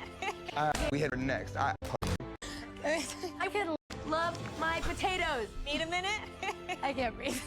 I could literally die happy right now. All of you, join Christina and I in thanking this incredible chef. Thank you. Challenge number 1 in MasterChef, we had Wolfgang. Does this guy have heterochromia? No, one of his pupils is just crazy dilated. Maybe one of his eyes is fake. Wolfgang. Thank you. Thank you, Chef. Thanks. Who's walking through that door next? I'm so excited. No, I think this might be a fake eye, because it's not... Or this one? One of them's not responding to the light. I can't wait to see. Andrea, join Christina and I up here right now. Let's go. Get it, Dre! Good job. Thank You are in the driving seat. You do not have to cook in the upcoming elimination challenge. For your second advantage, you will get to save half of the home cooks. Wow. Do you save Diamond? Save Come on, Andrea. all the girls? Oh. Or do you save all the boys? Someone's going home at the end of this challenge, and I'm trying to get rid of my competition. So I gotta choose wisely. Have you made your mind up? I have. Okay, Andrea. I'm going to save. Oh, Manny.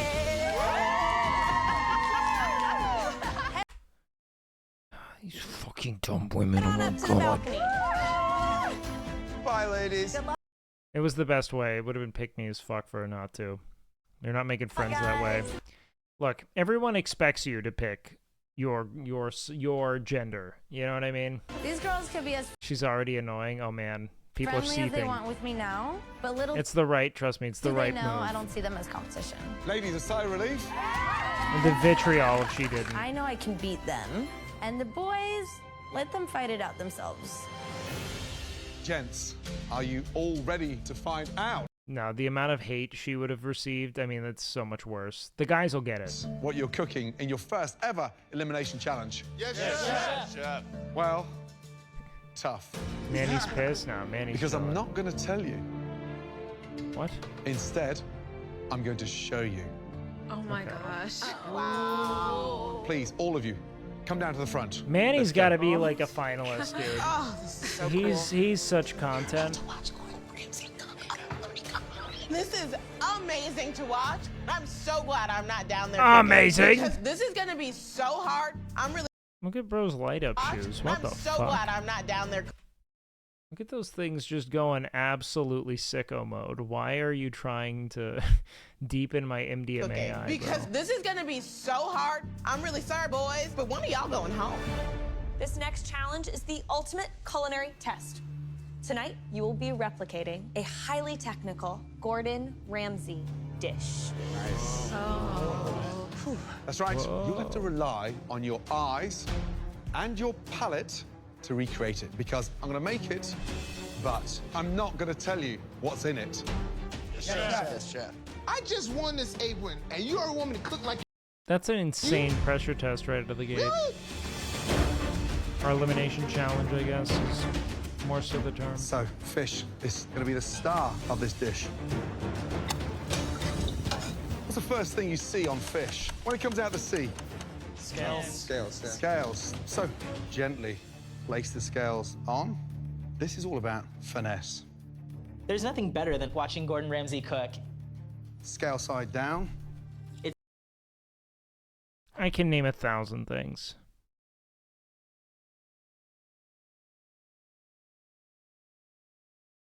Like, I would even prefer to just eat the food first. It's mesmerizing. He moves with this confidence that I don't think I've ever seen anybody cook. Watching a great chef cook is fascinating, though. I will be fair. Is, Watching Graham eat, just watching that dude nut. Seeing all of these ingredients that I as can't he finds quite the flavor in the ether. Like those Cheese balls.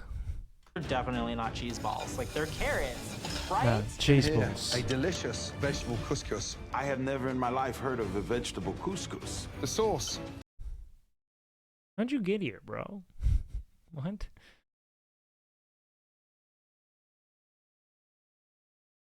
You haven't the vegetable couscous? It's just couscous with It'll be based veggies. on 2 items. Now there's no olive Graham oil this season, and a man. stock. No Graham or Just smell Joe. It's kind of fragrance in there. tragic, frankly. Bill, don't singe that beard. But Gordon is kind of Now for he's the exciting magnet, part. in my opinion. Everything orbits around Everything goes on him. a plate As long for a as he's reason. here. You put anything on the plate, we are going to judge you. Vegetables around the outside, so we've got the taste of the earth. One thing you don't do is flood the plate with the sauce. Oh, wow. You put it on Great there with a little bit of plating. elegance. It does look delicious. And then finally, It smells so good. just Oh, wow. lift. And then on. Wow. How cool was that? Grab a spoon and dig in. I'm so jealous. Take a mouthful. All I can think about is how to identify these flavors. Get some of that sauce. I feel like Poker Guy's going to be a front runner. He gets a lot of camera time, and he was super competent in his audition. Eaten at all of Gordon Ramsay's restaurants in Vegas, I know what he delivers. I hope you were paying attention, because now it's your turn to replicate it from scratch. You'll all have 5 minutes in the MasterChef pantry, but once you've shopped, there is no going back in. All of you. Bill's fucked, Welcome bro. to MasterChef. Any questions? No, chef. What'd you put it? Poker Guy kind of looks like Tim Duncan and Tony Parker's love child. All right, guys, your 5 minutes starts now. This challenge is going to be extremely insane. We have to make a Gordon Ramsay dish, and we don't know what the ingredients.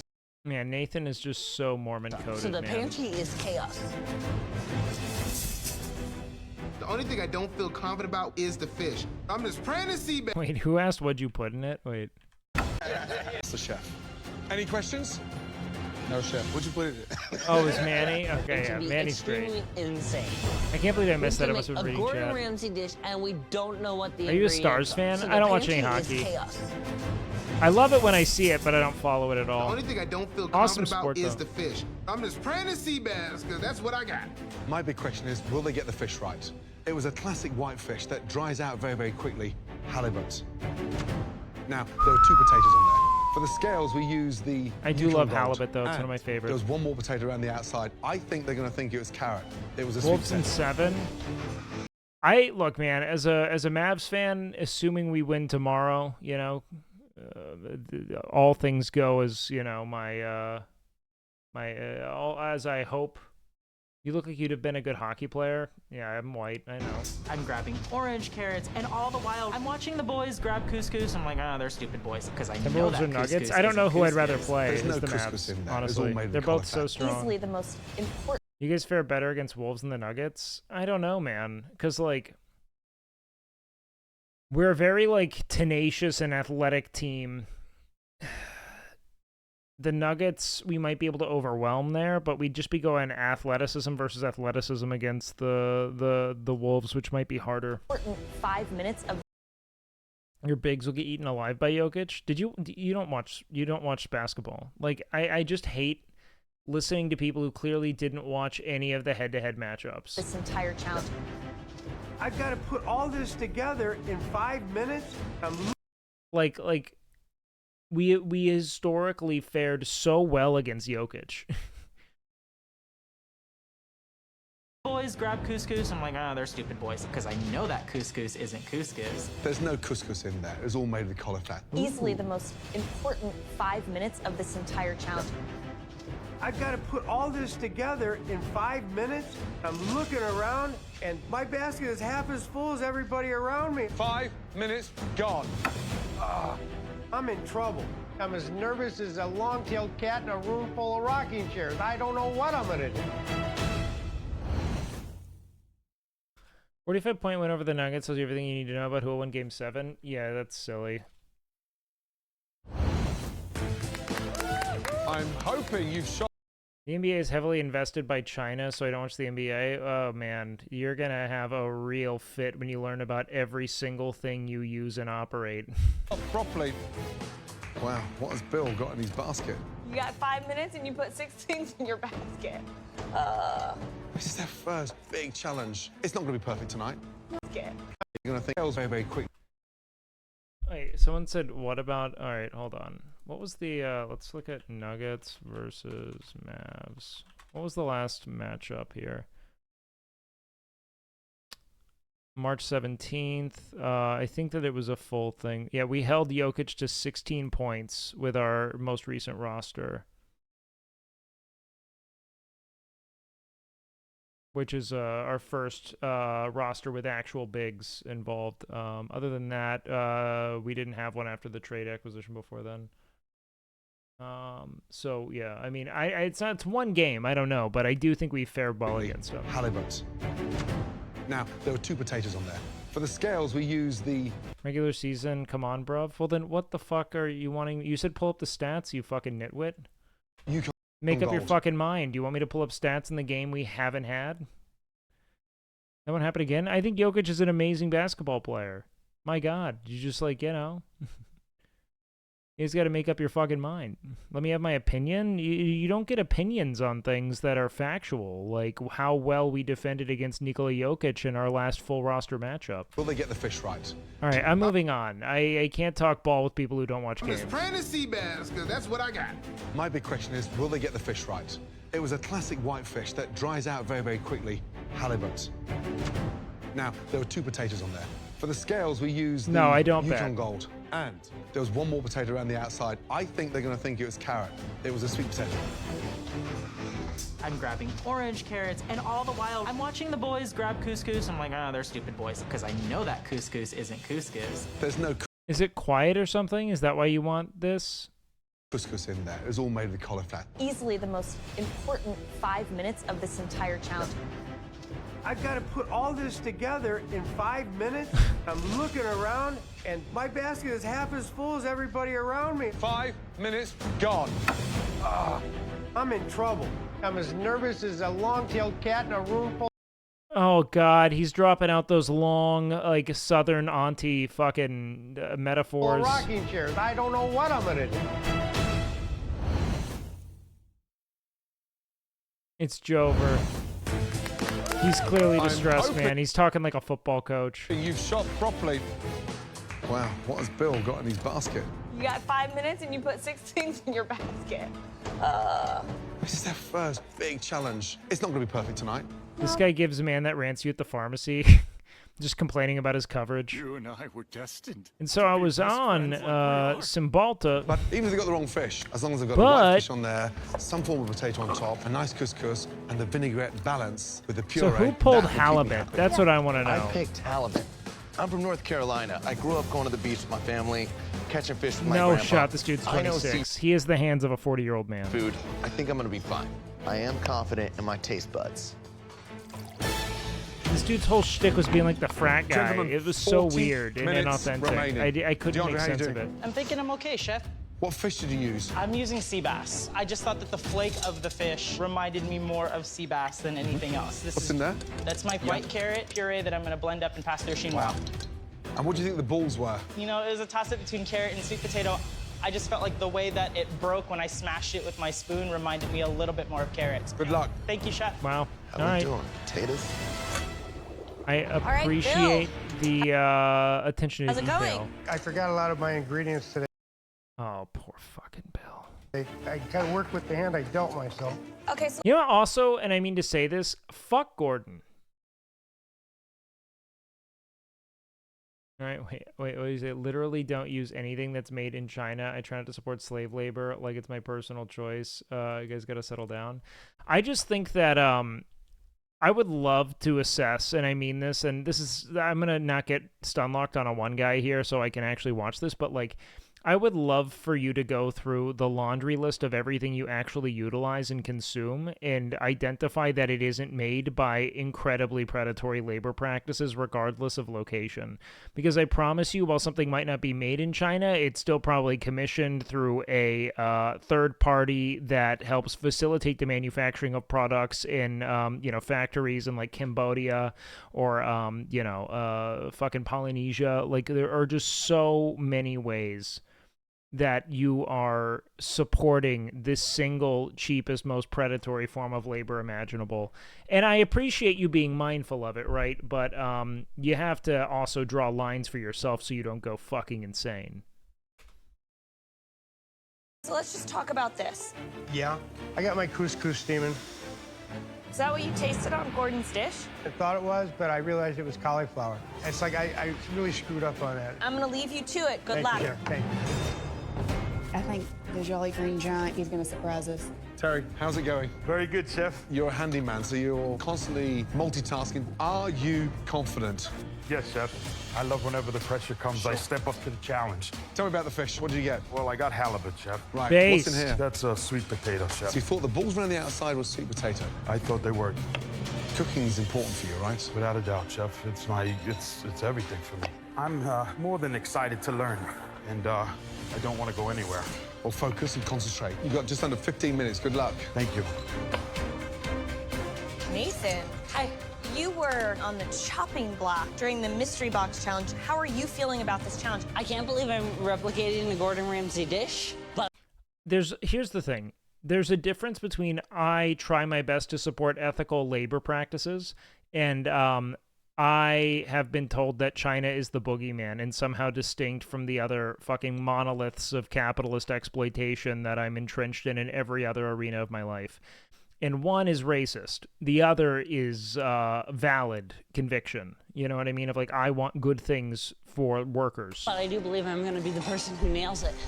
What do you think the fish was? I've got halibut. I've eaten a lot of fish. My dad's a big fisherman. He'd go down to Florida several times a year and fish, and I have had halibut. Okay. Good luck, nailed Nathan. it. Thank you, Chef. 10 Man minutes to fucking go. nailed it. There you go, Sean. So many of them are coming up to the crucial moment of putting the fish in the pan. All right, who's looking good? Terry's fish looks amazing. He's got the right fish, he's got the halibut, he's got the cauliflower in there, that Yukon Gold, and that sweet potato. So he looks like he's on track. I'm losing it. DeAndre, I gotta say, I just don't know that over the course of 60 minutes, he's gonna Man, DeAndre was so confident too with the selection. What is Bill doing? Okay, wow. Jinxing big mound here. of He's Israeli couscous bewildering. that he tried to steam in a bamboo steamer. Ay, ay, ay.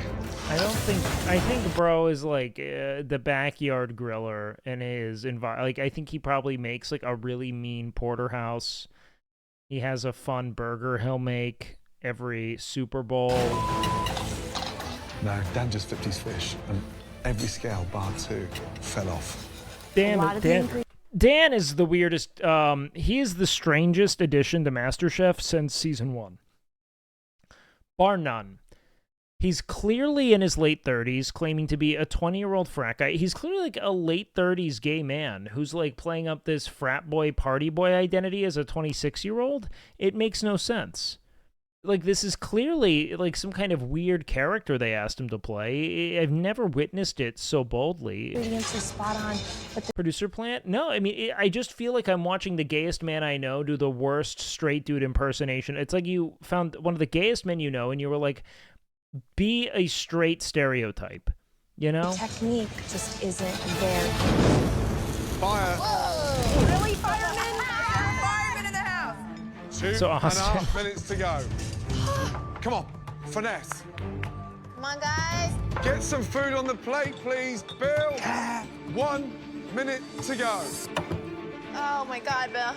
Remember, at least one of you is going home based on the replication of Gordon's dish. 10. my God. 9. Wait, whose is that? Hold Replication on. of Gordon's dish. That looks solid. 10. Oh my God. 9. 8. 7. 6. Oh my God. 5. 4. Oh my gosh. 3. Oh my gosh. 2. Bill's coming home, Oh man. my gosh. What has Bill even made? What's on Bill's plate? Great Oh, job, DeAndre's guys. losing it, In man. tonight's challenge, we asked you to recreate Gordon's extremely I don't think she was able to pick between men and women. I think it was always going to be men. detailed dish without a recipe.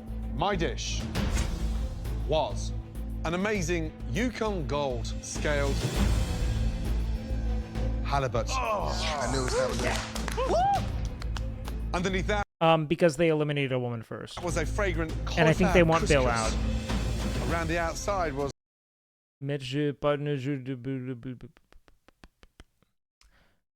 Thank you. caramelized sweet potatoes.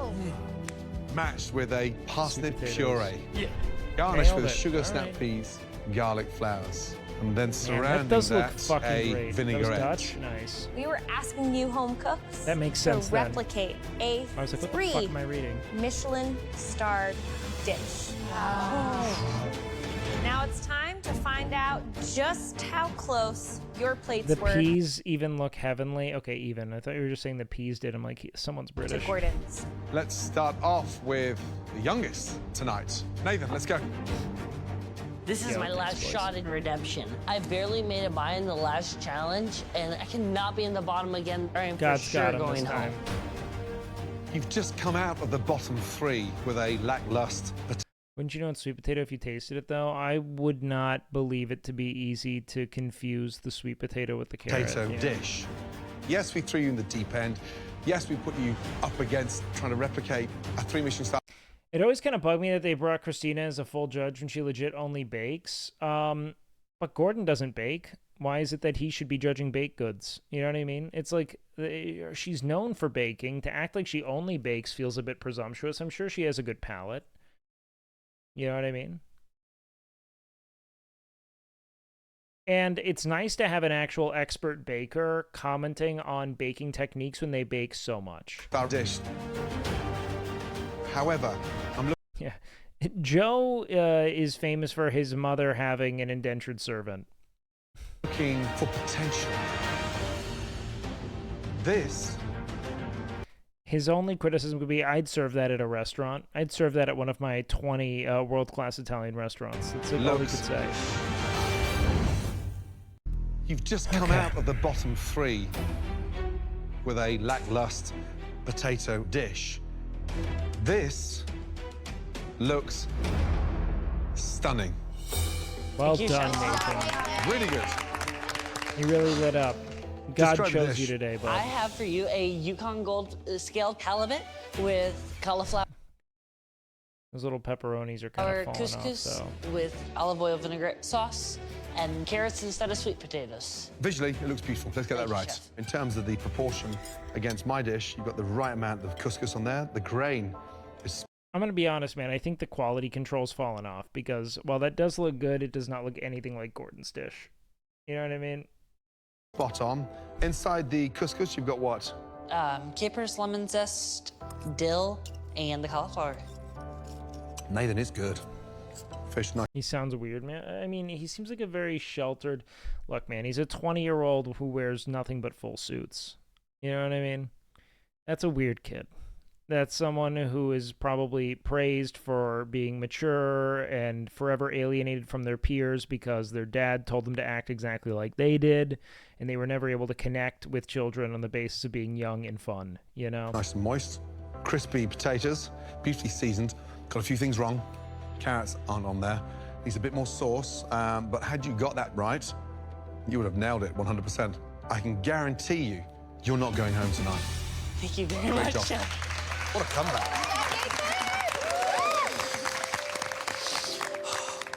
How you feeling? I'm feeling great, Chef. You feeling emotional? He argues outsourcing can suppress wages for American workers. Outsourcing is significant. Yes, that's not even like a novel or interesting thought. Of course, Yeah, outsourcing labor to impoverished nations so that you can get it at borderline, slave labor prices while prices stay identical when it comes to sale. Yes, it was just a way to maximize profit. It was never there to benefit the consumer. And nothing about that's new, but it's happening everywhere, not just in China. China was just willing to capitalize on the soullessness of American corporate life. That's it. Yes, chef. Why? Corporate executives in the United States were willing to do that. You know, when I plated that first dish, I was really disappointed with myself earlier this evening. Growing up, I was bullied a lot for things like being immature and... I don't know. Someone just typed it out and like shut the fuck up now. With all the love in the world, I don't want to ping pong. I see shit and I just read it and respond. Myself earlier this evening. Growing up, I was bullied a lot for things like being immature, and it hit me that I was not going to leave this challenge with the last words being immature, so I wanted to come. That explains the suit. Back.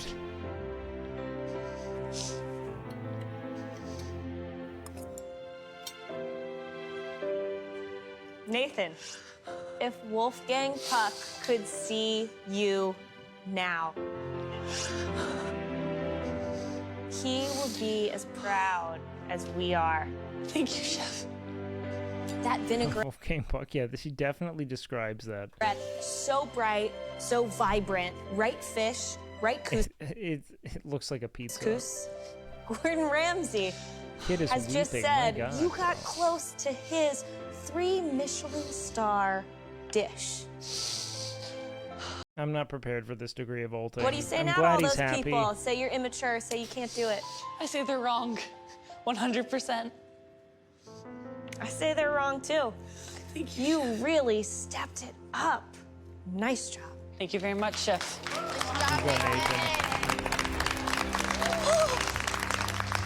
Wow, let's start. Next up, Bill. Even though I grabbed limited ingredients, I know I got the right fish. I just hope I executed properly. Poor Bill, man. Bill, He yes, just chef. seems Describe the dish, confused. please. I have a Yukon Hold Gold on. encrusted halibut Oh, no. on a bed of citrus. Man, I love it. It just looks like cafeteria food, but he's like such a sweet man. Sweet potatoes and peas. I had pretty much the ingredients. Are you serious? When you get Don't do this to the man. an opportunity to go into their MasterChef pantry, it is a chance for you to show off. It looks like you went in there on a budget. Why Israeli couscous? When you tasted my dish, did you honestly think that was couscous? No puree? No puree. No sauce?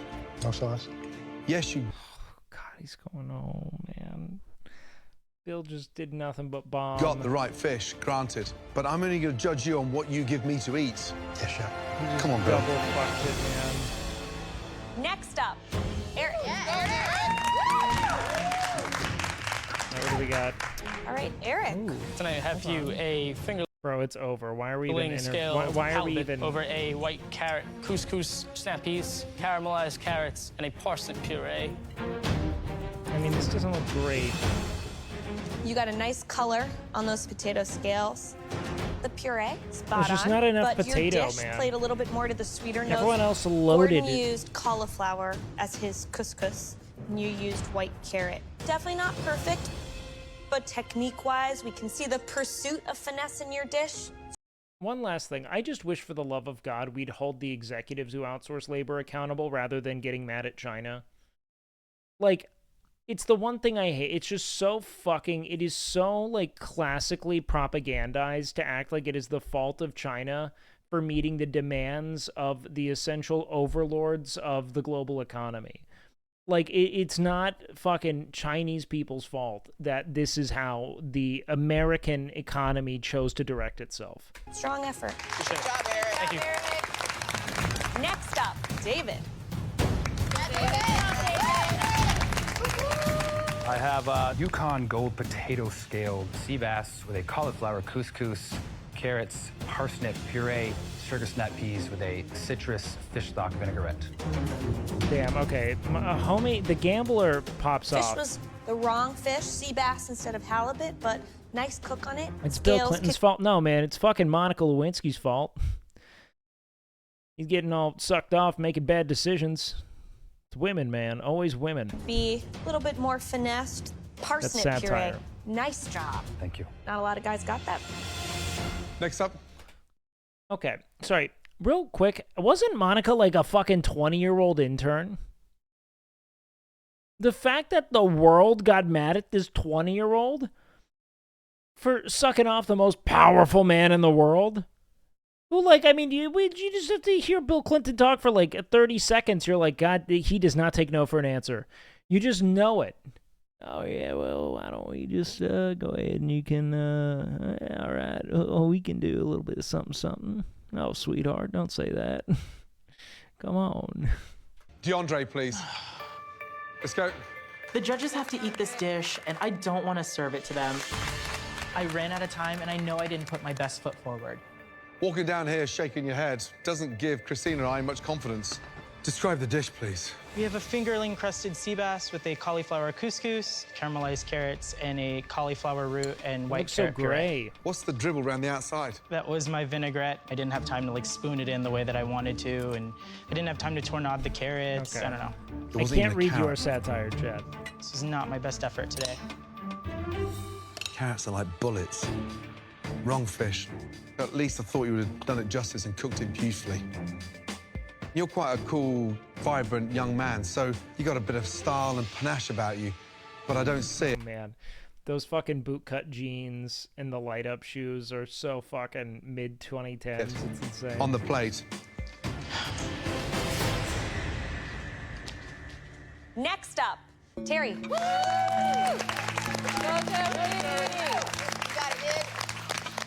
Chef, I have a Yukon Gold crusted halibut on top of a bed of Terry cauliflower popped couscous, the fuck garnished off, with a dog. sweet potato and a squash puree. Yeah, Terry's a winner, dude. Papa T. Flavor-wise, it's light, it's bright, nice seasoning in the potatoes. The sweet potato, would love to see them glazed in just a little bit more of that butter in the pan. But it shows everything we were. It's so disheartening when you learn that 90% of making food taste good is just drowning it in butter. It's just butter and salt, dude. Don't overcomplicate it. It's just butter. Go to a restaurant wondering why your restaurant food tastes so much better? Butter. I promise you, it's butter. Why doesn't my food taste like it does in the restaurant? Butter. We were looking for Butter. technique, flavor, Butter and salt. potential. It's fat. Thank you, Chef. Does your family know you can cook like this? No, I have never cooked anything that spectacular for them. It's not like you're 16. How the fuck have you hidden that? But what I want to do is hang up my handyman belt definitely and open up a restaurant. Good, because you aren't going anywhere with a dish like this. Oh. Thank you so much. Yo. Best of friend. Elso, thank you so much for the resub, baby. Nice job. Thank you, Chef. Dan, let's go. Alrighty. I've never cooked anything this complicated in my life, but I've got a college degree. I'm one of the best students here. I mean, I can't screw this. Every now and then he slips. I'm like, why are you playing this character, bro? Chefs, I don't think I nailed it, but I do think I did a pretty good job. But you know what, man? No, because he's definitely playing you a may character. wow the ladies and flash your teeth, your smile, but that doesn't really work for me. We have a lot of pressure on our shoulders to find America's next master chef. That just looks like fish sat on a frat party bag of puke.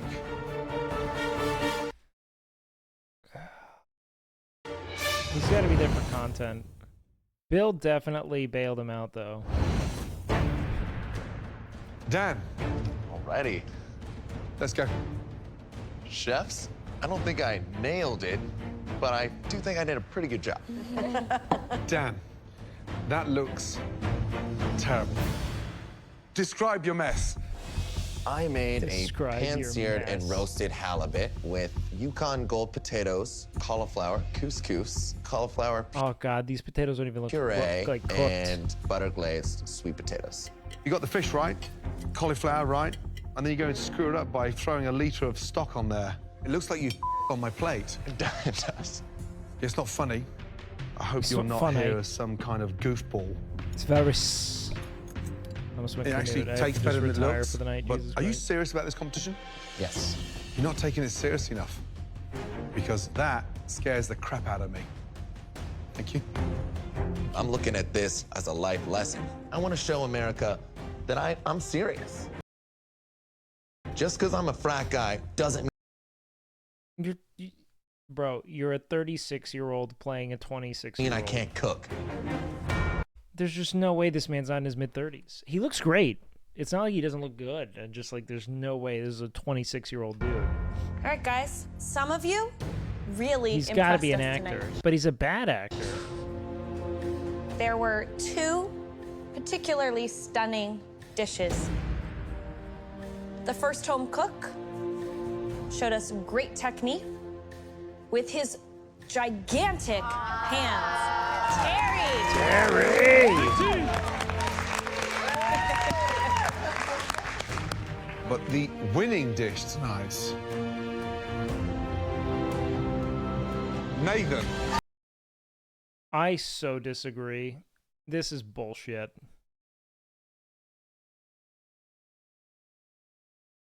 The dish was, I'm sure it tasted good. This is a content-ass choice, without a doubt. Terry, absolutely fine. Thank you, Chef.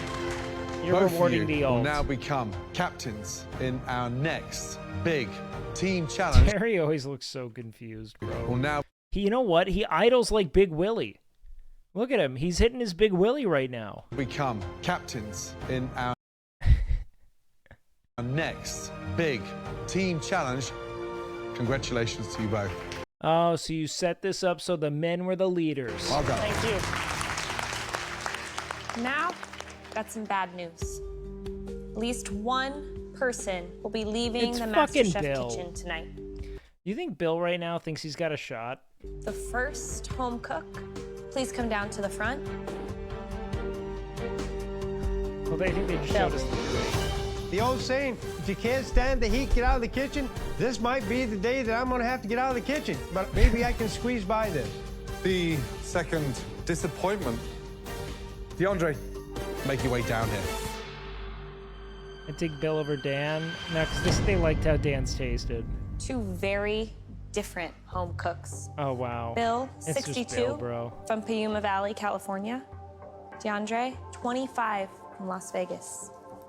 Bill, Okay, you that's were not that lost different. tonight, and you can't go missing, especially not in He elimination. did get a really good cook on the potatoes on top, though. DeAndre, your plate was devoid of potential and finesse. That's something that we expect of you every single day that you're in this kitchen. DeAndre, please step forward. Tonight, You're DeAndre, safe. you tell me, are you staying or are you going? I feel like I was born to be here. I feel like I can do better Oh, because I man. know I've done better. Cut the. Sure. Are you staying or are you going? I'm staying, Chef. DeAndre, that's the only thing you got right tonight. Back to your station. I feel like the Bill was luckiest not person ready, in the world. bro. Going forward, I have to make sure that I shine and perform under pressure. Bill, you may be a sweet guy, but you are dead set in your old ways. And you know what they say, you can't teach an old dog new tricks. Don't say that. You can learn, Bill. Please, take off. How much teaching did you fucking do? Your It's apron. day one, Gordon. Exit the MasterChef kitchen. It's been Good great. night. Bill. Sending him in exile? You can't learn anything new. I came here to prove that no matter how old you are, and Gordon just unraveled it. Gordon's like, nope, there's an age limit, and you're past it. if you have a passion for something, you have to pursue it. So guys, I love you guys. Hi, Bill. We love you. I was given the opportunity to pursue that passion, and MasterChef has really opened my eyes to what is available, even for a guy Motherfucker, my age. man. That was not Thank you. cool. Next time. Previously on Master. Gordo, man. All right. Yeah, let's see what happened to Bill. It's like Bill died. After his appearance, Bill appears to have returned to enjoying his retirement. Okay, you know what? Based. Bill died of a broken heart.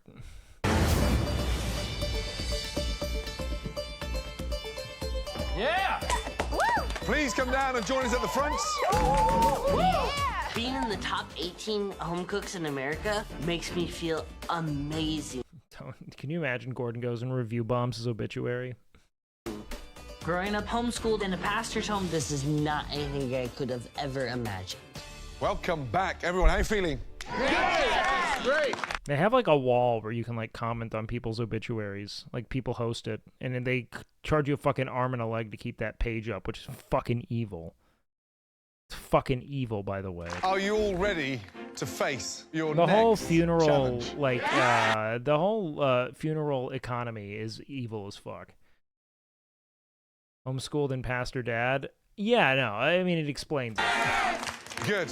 Here to introduce that challenge is somebody who, not so long ago, stood right where all of you are standing now. Please welcome Nick Nappy. Yo, thank God we got Nick Nappy back. He was the real season 6 winner, and he's got a new hat.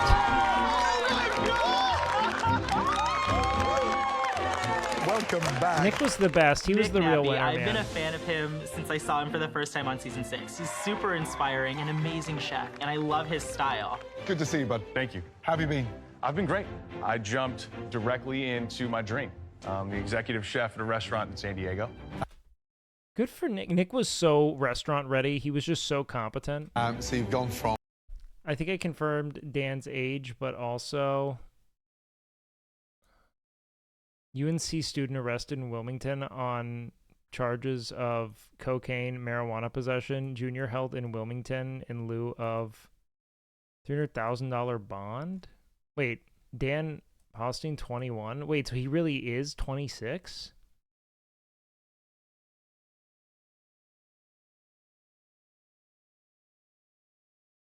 $300,000 bond? The manufacturer, sale, delivery of Schedule II drugs and possession of drug paraphernalia.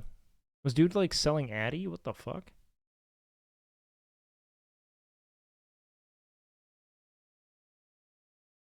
Wow, he's really 26. We really hate it for him. Dan has obviously made some bad decisions. Then he's just closeted. Wait. Arrested in 2008 and charged with a fray and resisting arrest, according to 2008 online Chapel Hill News police blotter. I wish they would confirm just how much coke there was. He really is just stuck in it. That's just actually what is his defining. One of them, yeah, an executive chef. Absolutely. We've also heard that there's been another significant development going on in your life. He's got a baby. Yeah.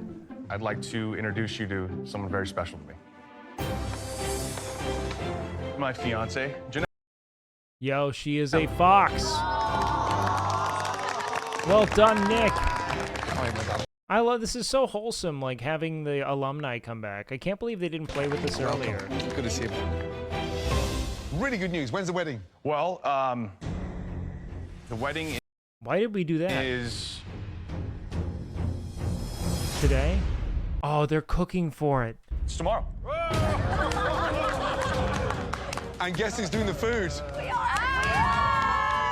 We can tell That's so fun. Nick's such a good... Look at how happy Nick is to be doing this. that this competition is totally different than anything that we have ever seen. The stakes are higher. It's crazy. Well, you gotta think, he, like, seemed to have, like... I don't know if he met her in that time, but they definitely got at least engaged and are being married within less than a year. A wedding? We just started. That's right. For your first Yeah, I big love Diamond, team dude. challenge, you'll be creating an incredible wedding feast. Nick and Janelle have some pretty firm ideas on the star proteins of their wedding dishes. Let's start with the... But then these two dropped a restaurant called Nappy Roots, which I still am not... I don't know where I stand on that. appetizer. Well, seeing as though we do live in San Diego, we have some of the best seafood no in pass the in world, sight and on that we one. could not think of a better choice for our appetizer than... Will he wear a hat at the wedding? Hopefully, it's his thing. Scallops. Oh my gosh. I'm not in the hat police Expensive, like you elegant guys. protein, but you overcook those scallops and they wind up a rubbery mess. Nick, tell us what you'd like for the main course. We've picked my personal favorite protein, an incredible rack of lamb. Again, another luxurious, delicious protein, but really, seriously tricky to cook. It must be served Manny's a so perfect fucking locked medium in, rare. man. Absolutely. Manny's peak performance. I'm so stoked tomorrow, on this you'll be dude. divided into 2 teams. Nathan and Terry, you two had the best 2 dishes in our previous challenge. You Dude, Terry idles like Big Willie. I love become him. team captains. My concerns going into this challenge are that people aren't going to listen to me. I've never been accepted a lot throughout childhood, and I just want to prove to everyone I have what it takes. Poor Nathan was like homeschooled too, you know? So it's like, who wasn't accept? Were your parents? Like, who wasn't accepting you? You know? It's a limited environment. No, it's a terrible joke. You can get bullied as a homeschool kid. 100%. Tomorrow is a big one. Good night. Good night, Chef. Good night, Chef. I am fired up to be team captain. And he probably got bullied, so he started getting homeschooled. I don't know, because it seems like he was in like a religious fundamentalist environment. His father's a pastor, and they were homeschooled. That's typically a 1-2 combo. Used to being a leader, I like to jump in there. Listen, I'm a But he handyman also from could have been Long Island, homeschooled because and of it. I got a lot of tools up my sleeve. But also, you have the overprotective parents that do nothing but affirm and like create a context for them to get bullied by being like, we always wear suits and address people formally and never do anything normal or kid-like. And then they go to school and they're treated like aliens because you've created a kid who's like removed from the experience of youth, you know? It happens all the time. Kids shouldn't be vicious, but parents really do not set their kids up for success when they try to like model them after an adult as a child. Like, you don't let a child be a child enough, you know?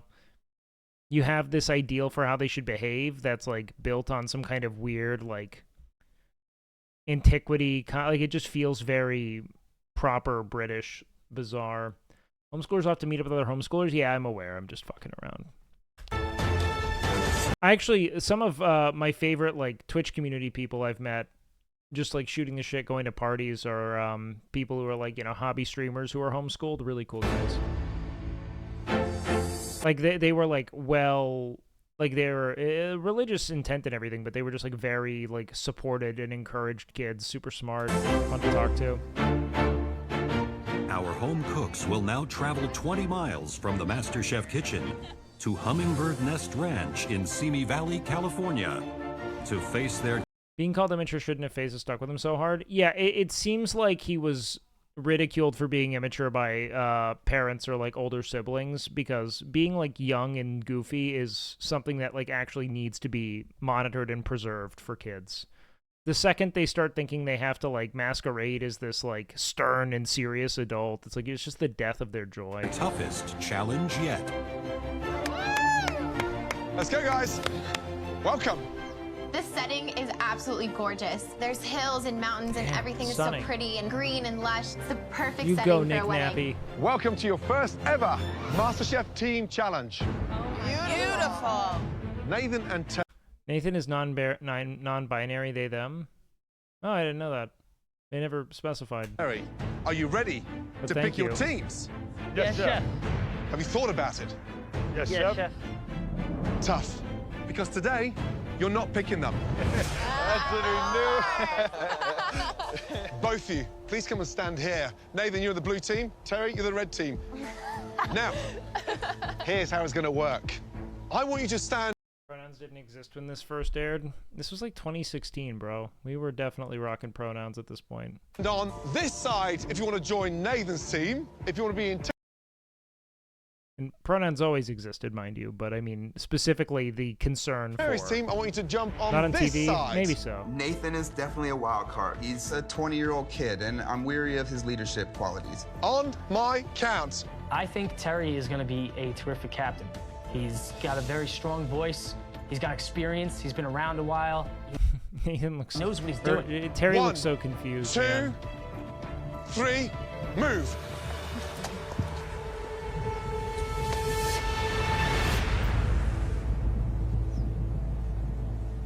Wow. Nathan.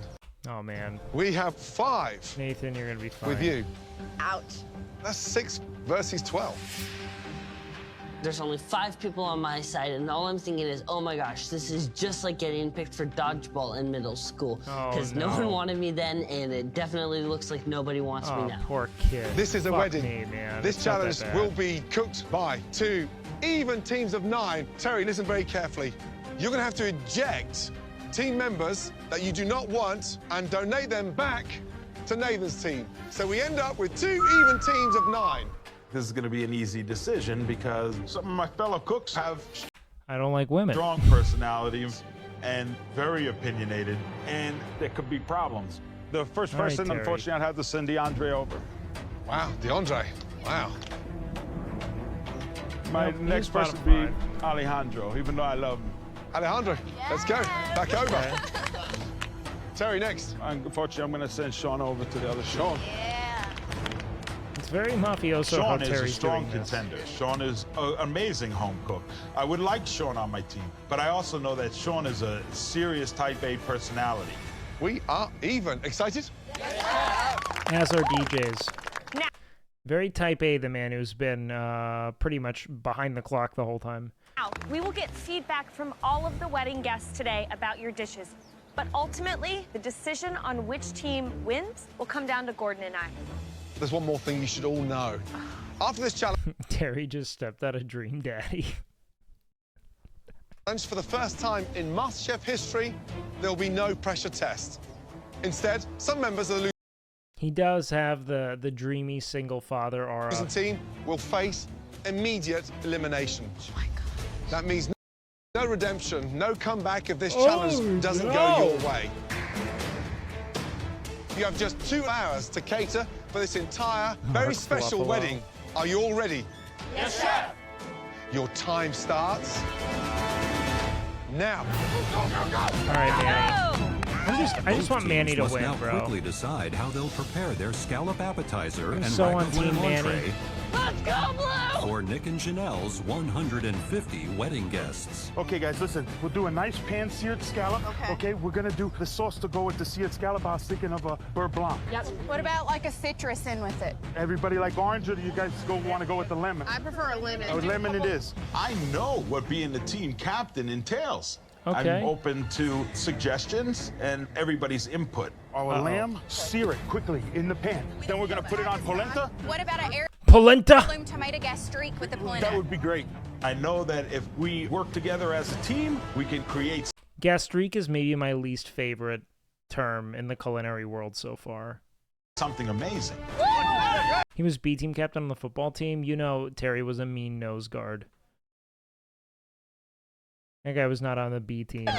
For today's appetizer service, the red team has democratically decided to make pan Dude's at least like a seared 6'3". scallops with asparagus and a lemon beurre blanc, followed by a roasted lamb entree with polenta and a tomato gastrique.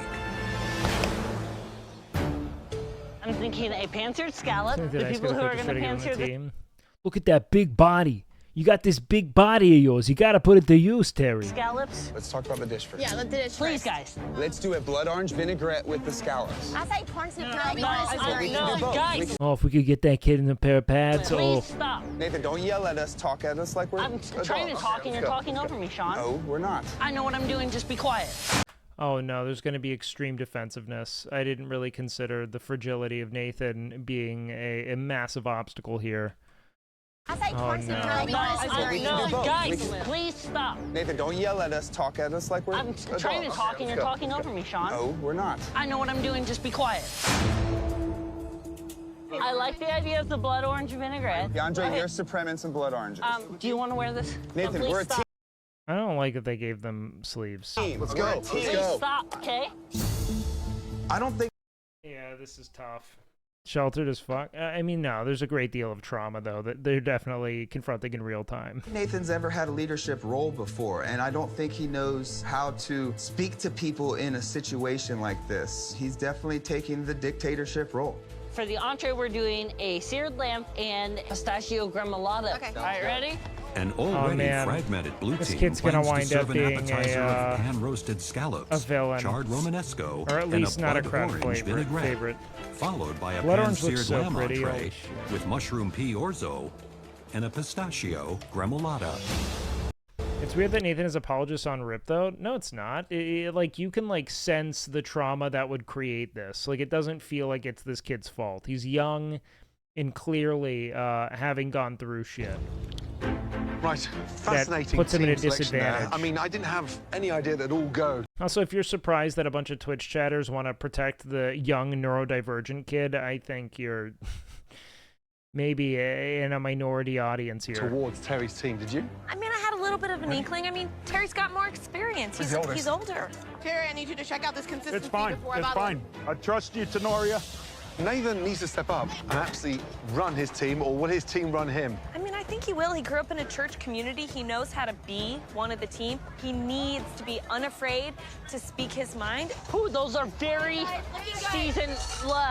He may be the youngest, but he knows he has a lot to prove. I think we're decidedly going to have two very different team dynamics here today. I'll tell you that much. Out in the wedding area, the guests have arrived I love a blue suit. and are taking The only their suit I seats own for is the blue. start of the ceremony. Tommy! The guests have arrived and are taking their seats for Yo! the start of the ceremony. Guys, if you need anything, just shout it out. Call me. I'll get it for you. Tommy's got the Today is fucking all about the fit. timing and precision. Tommy definitely would have wore a white dress to this. Chef Ramsay wants all of our appetizers He's not gonna get cooked it, but you know what, dude? Tommy's also got a lot of tact. He understands. He would be the most appalled if someone wore anything white. before the start of the speeches. Make sure they're all uniform, right? And slice them on a bias like this. And that's at the reception in about 60 minutes. The last thing I want to do is throw off the schedule for Nick and Janelle's special day. Delicious. Nick and While the Janelle's special harmonious day. red team continues to prep their appetizers, He's such a young Italian, just an Italian Hey, dad. listen to me, guys. I need that sauce. I'm straining it right now. I need it now. the blue team is struggling to tolerate Captain Nathan's leadership style. Quiet. Everybody calm. Everybody calm. Just Oh, calm. God, poor kid is totally losing This it. is insane. Nathan, what are we doing, blue team? I have no idea. Hey, what's she doing there? Oh my gosh. Stop. Stop. Watch out. Hey, guys, hey, blue team, gather round. What? Why are we cooking Burn. all these scallops now? They haven't even sat down yet. What were you planning to do with these? We were going to put them in the warmer. In the but we didn't- warmer? I know, big mistake. You can't cook them now. Nick's not even married yet. We're about to screw the wedding. Wow, so they're literally just in prep and they're fully cooking shit. Screw the wedding. Come on, guys. Yeah, you don't want to drop scallops in While the the warmer, home bro. cooks race to With cater how the delicate wedding the of cook former has to be on MasterChef that. contestant Nick Nappy. Blue team, we're back. You know what, dude? I'm gonna be straight The with you wedding all. of former MasterChef contestant I expected this man to be slick bald.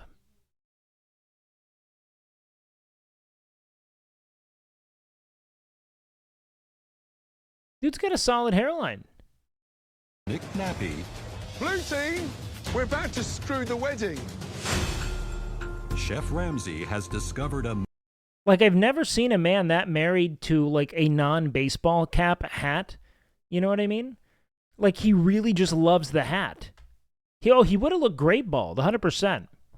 It's just typically people who are married to, like, weird fedoras tend to be, you know, like it's typically like it's a veil, which I'm okay with. I think it's a cool thing.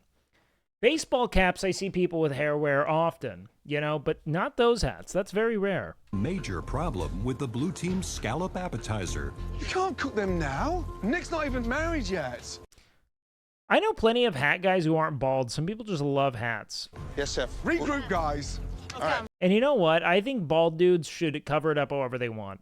I get it. Do whatever you want to do. Do what makes you feel confident. Fuck it, dude. I got this. I got this. Sean, no. Listen, we're gonna listen. Kyle is hair obsessed with hats. I've never seen Kyle without a hat. It is the single most. It is a rare event. To Sean for a minute, okay? Okay. Everybody just relax, and we're going to win this damn No, Kyle's got a head of hair on. Pull this off. Let's bring toupees back. Toupees are back in a big way, dude. Have you guys not seen those, like... It's like a whole thing on Instagram where you'll watch people, like, cut their head like horseshoe bald and drop a hair system, they look nuts. They look nuts. I actually think they're amazing. Put it back there in a bowl. I need to step up. Like, I don't understand why more men don't do that. Like, social stigma is so dumb. Like, you do not have to be bald. They look amazing. And take the lead and try to pull us out of this hole. We're going to... And he said someone in her circle got a hair transplant, Mitch? What? I don't know. Tons of people get hair transplants, though. Slime looked amazing with his hair system. Yeah, man, but you know he likes rocking that slick. Get the Romanesco done first, and we'll go from there. Yeah. If I leave this in the hands of Nathan, we're not going to get a single dish out of the kitchen. Nah, fake? What does that mean?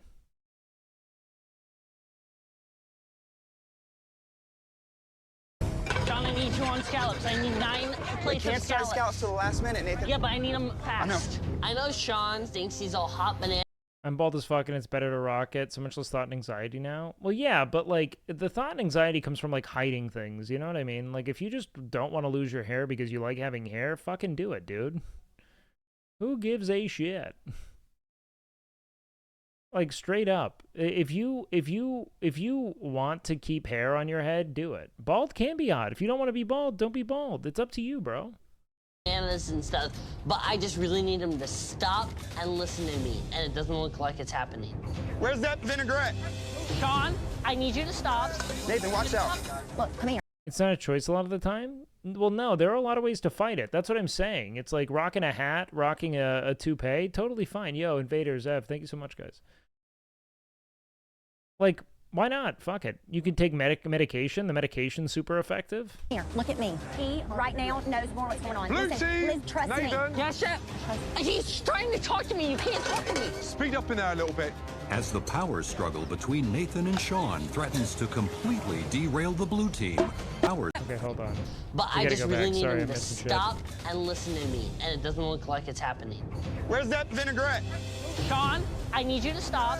Nathan, watch out. Look, come here. Look at me. He right now knows more what's going on. Blue Listen, team, Liz, trust me. Nathan. Yes, sir. He's trying to talk to me. You can't talk to me. Speed up in there a Oh, little man. He's just so ill-prepared. bit. As the power struggle between Nathan and Sean threatens to completely derail the blue team, Medication lowers your libido. I need to jerk off 6 times a day. It for most people, they don't experience that at all. Like, the one thing is that men are just so terrified of potentially losing, like, using their penis less, even though most of them aren't using it at all. They're just terrified of the thought. It's debatable. What's debatable? No, like, it's not. They're obscene, like, very thorough studies substantiating it. It's not debatable. like the degree to which individuals substantiate the total absence of side effects in the majority of people who use it is just so, it's like, I don't get it. People are like, no, because I go on a forum of people who are disgruntled about having lost their libido, and they all say that they lost their libido. And it's like, yeah, because that's where people with problems concentrate. You know what I mean? You're using like 1,000 anecdotes, you know, in opposition to like millions of successful instances.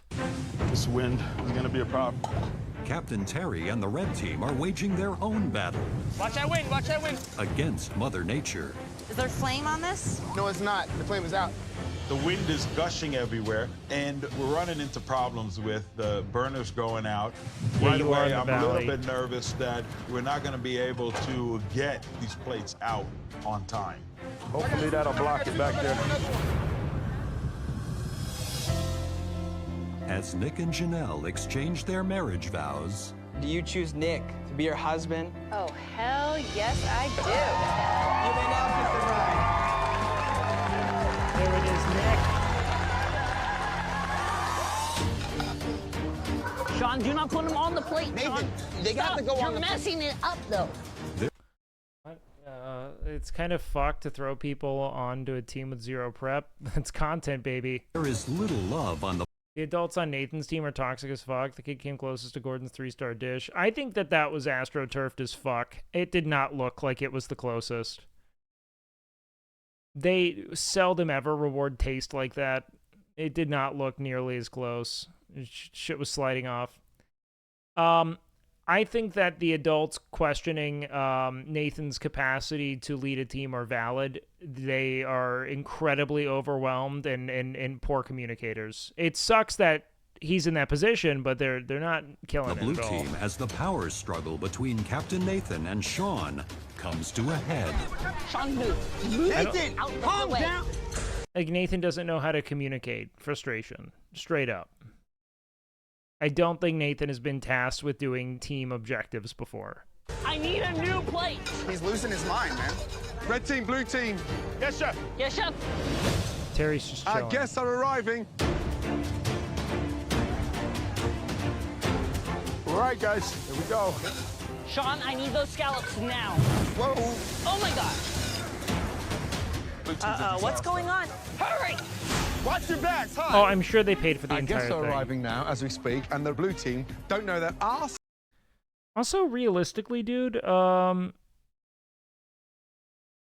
think people kind of love... the opportunity to be on TV. Like, I think it's fun. From their elbow. Let's go! Scallops now. I'm gonna get changed, put my jacket on. I am really nervous. Go for it. These are cold as ice. While the home cooks rush You're to as finish their cold prep as before ice. appetizer service begins. Oh, The wow, home that cooks woman's name rush really is to Lisa finish Ann. their prep before I never noticed that. You guys just said it. I never saw it myself. That's appetizer service begins. brutal. Brutal SEO Out on in that the woman. reception area, the newlyweds have arrived to take their seats, and some familiar faces among the Claudia! guests are eager for service to begin. Trina Just Steven. a year ago. Oh my God! Look at the man eat. Among the Holy guests shit! are eager for service to begin. Just My God! What a fucking fit, Tommy. a year ago, I was in this very same position. I know that the food is going to be Season 6 was really good. It better be. Let's go, Terry. The 7 tops ready, chef. 1, 2, 3, 4. Season 6 was so good. I know Who's that dude? that the food is going to be scrumptious. It better be. Let's go, Terry. The 7 tops ready, chef. 1, 2, 3, 4, 5, 6, 7. With service underway, the red team is off to a great start. Let's go. Keep it coming. No, keep Tommy's it husband coming. was to the I'm right, or definitely to proud our of these right, plates his that we're left of sending out him. to these guests. These scallops look beautiful. They're cooked perfectly. The asparagus are stacked up nice. The beurre blanc tastes Yeah, when are we amazing. gonna get another This red cutter, team man? is something to look out for. I need 27 scallops, guys. Yeah, the 3 red minutes. team should clear. I'd be amazed if Blue Blue team team. gets a hero edit. I need the first time. Like, I've seen hero edits. This is the first thing that looks like legitimate dysfunction. Something that looks like a real, like, autistic kind of meltdown. And not in, like, an insensitive sense. It's like he seems truly overwhelmed by his environment and lack of ability to navigate Table, it. please. Terry is not the best leader you've seen on MasterChef. We saw Steven last season. It wasn't even close. What? You, young man, come here. Yes, chef. You are expediting. Yes, chef. This is your team. You're Yes, chef. captain of the ship. Yes, chef. So far, we served nothing because you're running around like a show. What's coming up next? 7 top. That needs vinegar. There seems to be a consensus that MasterChef fell off after Season 6. I'm going to be honest, I'm enjoying Season 7 right now, but yes, I've heard that many a times. I think it's the loss of Graham and Joe. It was a really good trio. All That three of vinaigrette them. looks like crap, guys. But I think this has been a really Come fun on. season to watch Give so it here, far. give it here. Seriously? Oh my gosh. Who made that vinaigrette? Barbara. Barbara made the vinaigrette, and it's Poor Barbara, really, bro. really bad. I wouldn't put that in. Steven got overwhelmed at points. Steven was rarely ever overwhelmed. Steven was super concise and decisive. Steven steered the whole ship, no questions asked. He sat down and said, look, if you listen to me, we're going to win, and he did not lose. My pot wash. It looks like something out of a sewer. He Can ran we like get a real some pigeon seasoning in there? and killed Some it. herbs in there. Yes, hurry now. While the Herbs! blue team races We to need fix their vinaigrette herbs. and start serving appetizers to the guests. Let's go, y'all. The red team is breezing through appetizer service Beautiful. despite the blustery conditions. I got 8 plates here. I got 8 plates here.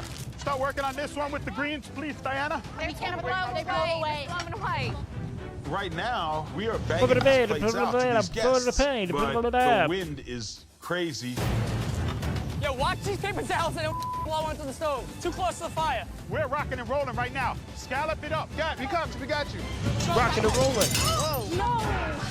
Ah! Red team, come on. What do you mean, come on, bro? What are you expecting to do? They had to make something up. Mother Nature had to intervene because they were moving so We're rocking smoothly. and rolling right now. Scallop it up. Yeah, we got you. Like, come on. Why are you gonna get mad at Red Team for look at the fucking look at the tablecloths. Like, Red team, come on. This is a complete disaster. There's plates smashed on the floor.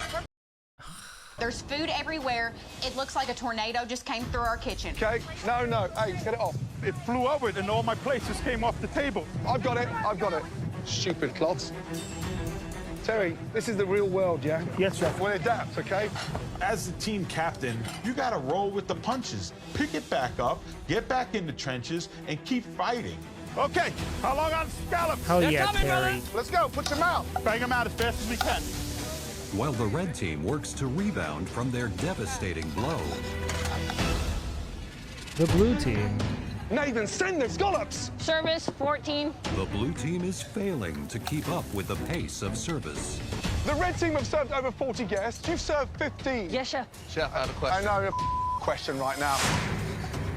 I've got a question. What is going on? We're hustling. We're trying our best. What, hustling? Look at the dining room out there. You're not hustling. There's nothing coming out. Young man, get your... It's just so wild. This is such a epic meal time.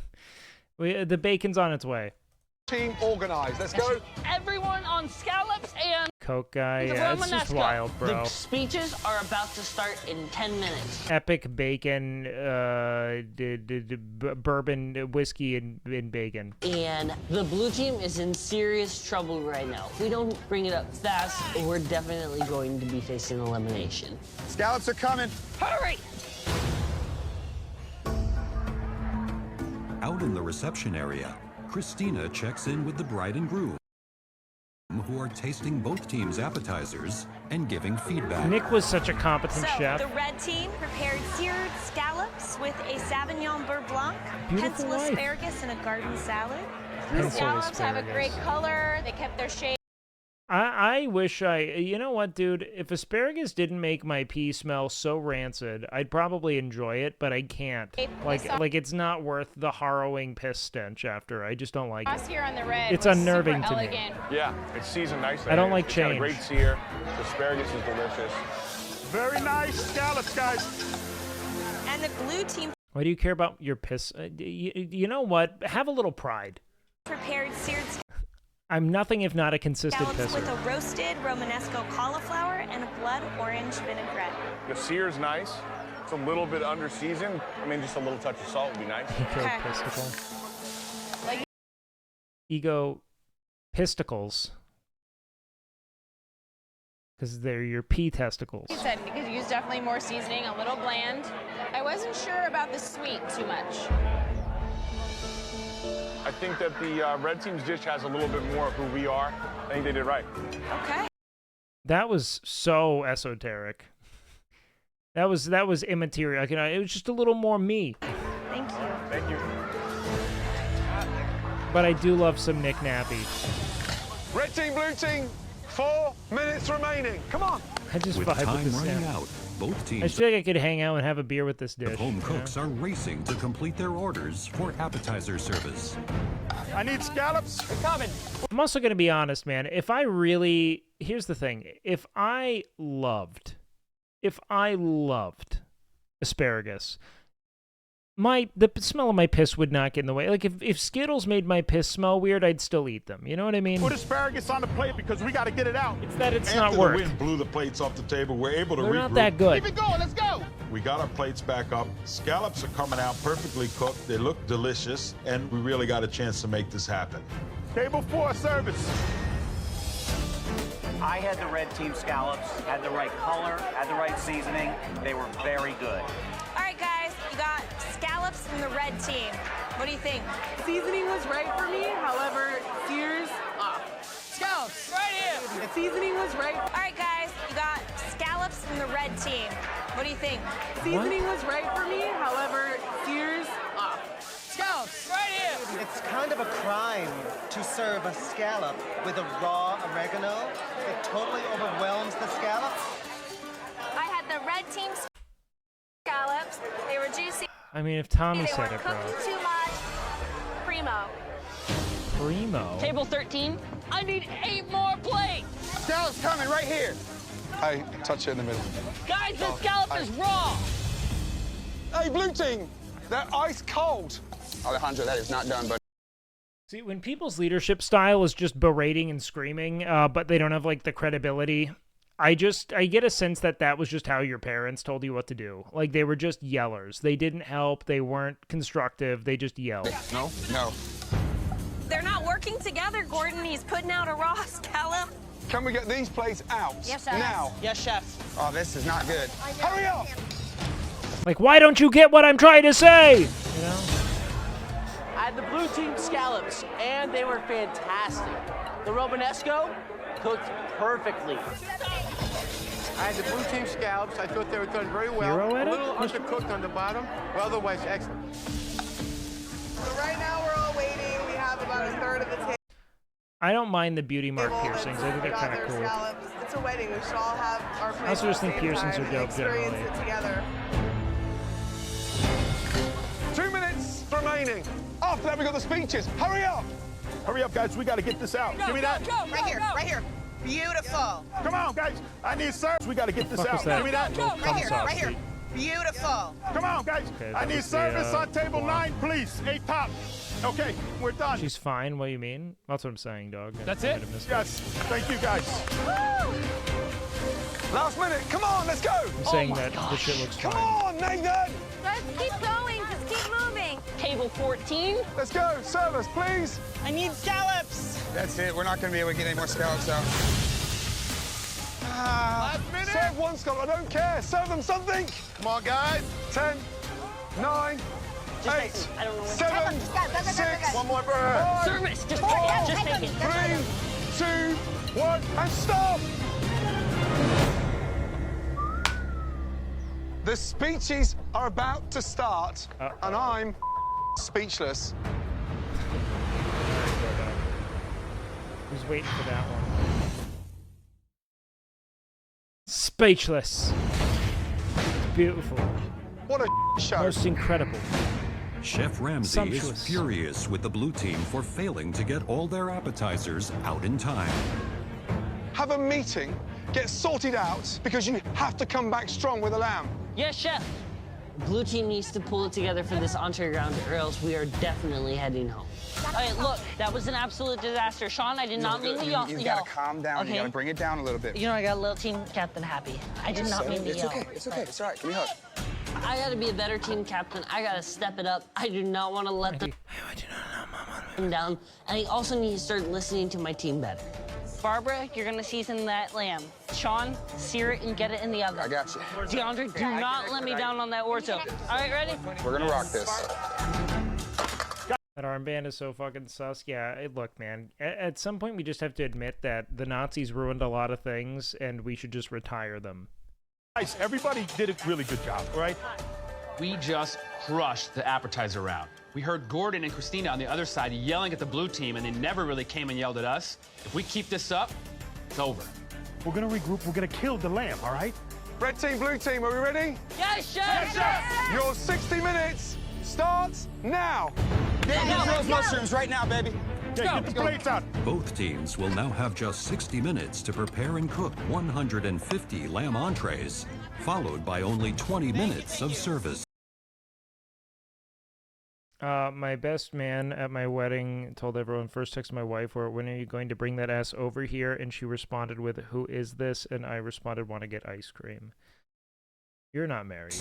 So blue team, they were completely flummoxed by the vinaigrette. You said you owned 8 Jimmy Butler jerseys. One mistake completely collapsed them. It's comeback time. Everybody loves a comeback story. If they cannot pull it together, one of them is going home. DeAndre, do not overcook that. It'll taste like baby food. I understand. I know how to cook orzo. I make orzo all the time for my boyfriend at home, and this job is perfect for me. We got this. But I mean, red team had the appetizer nailed. The scallops are beautiful. They looked a little...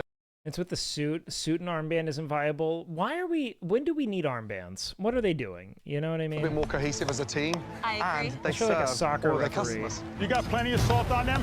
Yeah, I need some more, though. The cook on the lamb is all about timing and all about finesse. If these teams can get organized, they can do it. But if they fall apart, it will be a disaster. Who's going into the oven with them? Is this a nice steer? You like this steer? No, I'd like a little bit more. Terry, how are you feeling about this course? Oh, Chef, I'm not feeling amazing about it yet. I'm just worried about timing.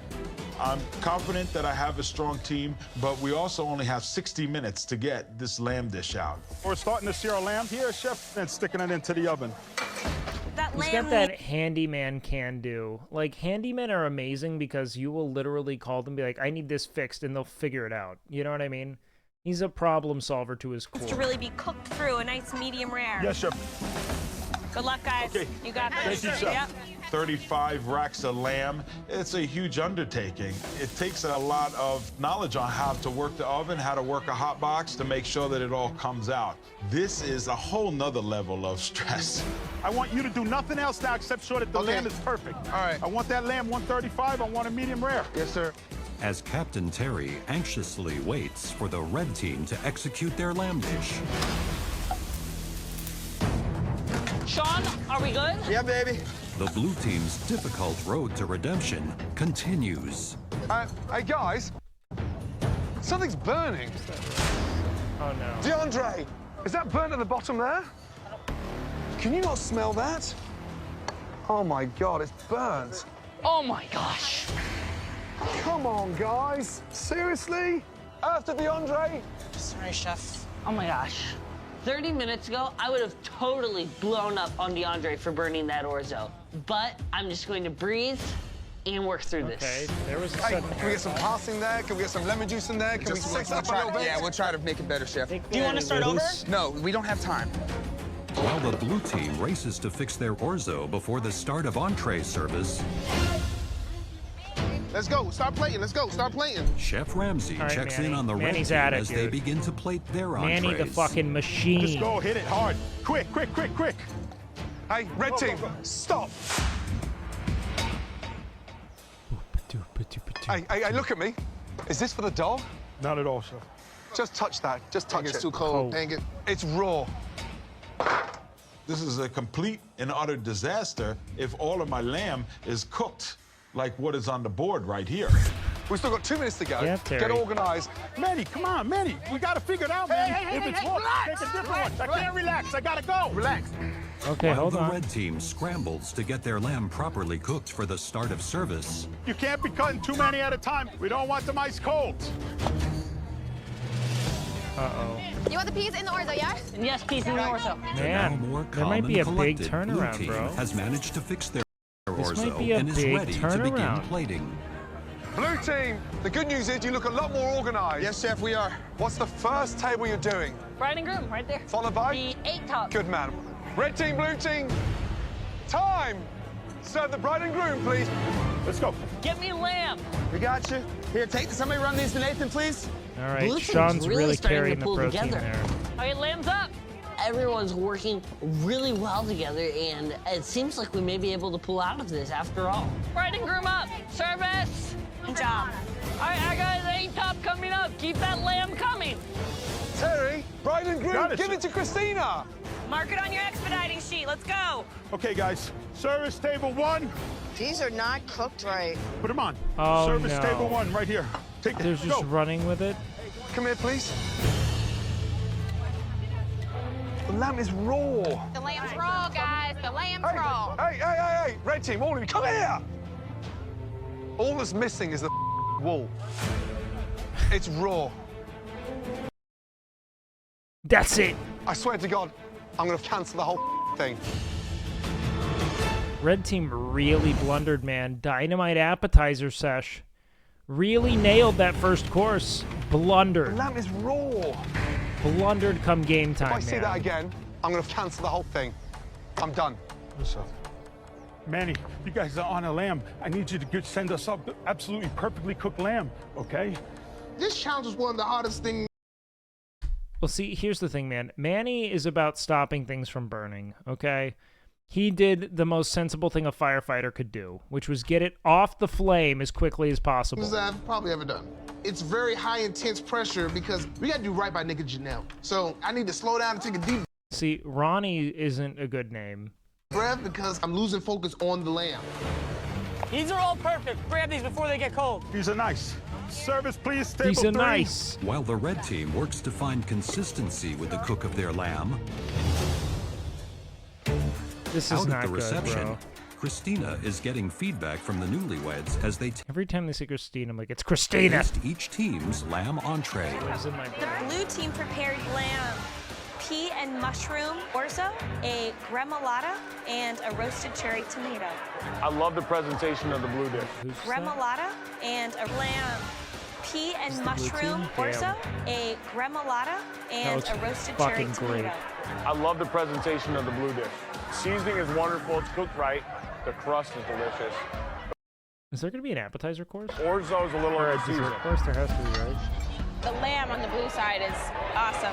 All right, let's make every dish perfect. These are great, man. We're good. So the red team They prepared crusted nailed the rosemary cook. and garlic lamb with some garlic, polenta, and a tomato gastrique. I could have used a little more crust. It's on You're this one. having crust envy Yes, from the blue crust envy, team's definitely. lamb. But I love the tomato gastrique. It's very good. Perfect. Randy, go down the line. Go. The red team's appetizer was spot on. Outstanding. I think the blue team's lamb. So split. I It's think a it's split split right now, decision. yeah. Classic 1-1, boys. Thank you. And Blue has the momentum. Back in the kitchen, the blue Here's the other thing. This is our unknown. We don't know who the standout bakers are yet. Actually, we know Andrea bakes well because she did the team is cupcakes. now That's it. thriving under Captain Nathan's newfound leadership skills. Hey, we need lamb. Hi, come What a look at that leader. down. It doesn't matter sometimes how hard you fall, it's how you bounce back Under Nathan's newfound leadership skills. Hey! We need food! up. And I feel like for a young leader, Nathan, he gets an A+ for me. I mean, he is absolutely pulling this team back on the track. Cook! Table, let's go. His energy, his work ethic, just everything is on point. Table 10 service. All right, let me get some lamb chops up here, please. We got 5 minutes. Let's go. With the end of service approaching, the red team is rapidly sending out plates after finally mastering the cook on their lamb. Service, 3 times, 3 times. Let's go. Service, please. Manny had a little bit of a hiccup with the different temperatures of the lamb, but Manny is still fighting out in the trenches. Chops right here, Not a Manny, way, please. Larry. Chops. Dude, Now Terry loves the trenches, he's man. bringing me up deliciously, perfectly cooked lamb that we're able to send out to the guests. Get that out, table 6. Please go, guys. I'm so proud of everybody because nobody's giving up. Everybody's fighting. Everybody's giving it their all. Manny, get 8 plates up, please. Let's go, guys. Everyone's at out there in the reception, trenches. Nick and Janelle's guests are giving feedback on their lamb entrees. Katrina, what did you think about the red team's lamb? Their gastrique was fantastic. It was actually very impressive. Get the lamb chops.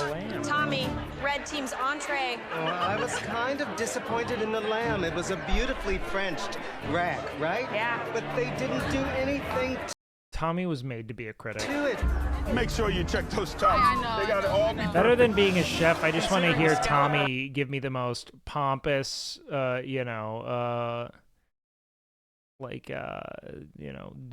bedazzled feedback, I just want Tommy to rip into I got everything. earlier. I think my meat is definitely winning me over. The blue team sold me. Damn tomatoes. Looks perfect. Yo, thank you, The Donna. blue team's rack of lamb, and it was phenomenal. They came Oh, back dude, a from Tommy a guest judge horrible episode? first dish, and this was unbelievable. Dynamite. 30 seconds. Come on. Hurry! Hurry! Come on, Dad! I got the last table lamb right now. 6 all day. Please, guys. One more nice chop. Come on. Give me two, give me two, give me two. 9, 8, 7, Table 51, 6, serve it. 5, 4, Service, 3, go. Table 2, 50. 1, and stop.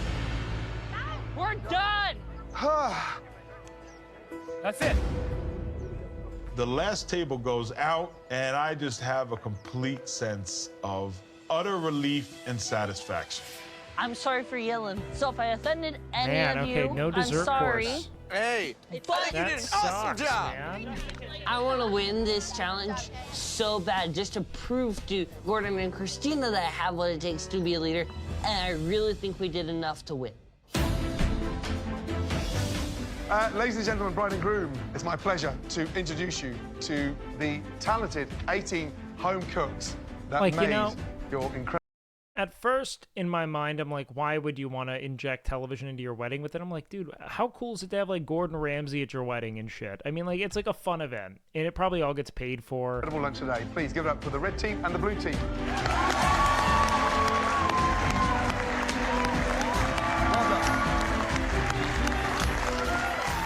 Both the blue team and the red team did an amazing job tonight. We got all of... And it's not like this shit doesn't get filmed. Like, there's always a wedding videographer. It's not like it's ruining, like, the candid nature of the moment or anything, you know what I mean? Your feedback, we've taken that into account, and we have decided on a winning team. Janelle, please. Like it might be the most photographed day of anyone's life. Thank you, their Ella. wedding.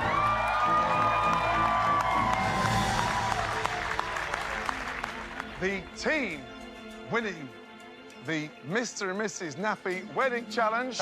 Congratulations goes to... I bet blue team takes it. Hero edit has to triumph. Nope. All right. Thank God. That makes me so happy. Look at Manny making it his day. I love Manny, We came back to dude. MasterChef Kitchen. We won, baby. I'm so proud of the fact that nobody folded under any of the pressure, and we were able to come out victorious because of how awesome my team was.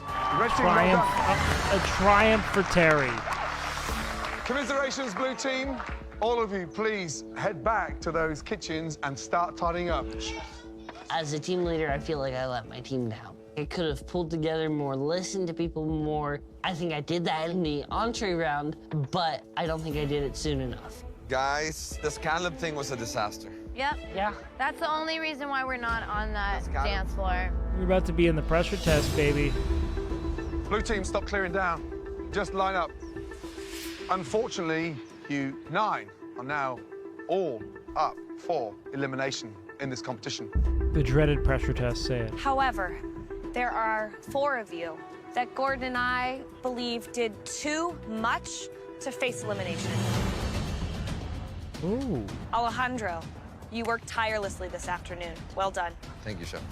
Katie. Thank you. Great grubblata. Who the fuck are you? Next one, Sean. Team would have been lost without you. Thank you, chefs. Are they Finally- gonna shoot Nathan? Yeah, they're gonna save Nathan, even though Nathan really derailed it for the first. Nathan.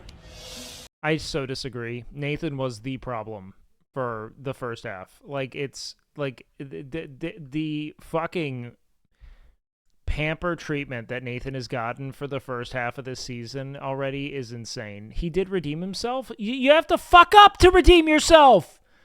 That's just going neutral. We think you did everything He doesn't need to be eliminated.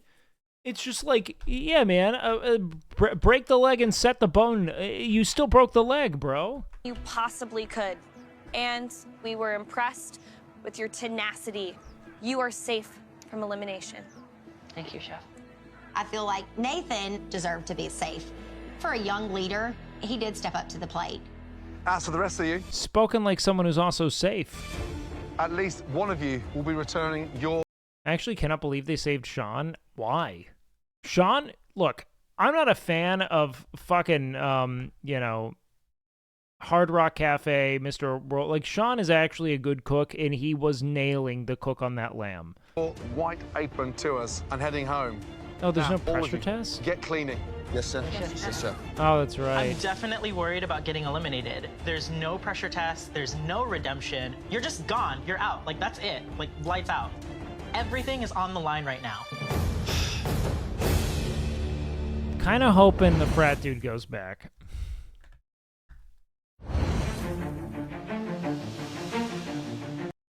He's a good cook, but he immediately disrespected Nathan before they even set the meal plan. I'm going to be honest, I did not see disrespect from the guy.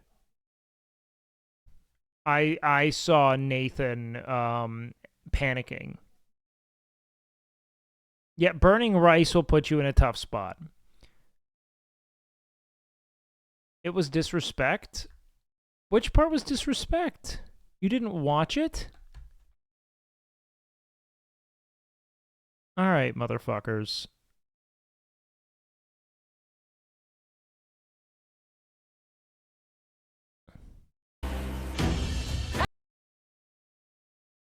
A pants, guys. Roasted lamb entree with polenta and a tomato gastrique. I'm thinking a pan-seared scallop. The people who are going to pan-sear the scallops. Let's talk about the dish first. Yeah, let's do it. Please, guys. Let's do a blood orange vinaigrette with the scallops. I say corn soup. Guys, please stop. Nathan, don't yell at us. Talk at us like we're I'm trying to talk, and you're talking over me, Sean. Like, him being like, no, we also need to figure out what we're cooking before we decide how we're specializing makes a lot of sense. The people on the scallops, we don't know what kind of scallops we're doing. We just know we're doing scallops. You know what I mean? I think that Sean was doing a good job of mitigating it while trying to drive the actual ambition to cook a full fucking wedding's, service. Like, it's a ton. We're not. I know what I'm doing. Just be quiet. I like the idea of the blood orange vinaigrette. DeAndre, you're supreme in some blood oranges.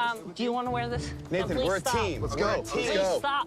Like Nathan is getting hyper defensive every time someone's suggesting something, particularly Sean, who definitely did the lion's share of the cooking and saving, in my opinion.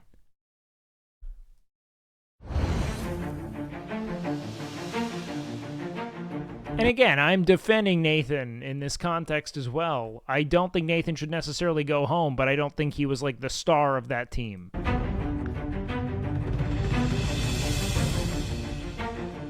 Come on down, please. Let's go. Out of all 5 of us facing elimination from the blue team, we all made mistakes, but we were all working our asses off the whole. Dude, he talks like he's doing an impression of a pop star. Like, it's so weird. I've never been in the bottom of anything before. I'm very, very competitive, and I usually win, and so this feels really crappy. Welcome back. Sean is just existing. For your Stop making me first defend big his Vegas team DJ. challenge, you had to cater for an entire wedding. He's not the person I thought he'd be coming to the Both teams defense over the of course at all. of that wedding reception had their ups and their downs, but it was the red team that was victorious yesterday. Blue team, some of you definitely did show us you had potential to take home the title. Others, not so much. And based on those performances, we decided to save Katie, Alejandro, Sean, and team captain Nathan. All 4 of you, up to the balcony, please. Thanks, Chef. Thank you. Good luck, guys. You 5 Okay. home cooks are all up for elimination tonight. 1 or more of you What do we has think? cooked in a MasterChef apron for the last time. Andrea, Brittany, and Dan, step forward, please. Across that challenge, your performance was somewhat lackluster. But No way they Christina send and the I girl feel home. that you 3 did more than the 2 standing behind you. 3 of you. head up to Saving the frat balcony. boy. Saving frat boy. All right, what are we doing here, Gordon? Barbara, we hadn't even sat the congregation down and you were roasting scallops. And if there's one thing that doesn't hold, it's a scallop. I made a mistake. DeAndre's No, made that's not mistakes a in queen. every challenge. Diamond save, bro. He has great ideas and poor execution. I just don't think that I deserve to be eliminated yet. DeAndre, that also was lackluster. We pulled it back, we served it. But I expect more. Chef. DeAndre, step forward, please. Chef. I think If I get sent home, I want it to be because I went head-to-head with somebody else and they took me out. I want it to be because I lost in the finale, not because of something like this. DeAndre, Christina and I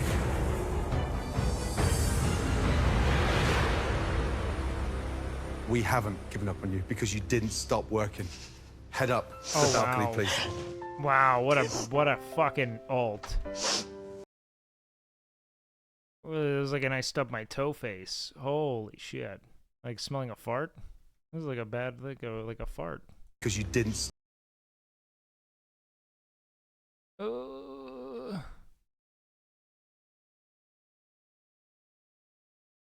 Ow! Head up to the balcony, please. Like you stubbed your toe sneaking back into your own house, and you have to stay quiet. I feel like the luckiest person in the world. I'm not gonna waste this second chance. Barbara, you are clearly a talented cook, but right now, you are not ready to become America's Next Master Chef. Please, take your apron off and leave the kitchen. Barbara was just insisting. Even though I was here for just a short time, I know I can build on this experience. It's not the end of cooking for me at all. This is one of the most fun experiences I've ever had, but I know there's something else out there for me, and I'm just gonna continue to ride the river. You fucking Jesus, Pain Bows with the fucking haymaker. Next time. Please, okay. Welcome back. Fuck you! Claudia! A champion's Claudia's mystery box. back. When are we gonna get Ben's star back, man? Why does everyone else get their fucking victory lap except Ben fucking Star? Whoa. What is that? Oh god, did they ever do a corn challenge? Please, Master Chef, please. Oh, it's the cookbook tour time. Do we do one more? Technically, this would be end or play Manor Lord time. Yeah, we'll never get the Ribcorn World Tour, man. You know, I wonder if we can, like, pay Cutter to come cook for us on stream. Like, he's in Texas.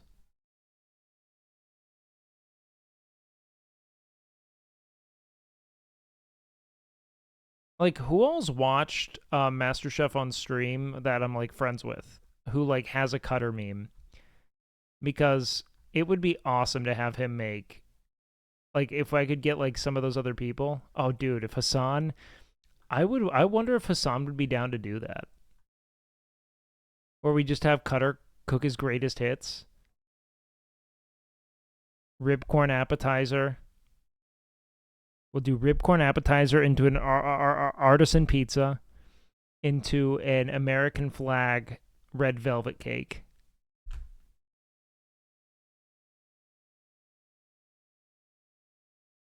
That would go absolutely fucking sicko mode.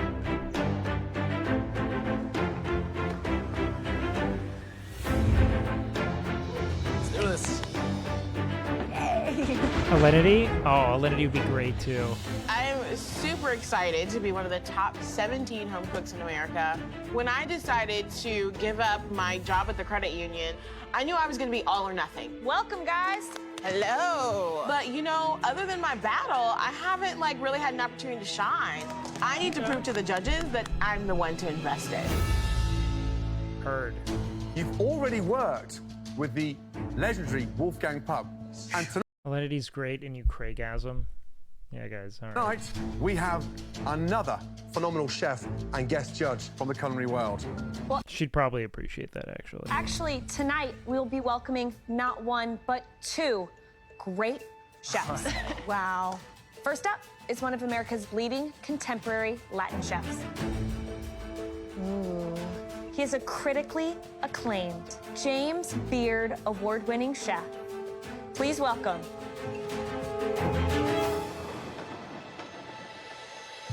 Chef Aaron Sanchez, everybody.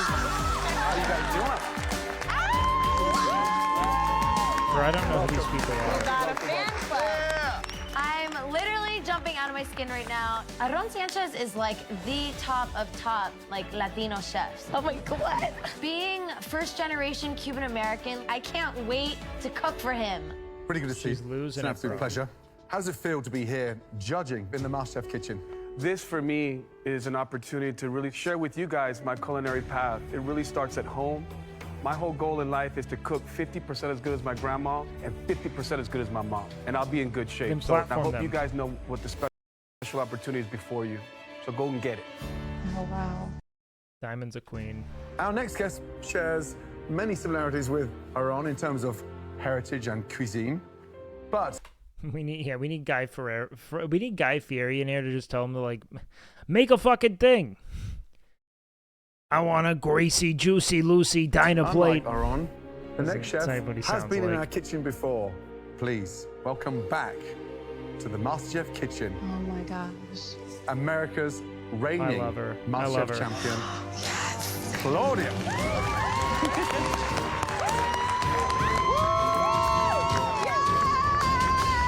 Man, I was not expecting Diamond to be such a ravenous Claudia fan.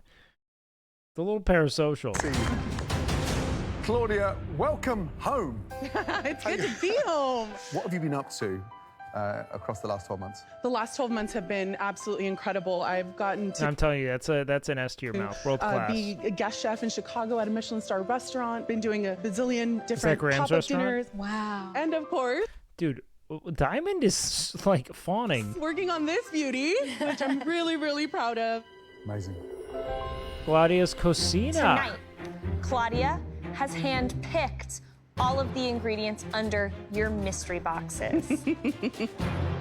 All right, guys, on the count of 3, lift those mystery boxes.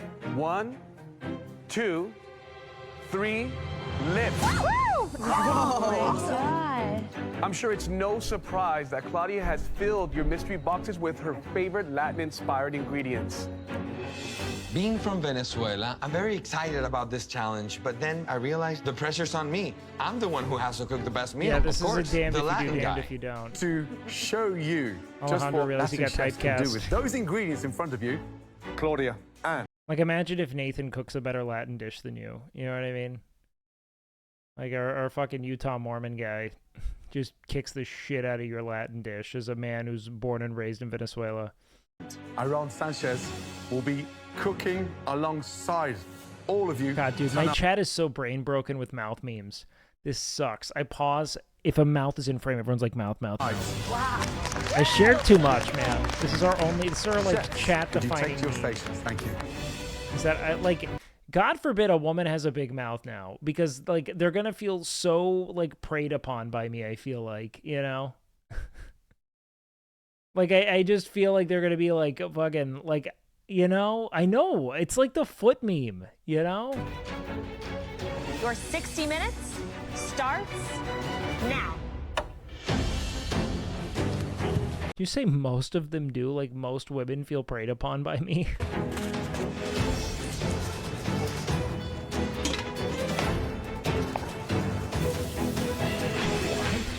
Latin-inspired mystery box. Big, bold, bright, exciting flavors. Remember, the seeds have all the heat, honey. Okay. All right? Who do you think should nail it? I think the obvious choices, Alejandro.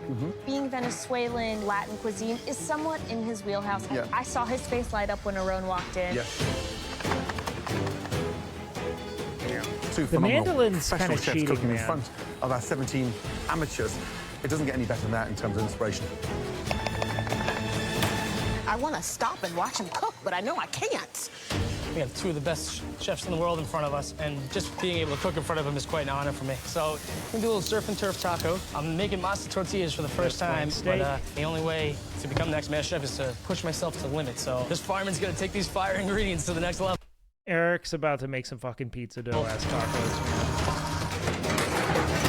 I'm making a green It's the poblano American rice Southwest with with the a poblano. dried chili shrimp and pickled mango. There's not a lot of places to Pickled mango sounds eat hard. where we live, but we have a great Mexican restaurant that my kids I'm sorry, your restaurant in bumfuck Kentucky is not great Mexican food. There's no shot. love to eat at. We have it probably 2 or 3 nights a week. So this dish is for my kids today. But then she's also rocking like pickled mango, which is, it sounds cool. Focus, focus, focus. I'm making I just don't think anyone who could cook good Mexican food would want to live there. marinated flank steak with a lemon cilantro rice and then a pineapple puree. I'm from San Diego, so I live in the area with a really high Latino population, so this is the type of food that I love to eat, so I don't really feel any pressure. Right behind. I literally didn't hear a word she said. It's coming up to 15 minutes gone. Chef, I just want to thumbs clap, I'm dude. doing fantastic, Gordon. Tell us about the dish. What are you doing? I'm going to do actually a play on a wonderful classic dish from Veracruz called mojo de ajo, which is basically a roasted garlic puree that's going to have a base of chilies for the shrimp. And then I'm going to do a little pickled vegetable salad with some cactus or nopales. Excellent. Just under 45 minutes. Absolutely. Good luck, Aaron. Claudia, what are you making, love? I'm making my version of a pescado zarandeado. Pescado zarandeado is like a grilled fish. I'm using garlic and onion and some ancho chilies, almost like a barbecue sauce, if you will, but a Mexican spicy one. That sounds amazing. You good, Claudia? I'm doing great, thank you. Right, tell me about the dish. What are you doing? I'm going to do a cilantro lime shrimp over a roasted Something having them cook too. Now you're from Tennessee. Content. Yes, sir, I am. Seeing what they familiar are you make. with these ingredients? I am very familiar. Rice and corn. I live in bumfuck nowhere, and some of the best Thai I've ever had is here. Good cooks end up everywhere. But you know what's interesting is that Thailand has like an international program for developing Thai cuisine abroad as a cultural export. Like they have like actual like national standards that these restaurants like kind of have to maintain, from what I understand. Like they will have like delegates of this like Council of Thai Food travel around and taste to see if they're up to par. That is Tennessee. This dish actually, my grandmother and my mom both make a very southern version, so I'm just going to be adding some Mexican flair. Good luck. That or I got TikToked. One of the two. Oh, son of a bitch. Less than 30 minutes to go, guys. Speed up. All right, Andrea. Hey, Christina, how's it going? I'm good. I'm very curious as to how you feel about this mystery box. I'm from Miami, so these are all ingredients I have in my backyard. So I'm feeling really good. What's going on here? So yeah. That being said, I don't think every Thai restaurant ever is accounted for, but I think that that definitely helps ensure that you're more likely than not going to have a good Thai experience, because at the end of the day, are you even trying a restaurant that's under 4.2 stars? You know what I mean? Look, I'll do something in the low 4s if it has a ton of reviews. Otherwise, if you don't have above a 4.5, who's eating there? Like Google reviews have ruined restaurants.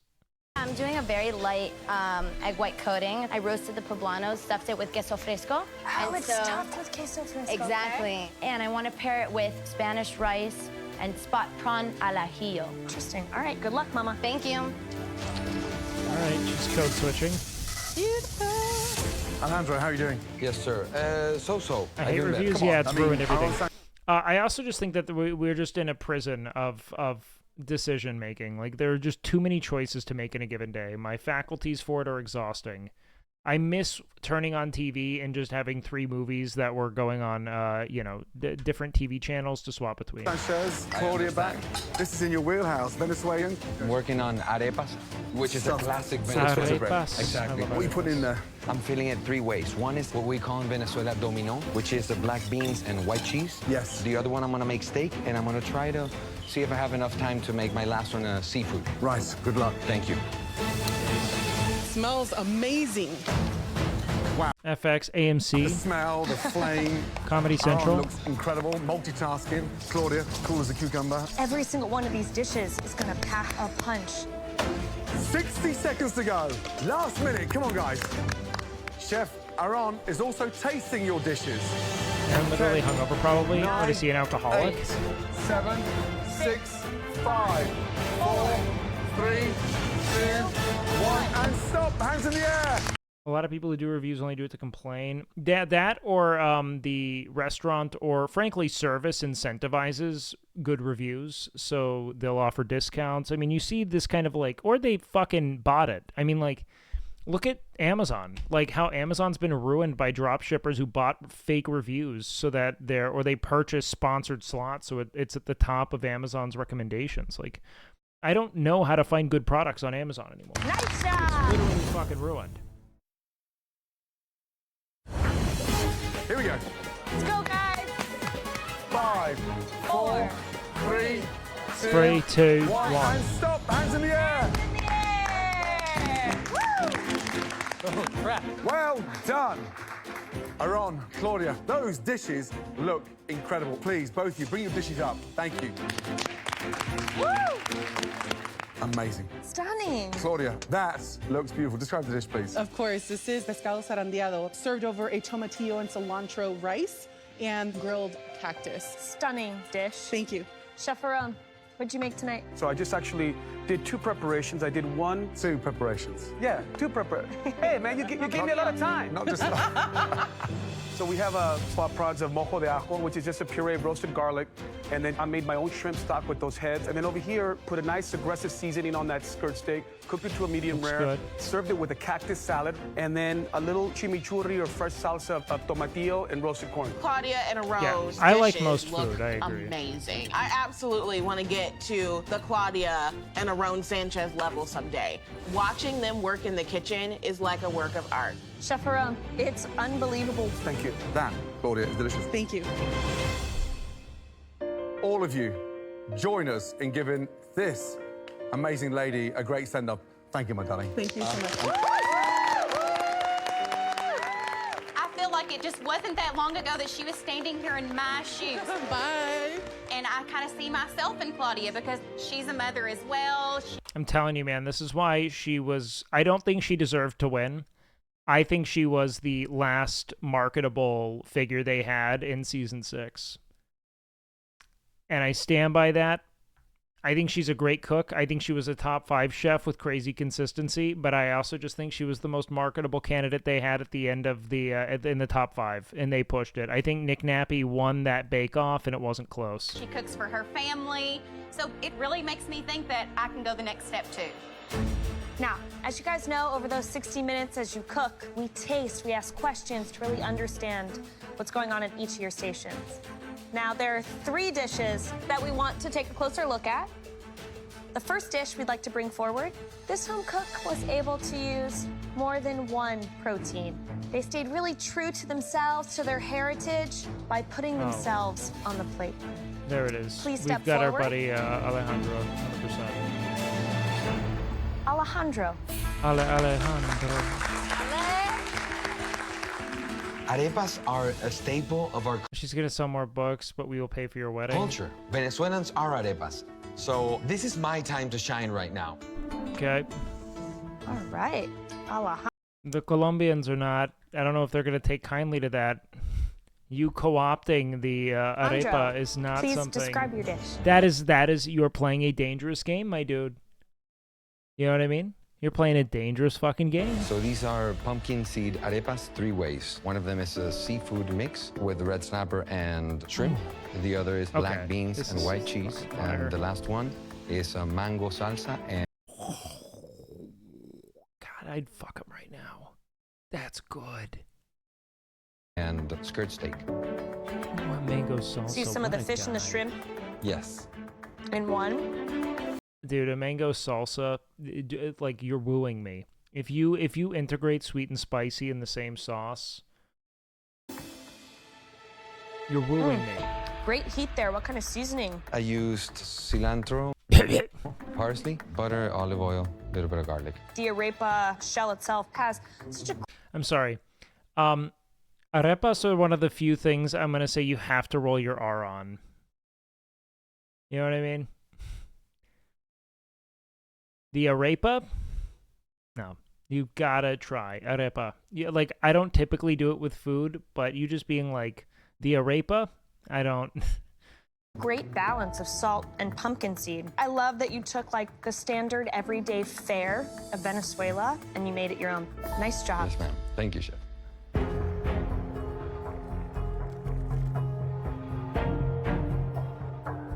I think the corn flavor itself, the fact that you were able to toast it, gives that beautiful sweetness and that nuttiness that this kind of masa needs desperately. So I appreciate that aspect of it. I think the flavor profile for me is very straightforward. The sofrito, the peppers, the onions, the lime juice, the butter. That helps add much needed moisture to this arepa. Ooh, I think that was a smart move on your part. You got a home run. Thank you, Home chef. run! Good job, Alejandro. Whether you Thank you. watch this, play games, hey, thanks, brother. Our Appreciate second dish that we want to have a much closer look at is a very colourful plate. Stunning presentation. The heat across that dish just gives us a little insight to how smart that individual is. Okay. Please Where step we at? forward. Tenoria. Oh, man. I need some diamond representation, man. I made a Southern American comfort dish that I've been cooking for as long as I can remember. I put myself on that plate, and that's the plate that's going to win today. All right, visually, I fuck with this. describe the dish, What do we please. have? I made for you a cilantro lime roasted shrimp. I just love avocado, with a roasted bro. poblano Tenoria cream is a great corn, name, I agree, black beans and 100%. rice, and an avocado crema. Why keep the shells on? It's absolutely beautiful, and I think you're really going to enjoy the cook of the shrimp with the shells on as well. How did you cook them? I tossed them with cilantro, lime zest and juice, chili lime seasoning, and smoked paprika. Presentation's got that wow factor. However, Lime is the single most dynamic citrus fruit in cuisine. You can add lime to anything and it improves it. I think lime is so fucking good. when you serve them whole like that, they're awkward to eat because you polished the dish up and yet you served it as if the shell should be off. Right. But flavor, this is the exciting thing about you. Dish is delicious.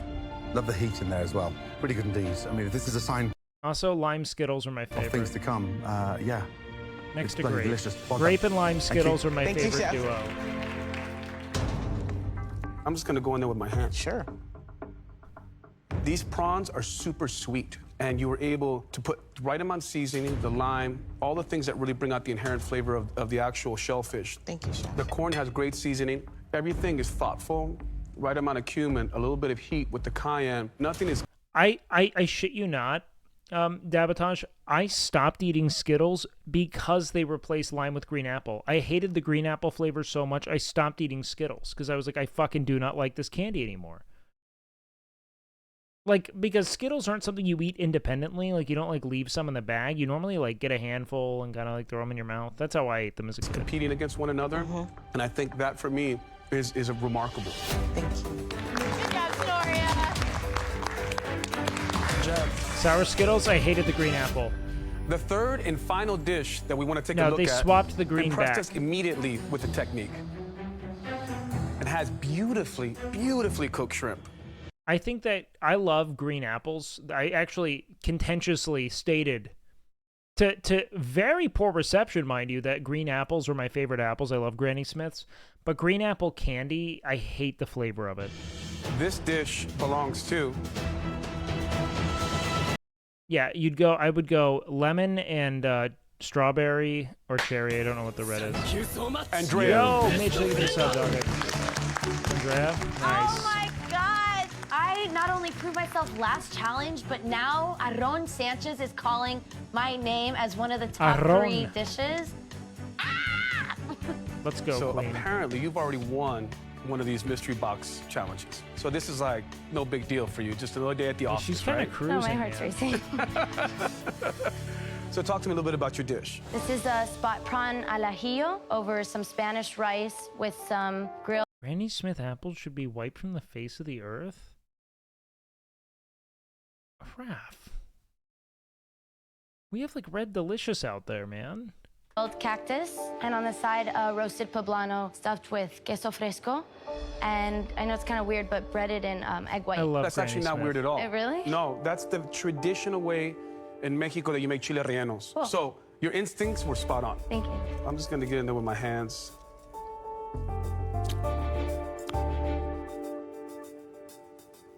You have a beautiful seasoning on the shrimp itself. Okay. You have a lot of spice, Texture a lot of is super richness in this consistent with Granny cheese, Smith chile in my relleno. I think experience. this is awesome. Thank you. I think you could have put one more ingredient in these nopales. Mexican food is so good, man. It's a toss-up between like Mexican food and Thai food, what I'd eat for the rest of my life, but I just think there's so much variety in Mexican food. Like, I know you could say that about any cuisine, but every region cooks food in a way that I love. You know, dress it with some red onion, some radish, kind of Yeah. make this more of a focal point and a fresh Absolutely. element, something to break up all the For me, richness it's and the Korean. spice. I don't really But that know what chile Korean relleno food is and the defined rice, by, to be honest man, with you. memorable bites. Thank you, Chef. It's an honor. Every time I see Korean No, food, honor's it's mine. always like, it's always a lot of like fried food. But that's mostly the street rice is food I intense. see. It's a lot of heat there. I like the nopales. It brings an acidity to the dish. I'm not a that big helps olive balance. fan. The chile relleno is by far my favorite part. The execution of it is really well done. I think the spot prawns are delicious. She I just did wish there nail were it. more garlic because I think that I'm going with the arepas, would have though. really sealed the deal. But overall, you wowed me. Thank you. Good job, Gray. Good job, Gray. I like a lot of Japanese food, but Japanese food can also get like wonky in a way that my like very Western palate isn't attuned to. Like, you could throw just about any Mexican cuisine at me, like even down to like Oaxacan like bugs, and I'm into it, you know? But I'm just much more attuned to that. You know what I mean? Wow. All three of you made I love some really sushi. brilliant dishes. Unfortunately, there can only be one winner. The home cook with the best dish of the night. And a huge advantage in the next challenge. I'm talking huge. Italian is too rich. Mediterranean could be fine. The Just winner olive is guy. Alejandro. Oh, fucking. I'm super impressed. Tenoria. Nice. Oh my gosh, is this really happening? An American Southern comfort food cook won a mystery She's got box great for skin, Latin too. My flavors? God. What is that? Let's go into the MasterChef pantry. The competition better watch out because I know a little bit more than the South. Like dynamite skin. Tenoria, this is where you get the opportunity to take control of the competition. You get to As a choose Canadian, what I'm so everyone sad our else cuisine is lacks going to so have much. to cook. You don't have cuisine, dog.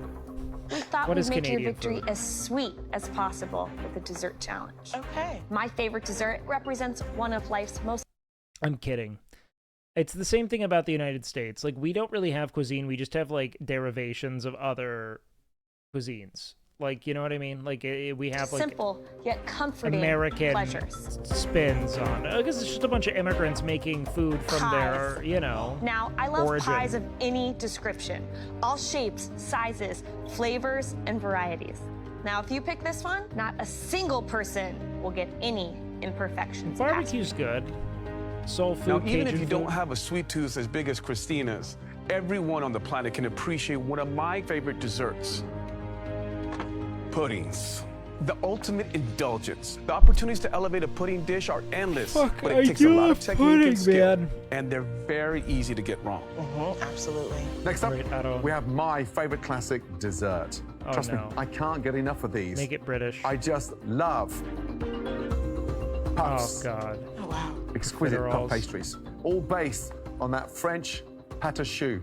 They are That's how you decadent fuck 'em, and dude. utterly delicious. But not everyone can pull off a puff. Right, Tenoria, it's time to make your We're gonna decision. see a fucking Which one of these puff off classic, again. stunning desserts are you going to choose for everyone We else tried a lot of out barbecue there in Austin. to cook Not tonight? really. Pies, I mean, I've had the big puddings, ones, but or puffs? I'm not a big foodie. This is not going to be an easy decision. Cameraman Kyle is always the guy to ask for food recommendations. He's much more of a foodie than me. But I mean, I've had Franklin. It's great. It's just I'm not going to recommend it to people because you have to wait in line for it for like hours. But on I end. know one of those desserts, there's so many technical errors that can go wrong. It's going to show who's really strong and who's Pies really are weak. probably, I don't know. I choose...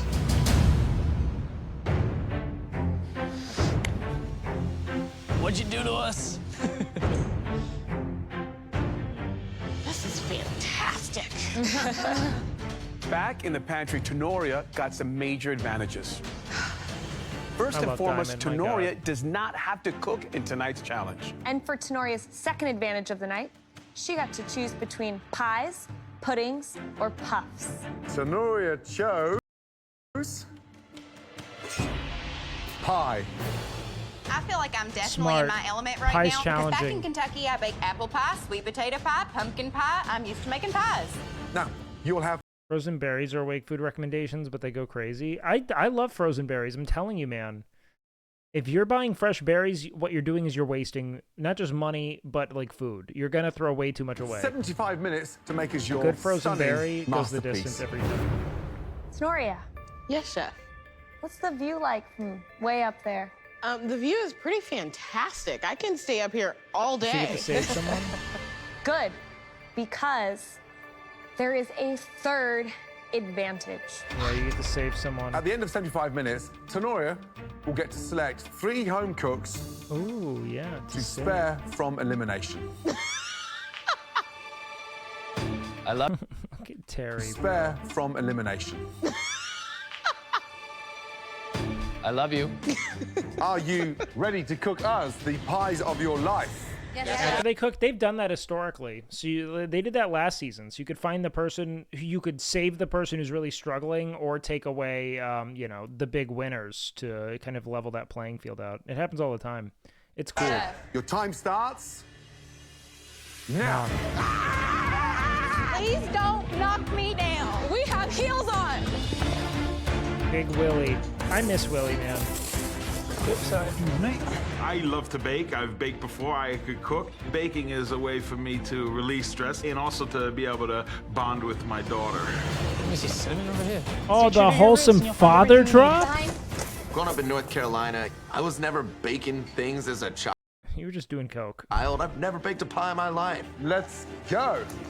Watch your step. So I'm gonna have to channel my Aunt Bobby K's old recipe, a country-style berry pie with the cream cheese pie crust. I've never heard that term in my life. What is a cream cheese pie crust, bro? Come on, pie. All right, so we're making a blackberry blueberry pie with a brown sugar oatmeal crumble.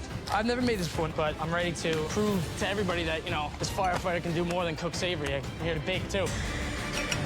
Sorry, I miss you over here. Sorry, boo. Christina, give us the A to Z of a perfect pie. Great pie I hate the Zed. always starts with a great crust. You take flour, some sugar, a little salt, some sort of fat. I like to use butter.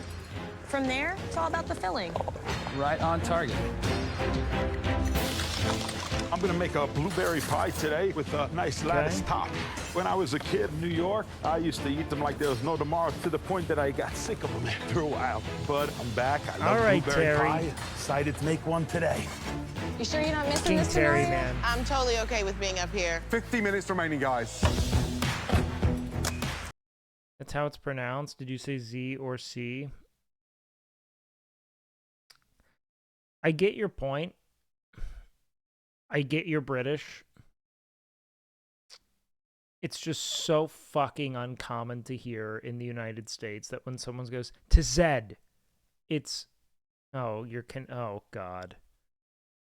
They're never gonna love you. You're the stepchild they don't want. Dough done. But this isn't going. You gotta know Pie's that. looking pretty sexy. David, how you feeling? I'm feeling good, chef. What are you doing? What's the dish? I am making a cherry pie with every kind of cherry you can imagine. Like, instead you just became a fucking pick-me. You are one of the best poker players anywhere in the world. So you are a strategist. What is your MasterChef strategy? Fly under the radar, make sure I'm never targeted. You know what's the worst? I even understand Zed. And when I hear it, I'm like, that makes sense. I just, you know, fuck you. Make sure no one finds me a threat until it's too late.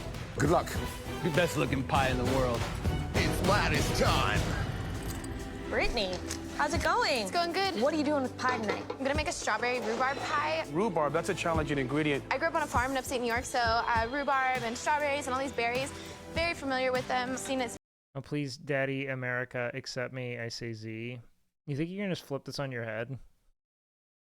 I'd love to hear what you have to say about other things involving America. You're an EU pick-me. That's what you are. They don't care for you. That's why you're abroad. That's why you're across the pond. They don't care. It's made a million times. Strawberries have a lot of water We don't care either. in them, and when they cook down, they get a little wet and mushy. So make sure that pie crust is not too thick and not too thin, just right for the balance. Thank you very much. Less than 40 H is more correct, but I hate it. Why is it more correct? minutes to go, guys. If your pie is not yet in the oven, it needs to be there. Where the hell does the time go? I'm like a mess over here. How do I... Look, man, there are a lot of abominations of what feels like Americans trying to just be different, like maintaining the empirical system or imperial system and everything, and I get it. It sucks. I think we're behind on a lot of things with the sole intent of being not American or not British. I know. There has to be some kind of conspiratorial take as to why it is. Like, if it's to just sell multiple models of the same shit, like cars even. I keep it from being so mushy. Lisa, tell me about the pie. What are you doing? So I'm making a blueberry mint raspberry pie. Nice. With some mascarpone cheese, which is something completely different and something I've never really done before. Is that it there? Yeah. I don't know why we're not going by cm. Our wieners sound bigger in cm than inches, because then we'd have to describe our height in meters, which sounds shorter than feet. It looks terrible. Okay. It looks like an oil slick. Oh, that's bad.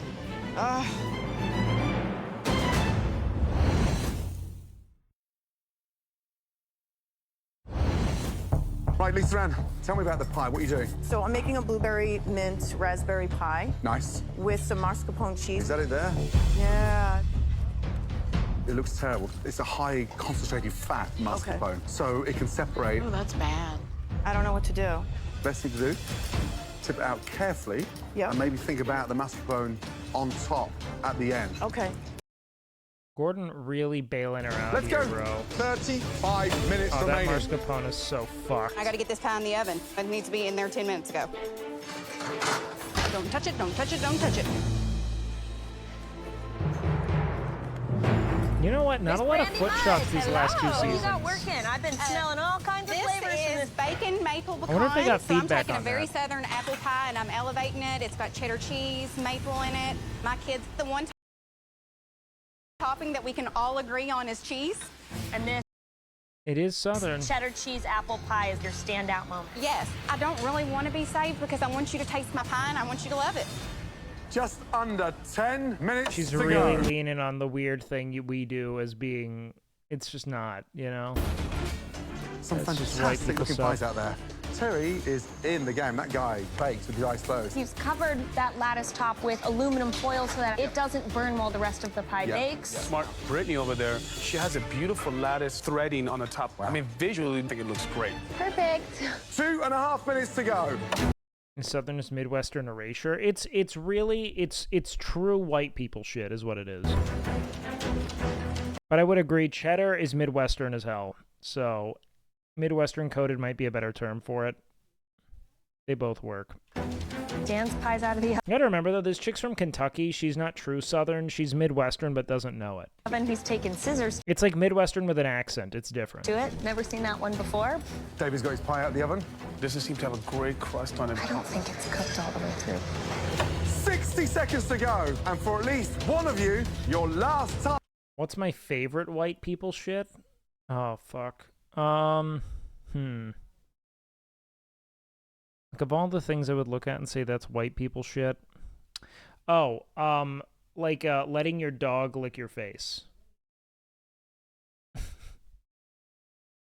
Like, yeah, 100%. That's probably, like, the thing, like, yeah, fuck yeah.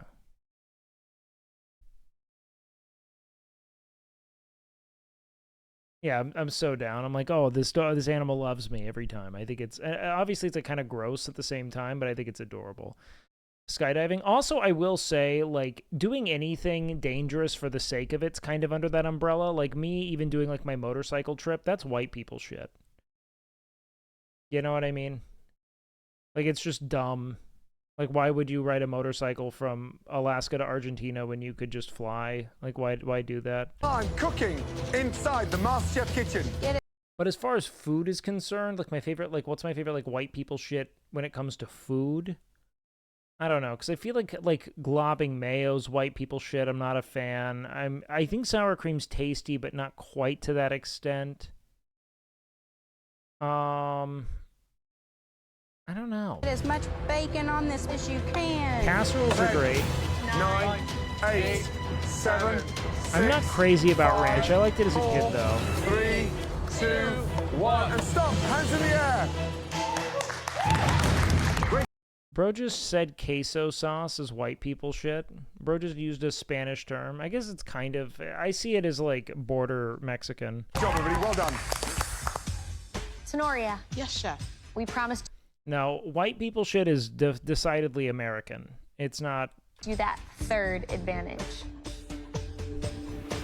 Each one of these spoons represents safety to whomever you choose to hand it to.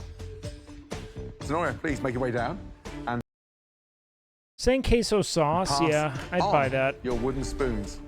I need this wooden spoon from Tenoria because this, hands down, has to be the worst pie I've probably ever made in my entire life.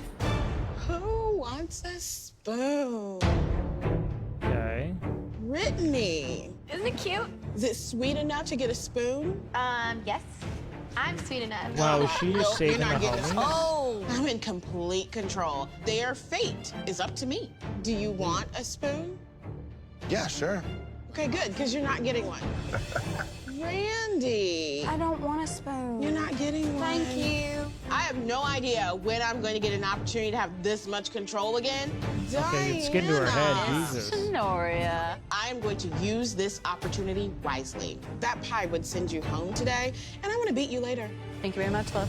Diana, make your way up to the balcony. My strategy is to Tenori save the people that cooked a poor pie. I can guarantee you'll be here another week because I'm giving you a spoon. Ah. They're just gonna. Oh, Diamond! Thank send God, another themselves week home of later. Diamond, my girl. One more spoon. Saved. I know it doesn't look exactly right. So you're hoping that That looks raw as the fuck, taste lady. wins you victory. Along with a spoon. You should keep hoping for taste. She's brutal. Hi, David. How you doing? Is your pie super juicy? Yeah, Oh, I couldn't his get pie my looks juice to thicken. A spoon Oh, would help. no. Make sure I don't have to worry about that. Such a charmer asking for my spoon. I love you. David. Paid. Dude's got millions and millions in winnings. Right. He's a poker Let's start off World Series of with Poker Brandy. star. I'm feeling so excited right now. I All right, used I a bet lot of hers unique flavors bangs. to elevate my pie. I don't feel like I've shown my southern flavors so far in this competition. I really want the judges to see what the food tastes like where I've come from. Describe the pie, please. I Oh, made no, the way he a said Granny pie Smith is not apple promising. and cheddar cheese pie with maple, bacon, and pecan. Oh, that's a lot of. That's too many My flavors. kids love to take their bacon and dip it in maple syrup when they're eating breakfast.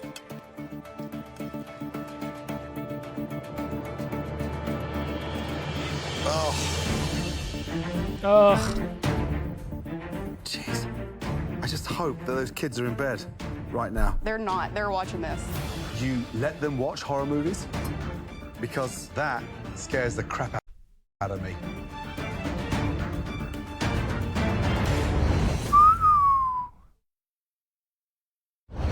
And for that, I'm Bed out. right now. They're not. They're watching this.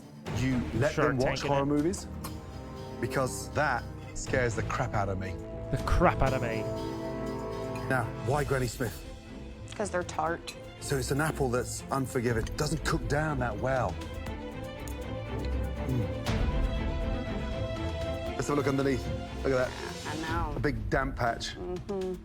Everybody constantly talks about your passion, and I know you've got it. But I think this has been one of the biggest disasters you've cooked in this competition so far. You've got one Big foot out F, the door, bro. and I'd be mortified to lose you in this competition. Thank you. Hey, thanks so much, Madison.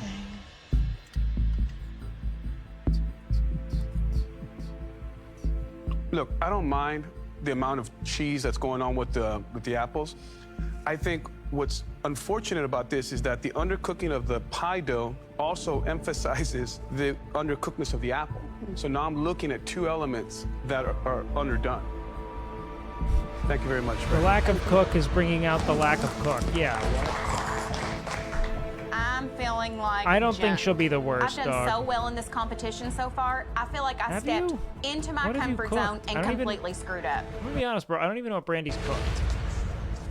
Our next home cook, a handyman who also likes to bake. Terry. Terry! Yeah, Terry's gonna be a standout. He's a front Terry. runner, dude. What kind of pie'd you make? This is a good old American blueberry pie, Chef, that I grew up Oh, with. that's It pretty has a nice buttery crust. Here I also added a little bit of raw sugar The on lattice the is kind of fucked up. The moment of truth, Terry. Is the pie slice as beautiful as the pie? I mean, Damn. Terry, it's beautiful. Way to go, Terry. It's shiny, it's glistening, the blueberries are Terry's inviting you in, the consistent, sugar in dude. there has been cooked down. It's just stunning. If you ask me, with that slice of pie, you could go all the way. Thank you, Chef. Wow, he felt that, man. Beautiful. That meant something to him. Put your That hand was out. fun watching the compliment hit. Your hands are bigger than the pie. Look at it. I mean, seriously. Dude's it is just a piece of stud. art. What did you combine the blueberries with? Put a little bit of lemon in there for some acidity. I added some cornstarch and some sugar. Taste it. It's just fun seeing people who, like, clearly don't get complimented a ton. And so when they finally hear it, it just, like, completely overwhelms them. You know what I mean? I shouldn't really do that, should I? Here you go, look. Here you go. Need a himbo win on MC. We did have a Luca win, Now you dude. tell me what that tastes of. It tastes pretty good, Chef. Still the only male MasterChef winner It's in one 6 of the seasons. best pies we've ever seen in this competition ever. Ever. And here's the thing. We've had really good male cooks, which is why I now think that they know that they sell way more cookbooks to women. Terry! Great job. Enjoy it. Thank you. Well done. Yeah, Terry! Oh my gosh. Next up, It's nice Lisa seeing Ann. Terry win. I'm scared. Baking my pie was a disaster. It looks terrible, but I'm really hoping and praying to my Sicilian angels up God. there that Oh, yeah, your Sicilian angels can't help you now. There's no Joe. it tastes really good. Talk to me about the filling. If it's a really hot guy, it'll probably sell even better than a woman. I don't know about that, man. We've had, like, good-looking dudes who could cook the fucking socks off of things, man. I mean, Frank was a really good-looking dude who So could the cook filling super is made well. with blueberries, raspberries, and mint, and a little bit of chocolate, and I put a little bit of orange zest in there. What I wanted to do was bring my Sicilian and Italian side into it and kind of throw some mascarpone cheese in it. It's a lot of flavors, Lisa Ann. Ooh. So here's the thing. Wow, that looks great. The sales aren't really the thing. It's the sense of attachment the audience develops to the competitor. I think that I'm willing to bet the viewer base of the Food Network, especially in this era, was probably more like housewife, single mom adjacent, which I know is painting in broad strokes, but I'm willing to bet that it is.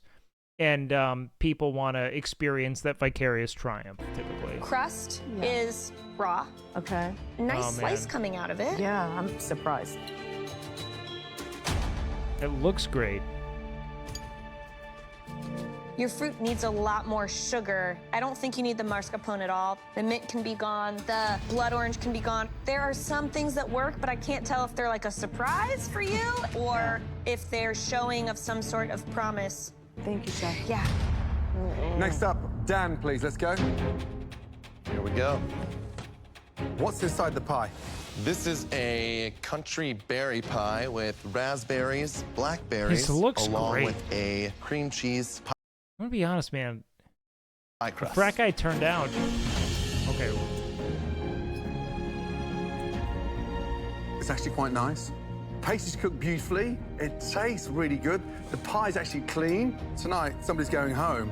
And with that, you're definitely not going home. I'm seriously impressed. Thank you, Chef. Eric, talk to me a little bit about what you have inside. We have a blackberry blueberry compote. On top of that, we have a graham cracker brown I love a good oatmeal crumble sugar crust. oatmeal crumble, some raspberries for a little taste on the outside as well. Crumbles are great. Let's never come out. Uh-oh. That oat crust that you have on top, it doesn't look like it's cooked enough. Okay. I agree. I think you have too many berries. All those berries cook at different times That's and a have soup, different bro. water contents. And you can see the amount of liquid in there, Eric. It's making me not want to go back for another bite. Yes, Chef. Man, he's a fireman. Last up, Brittany. There's never too much water. All right. I think her pie looks awesome. It's my favorite flavors, strawberry rhubarb. Strawberry rhubarb, I've Describe never the had. pie, please. I've never I had did rhubarb. a is what I'm strawberry realizing. and blueberry rhubarb pie with a cinnamon crust.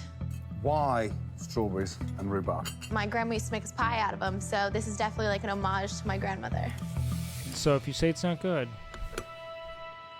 That's not good. Not good at all. There's nothing more disappointing than seeing something that looks lovely and tastes bland. And you built me up. Wow. And you just kicked me in the nuts.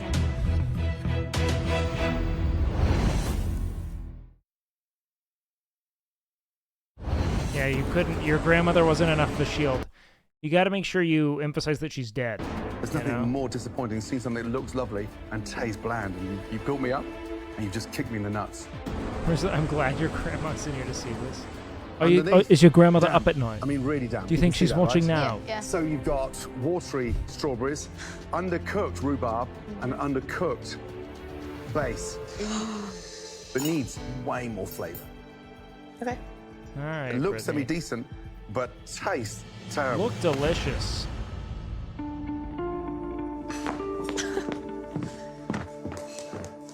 That was crazy. I'm so happy I'm not down there. Oh, tell me about it. I gotta say, some of those pies were pretty impressive, and some, unfortunately, not so good. And we What do would we be got? lying to say that some of you are not flirting with elimination. We have to have a little powwow about this. Give us a moment. All right. Aaron's just running the fucking show, man. Some great ones out. Guest guy's coming in. He's like doing the managerial component of it. There, Terry, how good was that? I mean, I'm gonna be honest. Some of you guys are at the you're against the ropes. Seriously, I mean the are best. you kidding me? Incredible. Picture. Gonna make an executive couldn't decision. be more textbook. Yeah. I get to enjoy it for tonight, and then tomorrow we all go back into the Goes back to trenches, right? zeros. Dude, Terry loves the trenches, man. It's good. Is it a fluke though? I don't think he knows his own potential, but I don't think that pie was a fluke at all. There's no way this man isn't closeted. Yeah. So the I never Brandy's speculate pie to that there at the bottom extent. was raw. It's the bravado. It's the like, I'm a ladies' man frat guy, even though he's 26 allegedly. That's so odd. Killed it. Like, killed it. Eric had a soupy mess at the end. He chose too many berries, and that streusel did not cook out. I just pulled it way too early. Had I left it in there another 10 minutes, it would have been fine. Brittany's was unedible though. It wouldn't hold its shape. The filling was disastrous. The pastry was undercooked. Ones that fell tonight really fell. Happy? Yeah. Yeah. Yeah.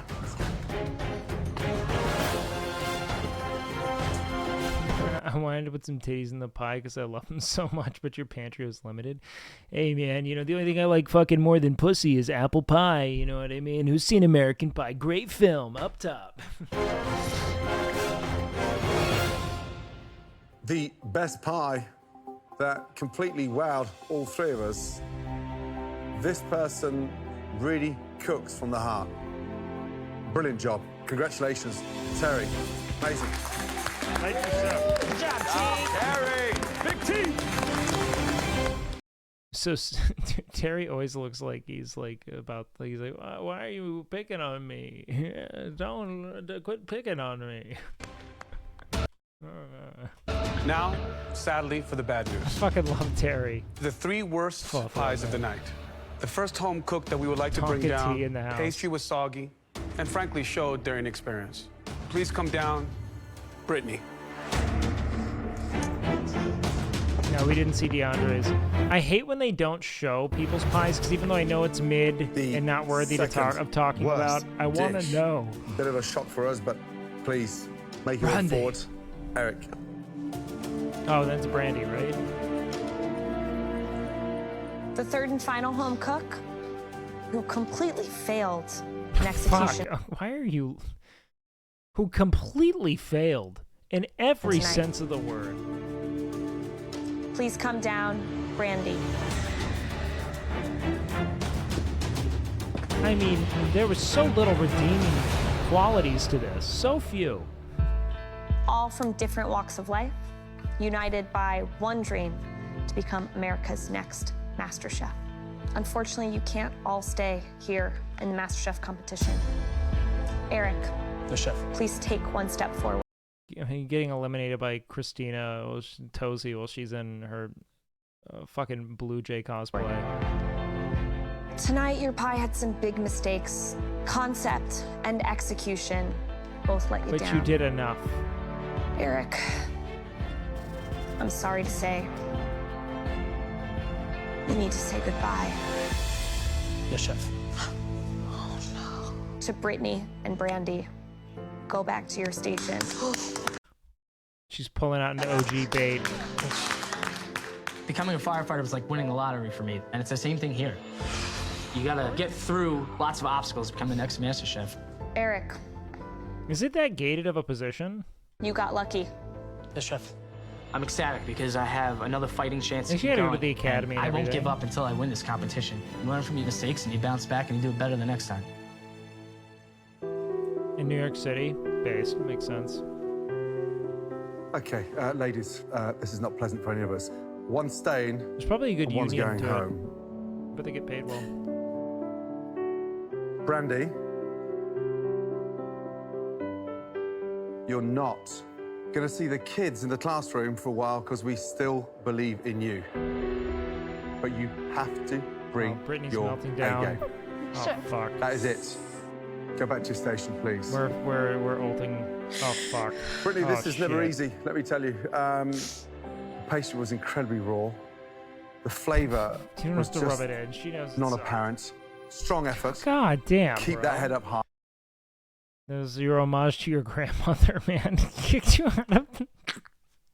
Her grandmother was there for the audition. What a terrible time to be like, and this is just me thanking my grandmother for all the years she spent hobbled over the stove teaching me. Oh, it's shit. No hugs. Nothing. This was was such like an 18 amazing though, right? experience. Let's see, hold on. After MasterChef, Brittany offered private dining experiences and was a dog sitter. She's also an amateur powerlifter. Healthy lifestyle coaching and meal prep services. All right. It gave me so much purpose and so much worth. I'm young. Yeah, I'm she's so 22 years young, old. bro. I'm a server from upstate New York. And being here, I learned that food means so much more to me than just bringing it to people. Although it's sad and although I don't want to leave, I'm excited to go home to a future in food. Next time on MasterChef. Oh, fuck. Oh, man. All right.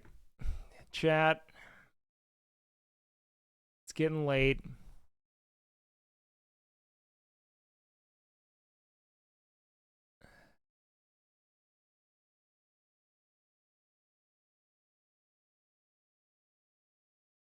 It's getting late. I don't know. Almost 2:30. You want another half? We can either do another half, or we could play a little bit of Manor Lords, maybe. Or we go to bed. I don't know. I know people aren't live tonight, so people need it.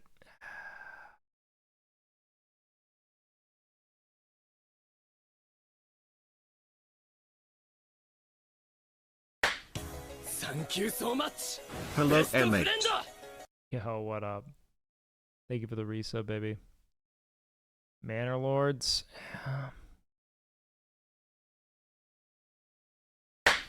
Thank you Yo, Bazik, thank you for the Best sub, friend. baby.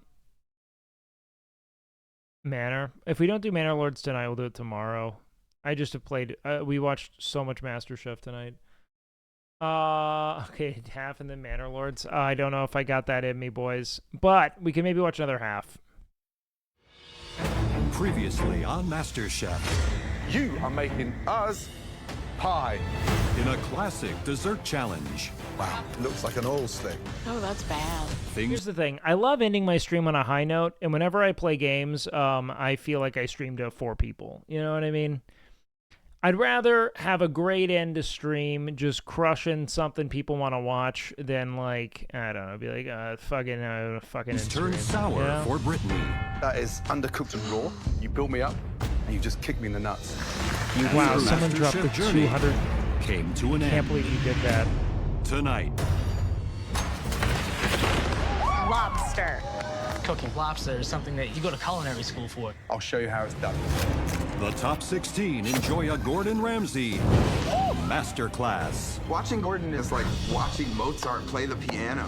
As the home cooks claw toward victory. It looks like your lobster's been in a car crash. Who will break out of their shell? And whose MasterChef dream will go up Oh my God! in flames? Only Carolina outfit. I didn't hear the TDS. You can refund them.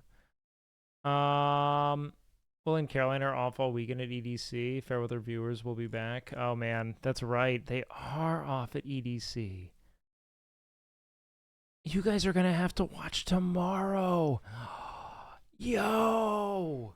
Good call. Let's try Manor Lords. You guys will be back, you fucking dinguses. I'll see you tomorrow. Ban that chatter. Oh, that's my trusty mod, motherfucker. The Wilnef refugees will come by tomorrow. Oh. Game time. How do you have so many fucking channel points? Did you get refunded? Alright. Ooh, name? Wait. Is this Tommy, isn't it? You know what? Name. Meat pile. Alright. Ooh. Is this a glory hole?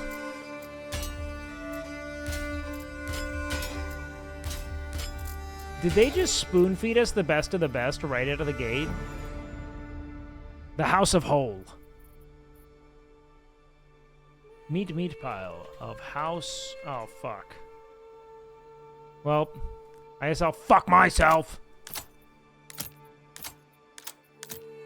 I kind of love the simplicity of the glory hole banner. I think Game time, punk. This is such a banger. Is that a shovel?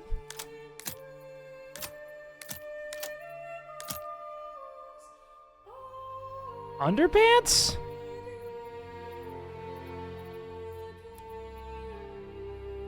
Are we kidding? What happened to my glory hole? Where did it go? I think we should do the glory hole. Glory holes freak me out. I don't want to know who I'm sucking. Wait. Glory holes freak me out. I don't want to not know who I am sucking. Oh, based. I think the mystery's half the fun, you know? It's like a blind taste test. What happened to my glory hole, bro? How did I lose it? Am I blind, chat? I made a huge mistake clicking off the glory hole. That's our home. Primary color.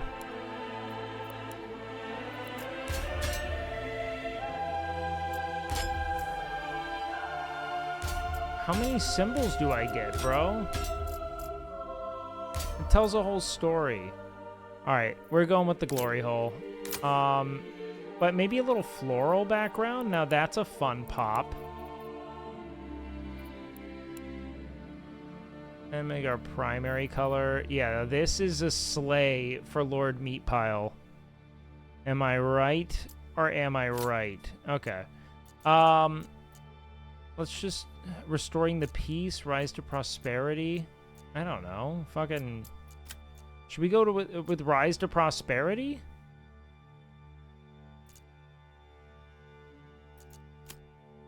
That sounds fun. We're gonna rise to prosperity.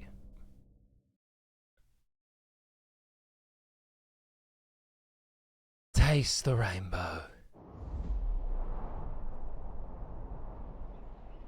Should have made the floral background white. Up, runs over. Homeless people's tents? Well, obviously we kill them. How do we murder them? Wow. A new message. Where others see trouble, you see potential. These lands shall become rich and prosperous under your skillful management. Reach small town settlement to achieve victory. Okay, I need food and supplies. I have a cow. What do I do here? Storage? Okay, I don't know what I do here at all. For the first time ever, I'm like, what? Give me my... Stable space? Okay, we'll just assign this to a family. I don't know. Fuck. Supplies? That's our storage. Wait. Kungant? We have Kungant? We have to build a farm, bro. This is... Nothing is... Nuslo? Policies, development. I need burgage plots. Why is Seer in my game, bro? Kungant? Jacob? You don't deserve Kungant. Then I have Ditz, the ox handler. Ditz, Fritz, and Jorg. These are Sims words, bro. Okay. Why do I have 2 Kungants? And why is this Kungant kind of fine? Bro, why is this Kungant dummy thick? Oh my god. How do I find me a Kungant? What is happening, bro?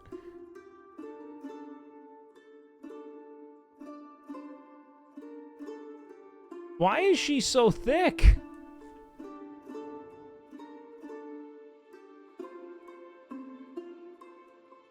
Wait, this is Lorenz or Kungant? No, that's another... Okay. So homelessness. We have a homelessness problem, it seems. These people wait for more burgage plots, causing a loss of approval and potential for freezing in the winter. Okay, how do I make a burgage plot? How do I get people jobs, bro? Okay, let's do this. Construction. Boom. Let's start this. We have a logging camp, which we're probably going to need here. That costs 1, and a woodcutter's lodge. A hunting camp, etc. Okay, mining. Wow. I'm going to be honest with you. This is what I need. Because I know if I can't read this super well, you guys are fucked. Am I right? Where is my UI scale? I bet you guys can't see shit.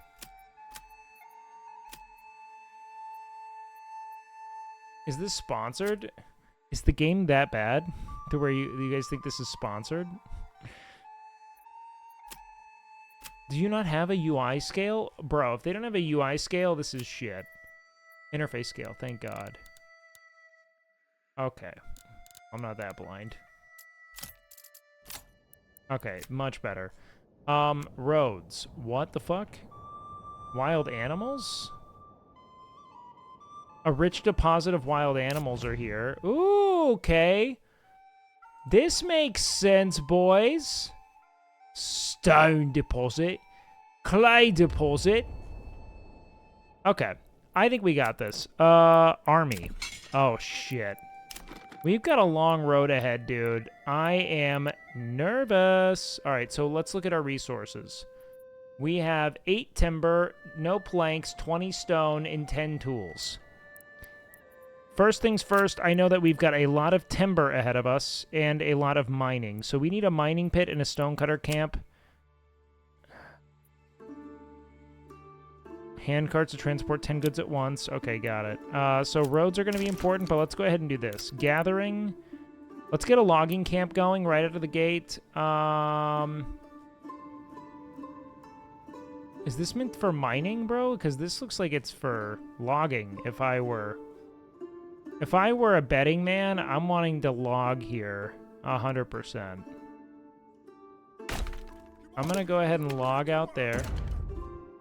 More work? Okay, there's like a road here. This must be going into town somewhere? Look at this. It's got a schlep.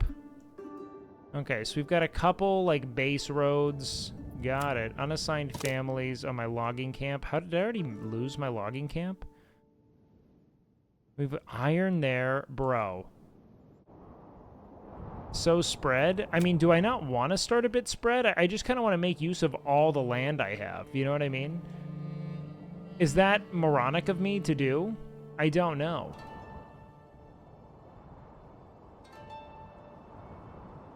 Like, straight up, am I being an idiot in wanting to make use of this land and not crowd everything immediately? I guess there's an efficiency component to this I have to consider.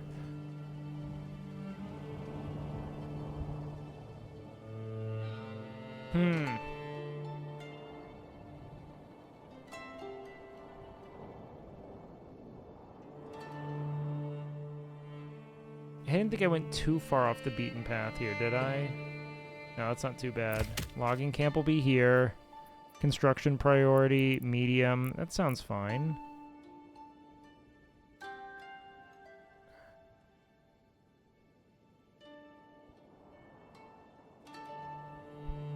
I mean, is this that far?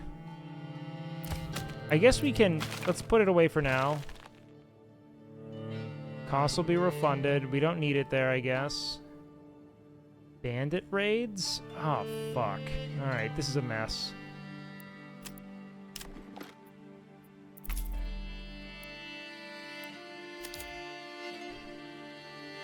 This is a fucking mess.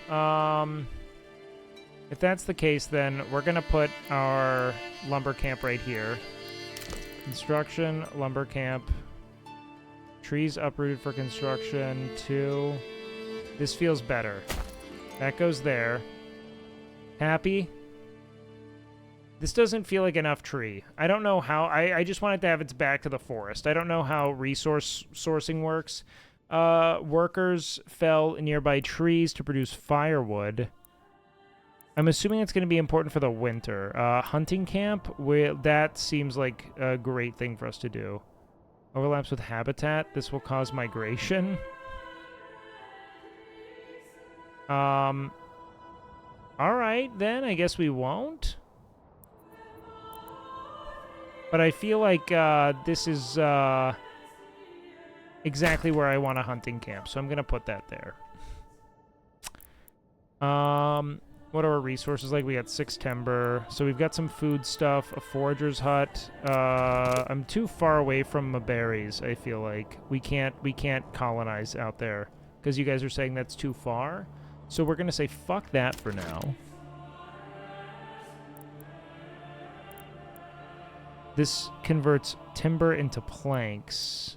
But right now we can make do with just timber, so I'm not worried about that quite yet. I feel like I want a stonecutter's camp already.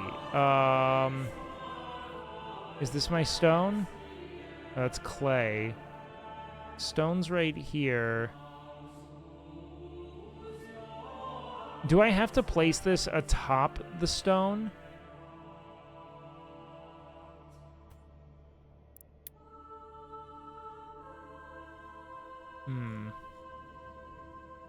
I guess they're gonna have to go off to work, and that's life here. Let's build a road here. Can I use like a...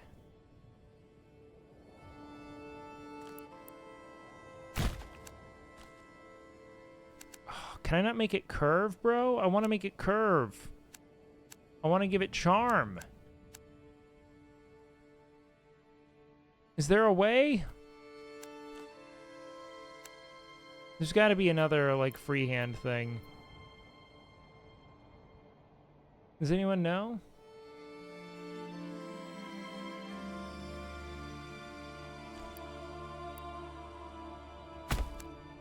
Okay, well... I'm trying to click and move the cursor. It's not doing it.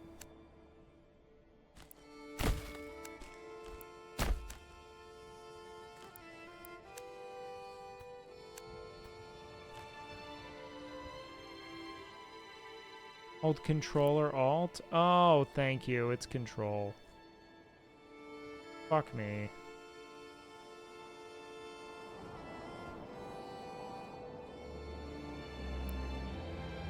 I just feel like we should demolish some of these trees.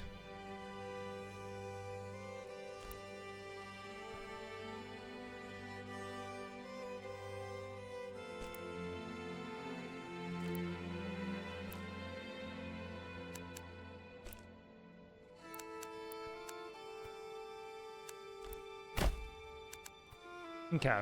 Now we've got that to our stone camp. We've got wooden stone and can kill animals. Homeless people's tents. Still a problem. I won't lie. I think we should... Okay, we're going to address the homeless people tents. Logistics. Granary? We probably need to find a way to make a farm. I just don't know what's critical as of now. I know all of it is, but... Okay, should we get a burgage plot right out of the gate? I think so. We need 4 plot points here.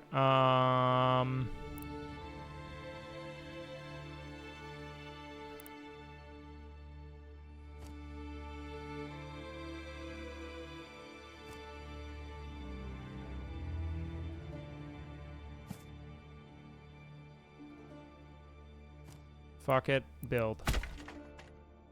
Okay. Now let's get to it, boys. We have to more work. And then once this is built, I can... Damn. Bro, oh my god, dude. Kungus is working out here in the fields. Kungant? Kungant fine as hell. Is my stone camp gonna get built, is my question. Or did I create a mess that people won't walk to? Construction's finished on the logging camp. What do they do over here, is my question. Like, what's your thing at the homeless people tents? Sieve full of tweakers? Yeah, they working. Okay. Making your little cumbolts. Why are you taking the cow everywhere? Oh, it's hauling. Man, I'm gonna become addicted to this game. This was a bad idea. This is Medieval Cities Skylines.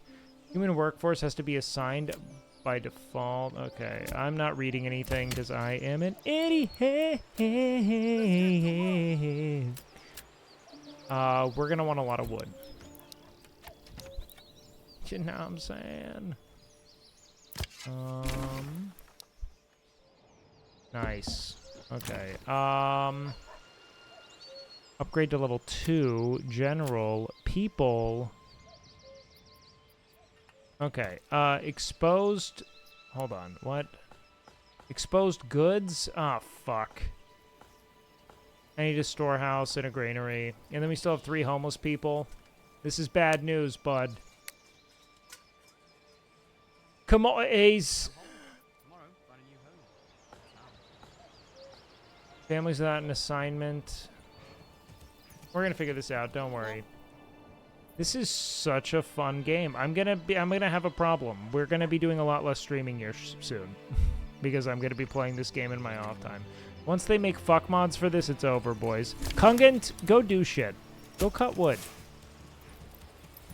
You know what? We gotta impose the 8-hour work week on these peasants. They're used to working when it makes sense, okay? But look, if you want a burgage plot, Kungant, you better start laboring in ye fields.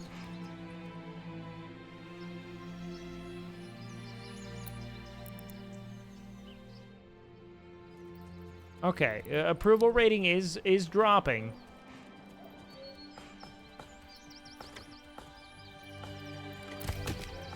I think we have too many people working on this. I'm taking some of you away. We need a couple of people hunting here. And then we need a pantry. And then we'll just put one person on the stone, because I don't think the stone is my immediate concern, to be honest. Can we have cheap TTS during gaming so we can tell you stuff Peepo Shy the townspeople would like to make our voices heard? You know what? Yes, but I will have to do that another time, because I don't want to go do that right now. Is that fair enough? Visit mode? Whoa, what? Look at meat pile. 'Tis ye, lord. Where's Kungant? I miss me favorite mistress.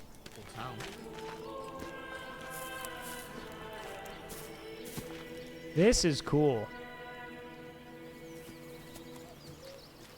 The problem is I have 2 Kungats.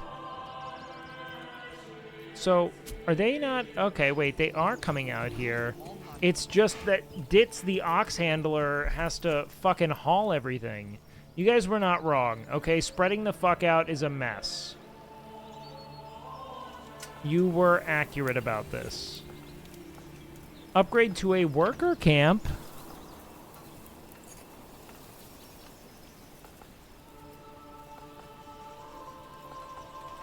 Okay. We can't do that yet. Unassigned families are needed for construction work. Unassign at least one family from their workplace. All right, dog. You're done, bro. You're fired, motherfucker. Go build my shit. It's high time. Your lord has spoken.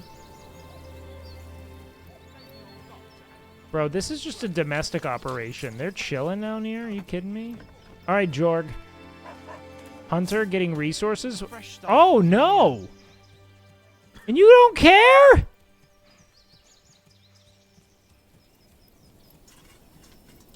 Wow, this is such an immersive camera. I actually really appreciate how they allow you to, like, really submerge yourself in this environment. I love this. I hate how shitty my road is, though. Like, this is just such an embarrassment.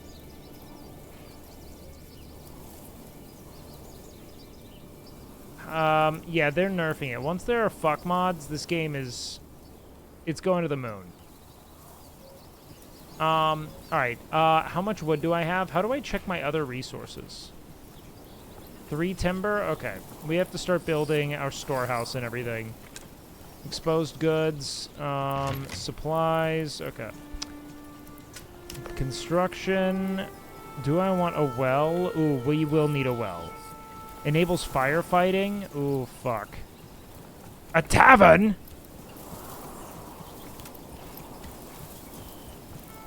Wow. Okay, I love this. I just need to set up my road system first. Do roads cost anything?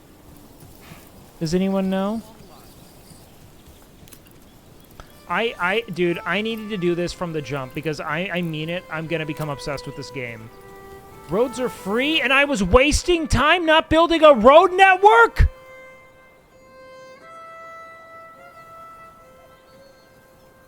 Come along, lad.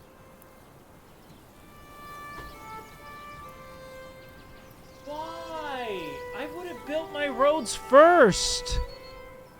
I thought I had to, like, fucking... I was just trying to get everything up and running so I didn't fucking bomb.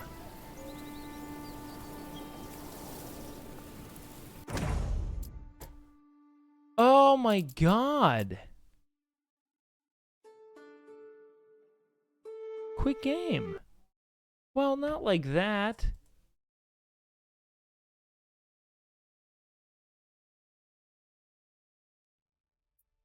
I know the game is still in development. This guy's name is just Cunts.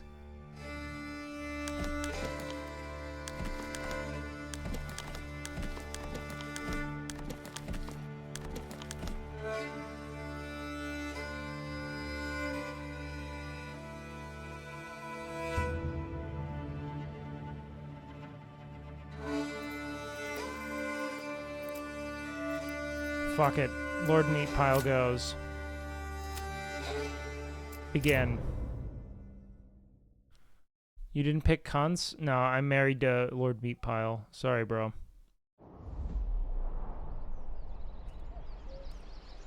Okay, wow. So you get kind of... Is it the same thing every time? Oh, wow. So you can just get way better RNG on your spawn. Oh my god. What the fuck? I get a rich iron deposit here? Shit is fucked, bro. So I want to keep everything pretty much as centralized as I can, is what I'm getting.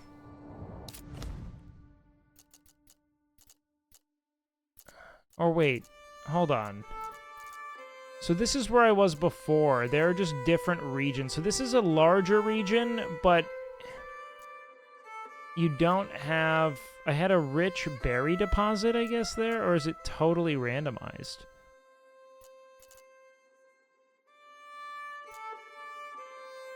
Oh, wow, okay, but I'm getting mogged by this guy's rich deposit, his iron deposit, and his clay deposit, bro. What the fuck?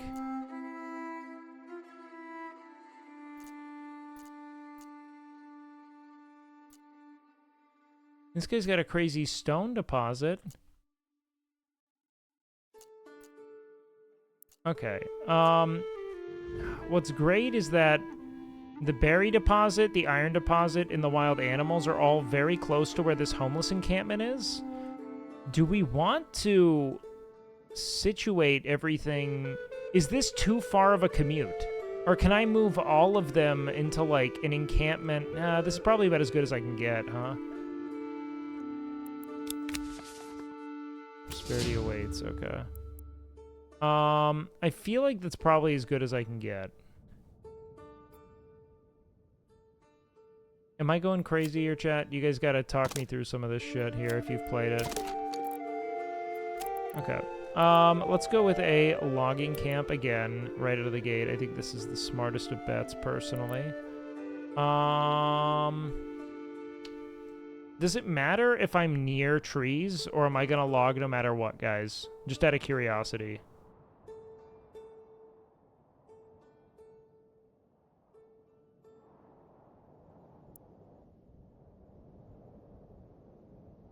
And the amount of trees I place it by is what will scale the output. Is that right?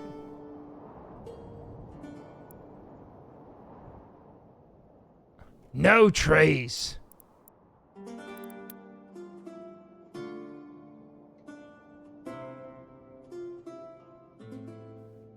Trees. 4 trees are going to get uprooted. Well, we don't really care about the environment yet. That's fine. 2. Alright, I did my best. Got it. Got it! Here's the real problem, bro. The stone that we need is going to be... And I have to have it near the stone, right? Like, my stone plot has to be on the stone. Like, I couldn't... Or wait. If I put my stone plot here, will they still go to the stone? Or does it have to be, like, on the resource? It doesn't really stipulate.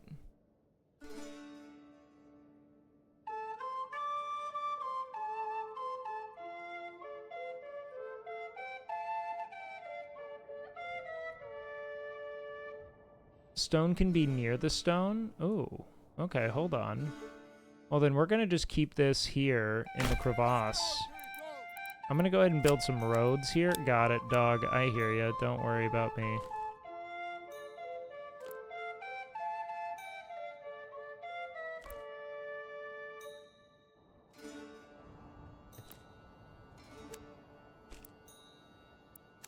Okay. Boom. We've got our road to the logging. Let's go ahead and build our town square right here. I think that's best. Let's get a good old-fashioned European town square here. I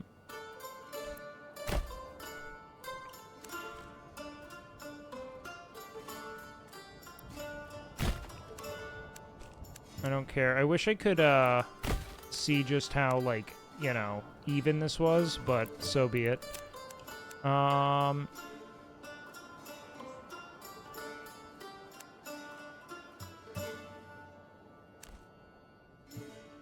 Let's go ahead and maybe steeple this shit. Snap to grid. Wait, how do I do that?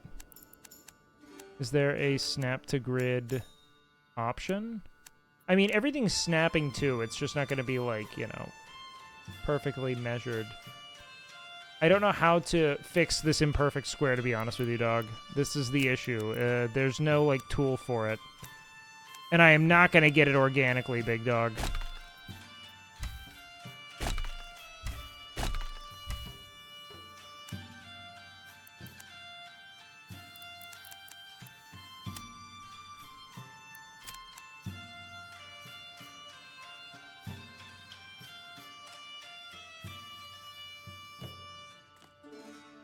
Roads were always gay. Okay, I'm gonna go here with that.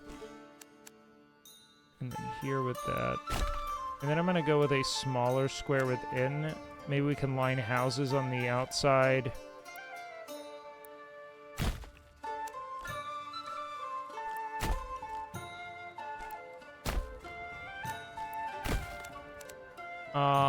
Regardless, we'll figure out how this is going to end up looking. But this is my initial premise, at least. This looks somewhat center. Let's pop it there.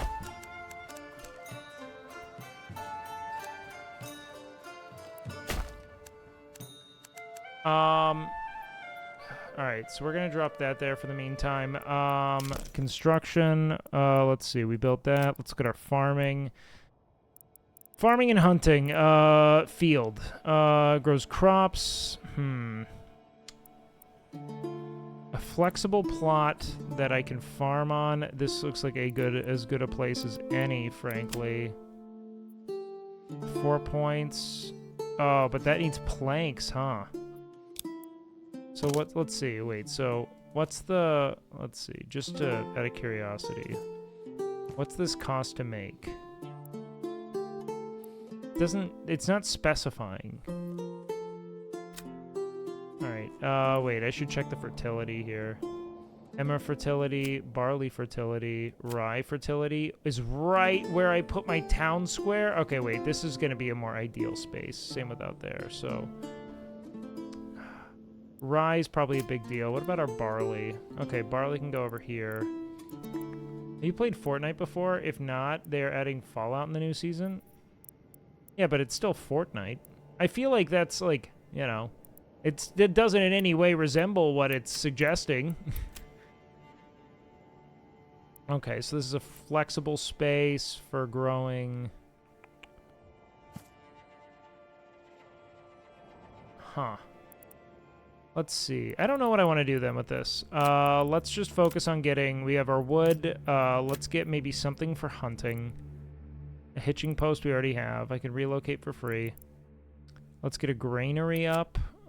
Because they are seeming to complain about this without that. They're real needy, these fuckers.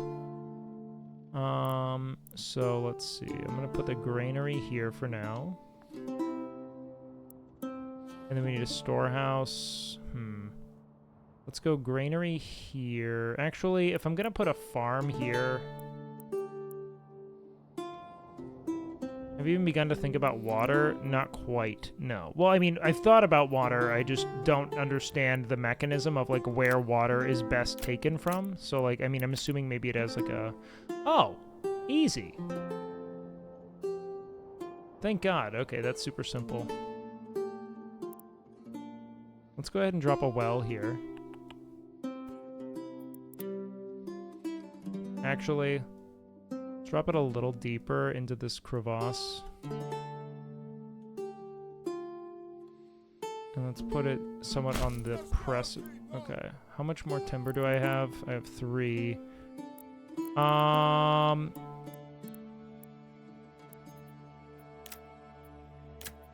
then let's get something for hunting.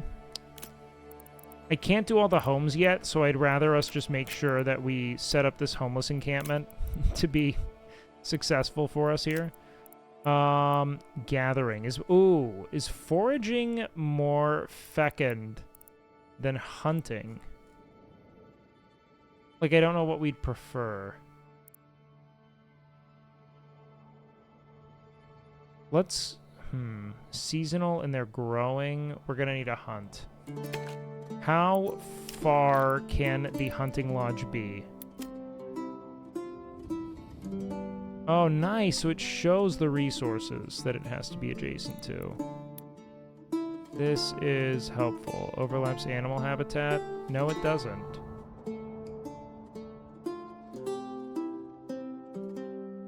Go with what's closest. They're so neck and neck. I guess we'll go with the berry hut right out of the gate. Oh, fuck. I need more roads, bro. Alright, let's road it.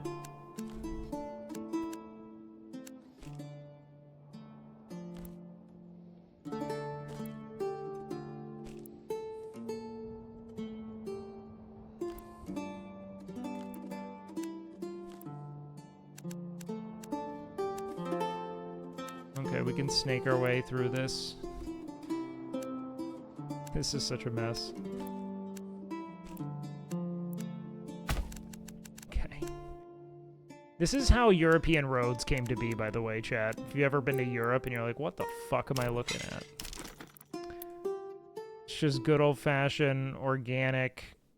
Okay, let's put that there. We have 2 timber left. Do we build a house with that, or do we go with a storage unit of some kind? Let's go with storage. Workers collect, store, and distribute goods using the pantry. Okay. That sounds like it's very important to the realm. So I'm going to put it in a more central locale. Okay. Let's see you work on it, babe. Construct.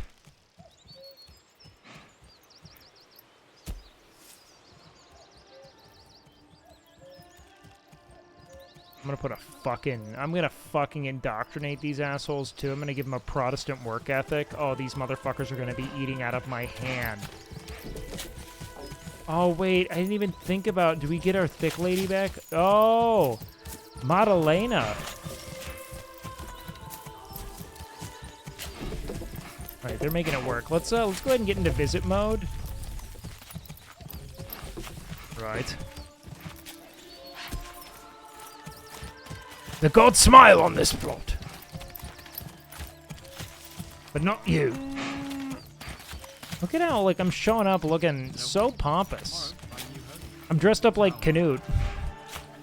With a cape. I got tights on.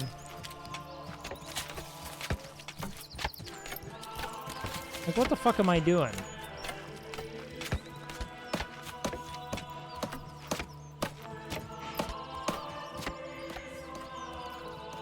Exposed goods. Yeah, man. That's what Ditz is working on.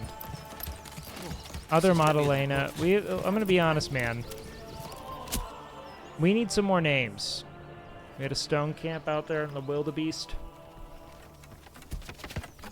Pantry's looking good. Got it. Human workforce has to be assigned. I know. Okay, supplies, are you gonna get redirected to the granary? What's going on here, bud? Oh, I need a storehouse. That's just for goods.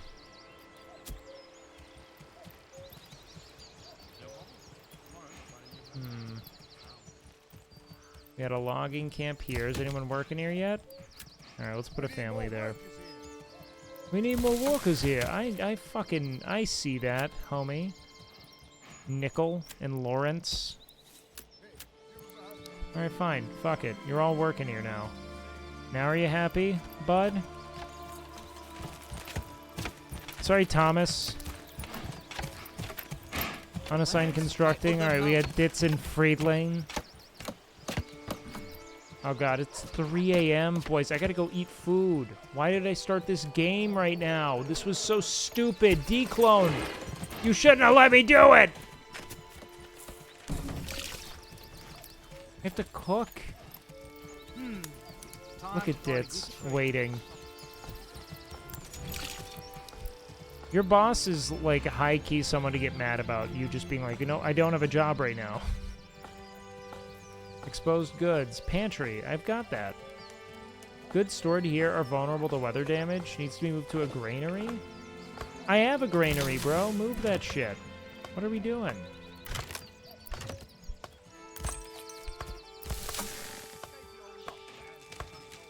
Oh, I need to employ someone there. What a fucking mess.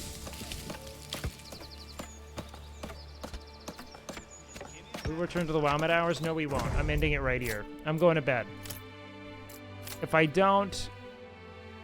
Oh, I mean this. I'll play this 5-6 hours. I need to stop now. I need to stop while I'm ahead. I have to go eat food. You guys are going to Grayson. You know the drill. I'll see you guys tomorrow. We're going to wrap up MasterChef and do the damn thing. But I love you guys, man. Thank you for a great stream. I had a lot of fun tonight. And I look forward to tomorrow. All right, guys. I mean it. This is... Anyone who's been here from, like, pre-Camp Canute knows how fucked city builders make me. I won't stop playing that game. This is an act of mercy to myself. But anyways, I love you guys, man. Go have fun.